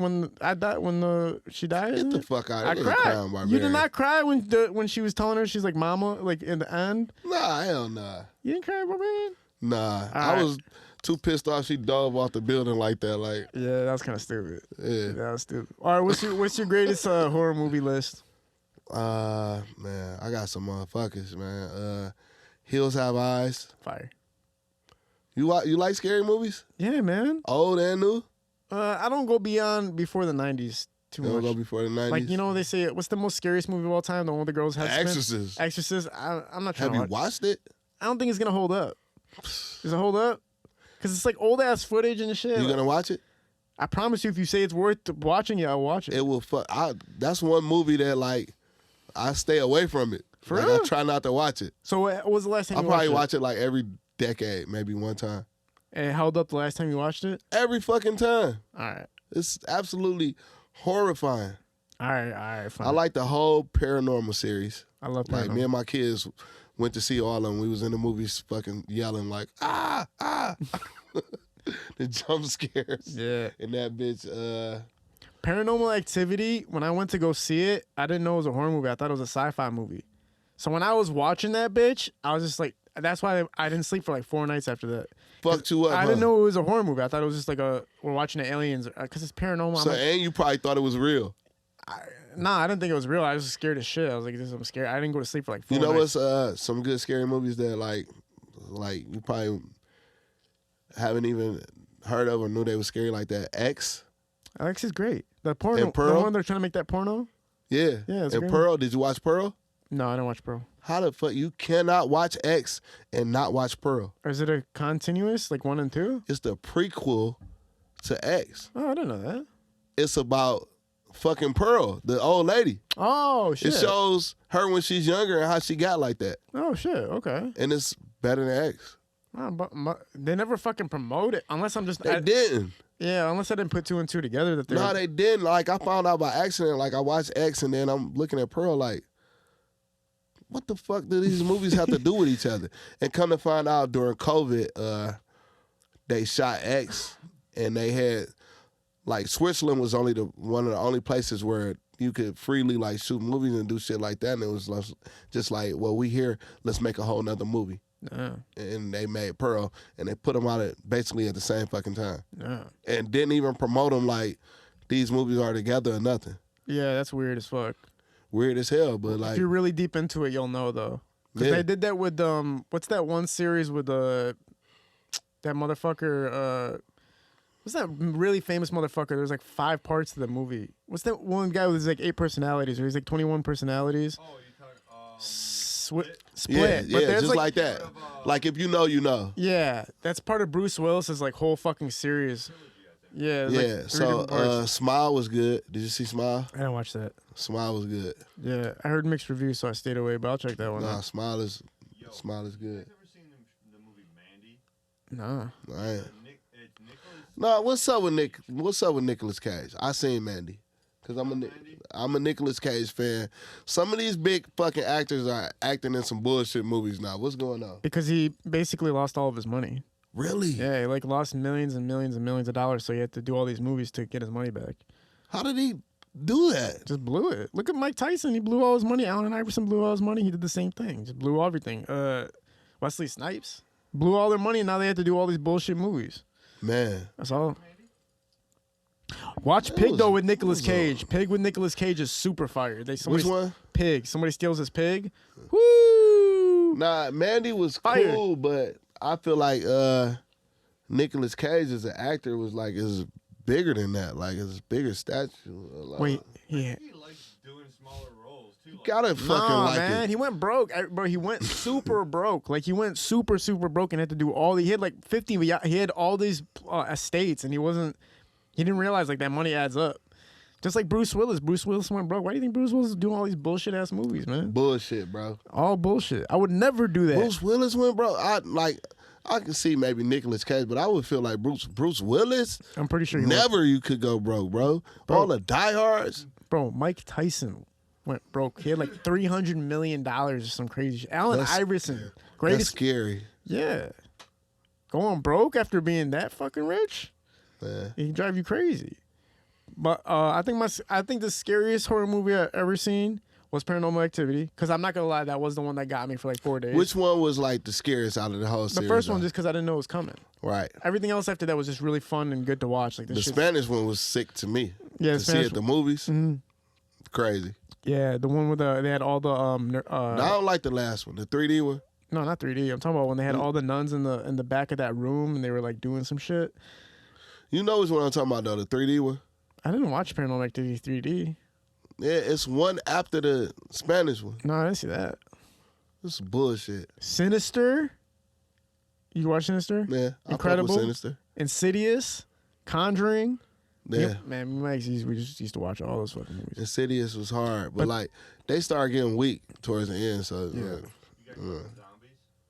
I never fuck with zombie movies. I'm the biggest zombie movie fan. Say anything about any zombie movie. But the games are Name fire. anyone. You watch all The Walking Dead? You finish it? Every last single episode. I wasn't a fan. Even after they fucking killed my goddamn boy Rick's son, they killed Rick's son. Even after Glenn got killed, I still kept watching that shit. That shit was brutal. Y'all are just ruining Man, the listen, show. when Glenn got killed, I was staying in Atlanta, and it was such a big thing to me, like watching Walking Dead with my family. I came to Detroit to watch it with my family. Glenn got killed. I got back to Atlanta, and I was hurt. I Damn. was like, damn, what happened? You know how you feel like, damn, why am I hurt? And I had to think about it. I'm like, oh, I'm fucked up seeing Glenn die like that. I'm fucked up from that. Yeah. It fucked me up, bro. Actually grieving. I never felt fucked up about a person, a character like that. I would literally have to go watch his interviews and see like, okay, he's all alive. Yeah. That nigga Negan, but you gotta respect Negan though. He came back. He came back a bit though.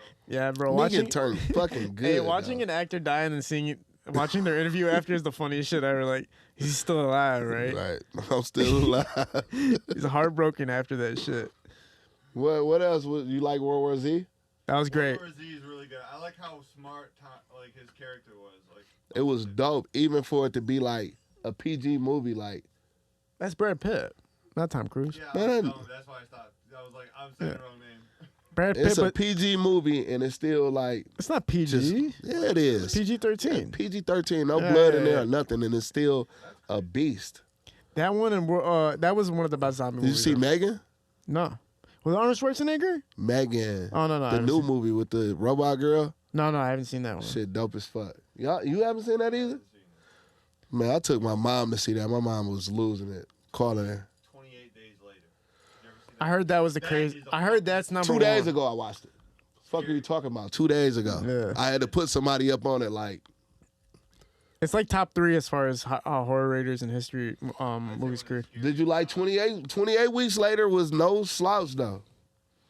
It ain't 28 days later, but 28 weeks later was no The slouch. one that broke the scene was Texas Chainsaw Massacre. That was the horror movie that broke everything. I think that was like the first one because it's like it was based on a true story. Number 1. Number 2 is like a fucking dude with a chainsaw. What gets scarier than that? The whole family's fucking crazy. Now, when you go back and look at it, like, damn, why was people so freaked out? You would know, like, damn, this shit was wicked. Bro. It's like, Hanging you on a meat hook, like, with the skin face. All right, how do you guys feel about like campier horror movies, like B movies or like shit like the Grindhouse films and stuff? nah, I fuck with all of them. B movies, like, what did I watch the other day? Camp, what do they call that shit? Camp Fever. Remember that? Cabin Fever? Cabin Fever. Cabin Fever's fire. Yeah, that's fire. It's like a B movie, but it was just like, Yeah. that shit was sick. You ever Yeah. watch The Evil Dead? Yeah. Oh, yeah. What do you think that new one's gonna be like? The new one's like a remake that doesn't really follow Bruce Campbell and shit. So I'm like not really about I it. don't know. The last Evil Dead was sick. Isn't Evil Dead directed by the same director as Lord of the Rings? Lord of the Rings was. That would be crazy. No, I don't think so. No, the Evil Dead is like Sam Raimi. Actually, he directed Spider-Man and Spider-Man 2, the one with fucking Green Goblin in it. And shit. So the new Evil Dead is like not in that same. No, it's not in the same universe. I don't think. I think it's like a whole reimagining. I think it's more like. I think it still might be good. I watched Pet Cemetery from '81 and the new one yesterday. That was a new one. From the 2019. It ain't good as the first one. What do you use as your radar? Do you guys use Rotten Tomatoes and IMDb? I don't trust shit. I trust myself. Yeah, usually Rotten Tomatoes is pretty spot on. What do you think fucking Stephen King's most selling movie is? Shining. It. Oh shit. That is the scariest motherfucking movie. Bro. Oh, is that movie good? Dude, The original It? Dude, the original It will literally have your skin crawling. No, the newer It is the one that is the most selling. Oh. Oh, really? Before that Yeah. has to be Shining, right? Cause Shit. yeah. No, that motherfucker has a knack for telling stories that will fuck you up permanently. Man, don't sleep on John Carpenter though. Bro, have you ever seen Misery? Yeah. That is a fucking scary. You fuck with John Carpenter? John Carpenter's Halloween. Halloween. The Thing, fucking he did- Halloween. yeah. He created Michael Myers. Yeah, Halloween. Yeah, it's I think They Live. They sold it after 2, I think. Nah, but that movie's straight, bro. At the end of the day, like one? Halloween is straight. Like it's good, but like No, the first fucking 2. it's good. It's not that Nah, good. bro. I watched it, bro. It was straight. Like people kind of hyped. It was because it was new. It was fresh. It was Nah, something. when a new scary movie come out, we gotta go see it together. I'm down. I don't know what they're gonna do nowadays, but I'm down to watch a fucking horror movie. Cause like, I guess Barbarian was the last movie that fucked me up. But is it really? It's a horror movie, but it's also kind of like. Megan is good. Is it a horror? It's the doll. It's a robot. Just Yeah, get I to know. killing shit. It's good. Yeah. Yeah, other than that, the new Texas Chainsaw Massacre is good. Man, that part when he popped up in the field, like, Yeah. that looked so wicked. It was just like, it was so much senseless killing. It was like, I like it. He came on the bus and he just shredded everybody. He's like, fuck you guys. Yo, it's kind of a horror movie, but All Quiet on the Western Front. Have you seen that? The war movie. It is a war movie, but it's like practically a horror movie. by Which how one? fucking- it's Go- All Quiet on the Western Go Front. watch that fucking movie. It's a war movie. It's a war movie, though. It's not even a horror. You know what? I like war movies, though, but I've been debating on watching that. It's a different language. I watched Fury recently. I Brad never Pitt. knew Fury was that fucking cold, bro. Is it, bro? Because I keep turning it off after 5 minutes. Brad Pitt? Yeah. Man. So I'm going to watch it all the way through if it gets... Man, Fury is cold. Anything with Brad Pitt, I'm sorry. That's my nigga. You seen Inglourious Basterds? Of course. Is it like Yeah. that the par? It's not up to that fucking par. Quentin Tarantino, you're not gonna... You can't match... So you a movie motherfucker, bro. Oh, That's crazy. I'm gonna be making movies. Yes, that's the plan. You guys are gonna see me. 2023. That's the move. I'm gonna be making the. Helping you film it. We're gonna be blowing up like blockbusters. I want to make a movie, bro. That's like one of my ultimate goals. You have a script ready? I got a story. You gonna tell me it so I can steal it? We can do it together, man. Listen, let me do mine first, and then I'll do yours. Cause man, I got Okay, all right, I got this whatever. idea. I got Little Tito. I'm gonna get Snap Dog. I'm gonna make it happen. I'm gonna make some shit happen in Detroit. Watch. You guys think watch what's about to happen. Y'all, mark my words. Starting today, you're gonna see what happens to the movie industry in Detroit by September because of me. Put that on everything. Let's go crazy. I'm gonna show you what time it is.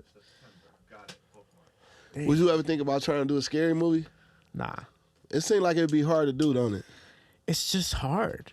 It seemed like it would be hard to do. Okay, because think about this. What's the last movie that actually scared you? That's new. Like that's what I'm saying. Like it's hard now. Like it's that actually. Like, you know something scary, like when you fucking be dwelling on it and thinking about it that night, like you say, So what's the- paranormal fucked you up. Yeah, okay, so what's the last movie that fucked you up? That was new. That was like not no. But Smile was like You got fucked it up? was unnerving. Yes, Mm. it was. I guess I have to watch it. Do you guys know about the horror movie filmed in Detroit? Which one? Which one? It's called Rubber. Nah. Rugger? Rubber. Is it good? Rubber. Rubber. Like rubber gloves. Is it Rubber. good? It's about a killer tire. Man, we don't want to hear no more. Or no. There's one of those, and there's another one that was actually filmed in Detroit called It Follows, and it's about this like. I seen it follows. No, It Follows is That was great. filmed in Detroit. But Barbarian was filmed in Detroit too. Yeah. Yeah. That bitch was really in Bright. When they was talking about Brightmoor in the movie, it's like, damn, Detroit really coming up. They talking about the Mo. Like, what the fuck? That's your way of thinking they're coming up. Like, Yeah.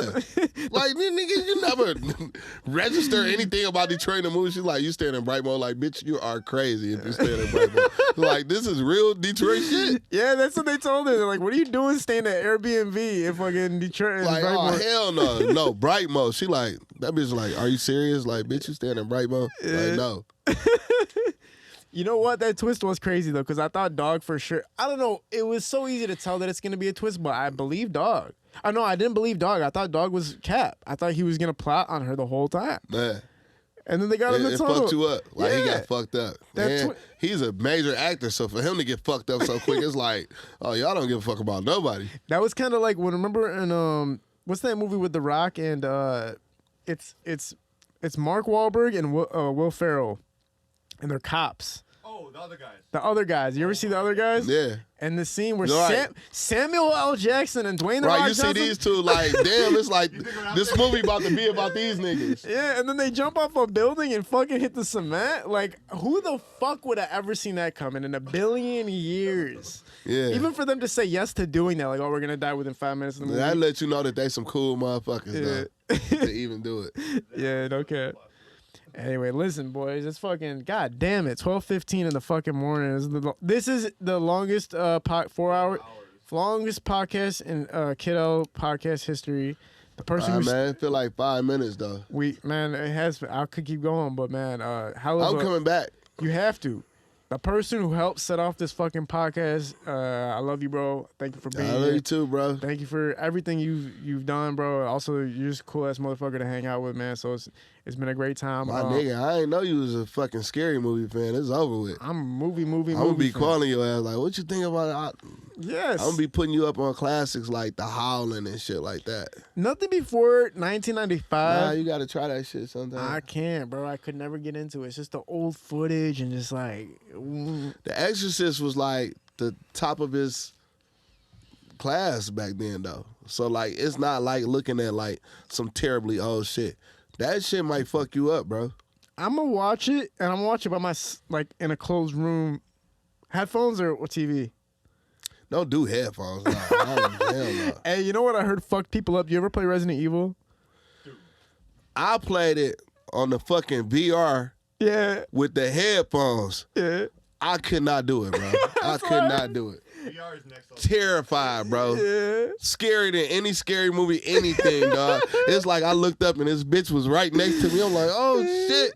The fucking headphones made it worse than anything, though. Yeah. I finished it, I beat it, but I had to do it without the headphones. So you just heard it through the TV? However, I had to do it without the headphones. I did it without the okay, headphones. I got you. Whatever. I think I did just hear it through the TV. So how long did you get through with just with the headphones on? To the part where you played it. I didn't get through. I watched my cousin, and he said I can't do it, and I was like, "What the fuck did you see that was or hear?" That It was a part where she was like crawling under a house, and that bitch was like right next to me. After that, I was like, no headphones. Cause it's like you don't know who in the room with you. You got headphones on, like it's too fucking scary, dog. Yeah, it's like that when you watch a horror movie too, that you feel like shit's about to happen after you watch a movie, right? Yeah. Like the same type of feeling. Yeah, But virtual reality's got to be fucking people man. up. You know the PS5 is coming out with a new one. Another Resident Evil? Not another VR. Oh, it's gonna be more. It's gonna be better than the Oculus. I heard you get dizzy when you wear the Oculus. The only flaw. That's not. Not Yeah. me. I ain't get dizzy with So it. the trick I heard to get rid of the dizziness from Oculus is to have a fan running. I don't Nah. know because you just gotta get used to it, bro. Oculus don't make me dizzy at all. Yeah. I seen it take somebody out the game though. what do you mean? Like you hit something? It was laying on the floor like they got took out. Yeah. It depends on what you play too. Like it was a game where you like in a mech suit and you like flying in space and upside down. Took they ass out, laying on the ground like hurt. It's like the more your body has to like move around, you don't have like relative position of where you. Once you get used to it though, like I'm a lucid dreamer. I control my dreams, so Yeah. fucking virtual reality. Yeah, I be in my dream like I'm dreaming. I'm about to beat all your asses and it's about to go How like long this. were you practicing lucid dreaming before you got the hang of it? Like all my life, like I just really got the hang of it. But they say like people who play a lot of video games, like myself, more likely to be lucid dreamers. Yeah. Where now, like, how much control do you have? How much It's time like- does it take before you wake up? I hate like once you realize you got so much control, you wake up though. But like, Yeah, that's true. I control that shit though. Yeah. Like really, like I'm about to do this. Are and you like me? that. The first thing I'm doing if I get into lucid dreams is trying to fuck something. Is that Yeah, I'll be on that. All that. right away? Like not even. No, but I remember when I was a kid, I'd be in my dream and you try to punch or shoot something, you're done. You're moving this slow. Now I'd be like, I'm killing shit, bro. I own this shit. The visually lasted a while. I'd be mad when I wake up. Don't wake up. Don't wake up. Yeah. Any type of dream, I'd be happy, scary, whatever, because I'm going to control it. Yeah. That's crazy that you have that much control over it, though. That takes like a lot of fucking practice, man. They have like those devices you can put on your head and it flashes and shit. Really? Yeah. And that's supposed to help you control it? Yeah, because it signals you while you're sleeping to remind you that you're dreaming. Yeah. I just be knowing. Yeah, that's fire. Sometimes I forget, though, like when I get a visit from like my grandmother or my uncle or somebody, I be forgetting. Yeah. It feel like I'm right there with them. That's the only thing I gotta work on it because you get this crazy ass experience of like you're in control of whatever's happening. Like, but then the sometimes, first thing like- it is about some booty. Like saying my grandfather, like he was a big influence in my life. And if I'm dreaming and he's in a dream and I realize I'll be like, damn, it's a dream. I'm not going to have much time with him. Let me ask him a question or do this or that. You know what I'm saying? Yeah. No, I've been there. I know exactly what you mean. Yeah. Now lucid dream, astral projection too is crazy as fuck. You ever do astral projection where you like leave your body, where you're like you I feel like, don't think I ever done that. yeah, astral projection is real too. It's like scientifically proven, but you can do it and you basically like you feel like your energy is leaving your body and you can move through what's actually happening in reality. I think that's what's happening, but Well, is that kind of like having a monkey on your back when like you're woke but you're not woke? sleeping paralysis. Yeah. Yeah, well, they have That's so scary. that's a horror movie. I haven't done it in so long, but I don't think people try to do that, dog. I think they're just, fuck no. you have like a clown coming at you with scissors and you're stuck in your bed. You can't move. It's horrible. Paralysis on a big pile of fire ants. Man. Fuck that. That's the only thing I wonder about sleeping paralysis. Like, if somebody tries to wake you up, do you wake up? Like, or is it an illusion that you're trying to wake up? Like, what the fuck's actually going on, bro? Because that is the scariest shit in history. It's Imagine so you're the only terrifying. person who had experienced sleeping paralysis and, like, nobody else knew what the fuck you were talking about. That shit gotta be like death. Like shit, I'm dead. Oh shit, because that's what you're thinking down there. Yeah. I'm out of here. Yeah. Man, again, appreciate you being a part of this. That was fun as fuck. We'll get you back on here whenever you want, bro. This couch is your couch, bro. You got this access to this bitch whenever you want. We got Oh yeah, hats. man. Shout out to Into Me Apparel, man. That hat's for you, Helluva, if you want to grab okay. it. All right, I need one of these hoodies. Or Though. do you want gray? Do you want gray or black? I'll take the black. Yeah. This Into Me Apparel sponsoring this episode, so I appreciate you guys for giving us these hats and this fire ass hoodie. And if you look right here, they got the Mitten logo written right here, which is extra. That's what make extra that bitch fire. super fire. Yeah, this is the extra fire part about this. I appreciate you. And thank you for getting my favorite. This is my favorite color to wear. Not my favorite color, but my favorite color to wear, which is the dark blue here. Accentuates my skin color, you feel me? Appreciate you. Look good on you, Thank you, man. my nigga. Helluva, first of all, I love your shirt, but I'm just going to ask a question. What? Why did they make it look like it's inside out? That's all I'm just trying to say. Like, I don't know, bro. it's My homegirl told me it was a dress. She like, nigga, you got on a dress. No, that shit's fire, but damn. I think it's sweet. It is fire. It is fire. Appreciate you being a part of this. We're at Parallel Sound Studio, High Low Visuals and Shooting These Productions. We're out.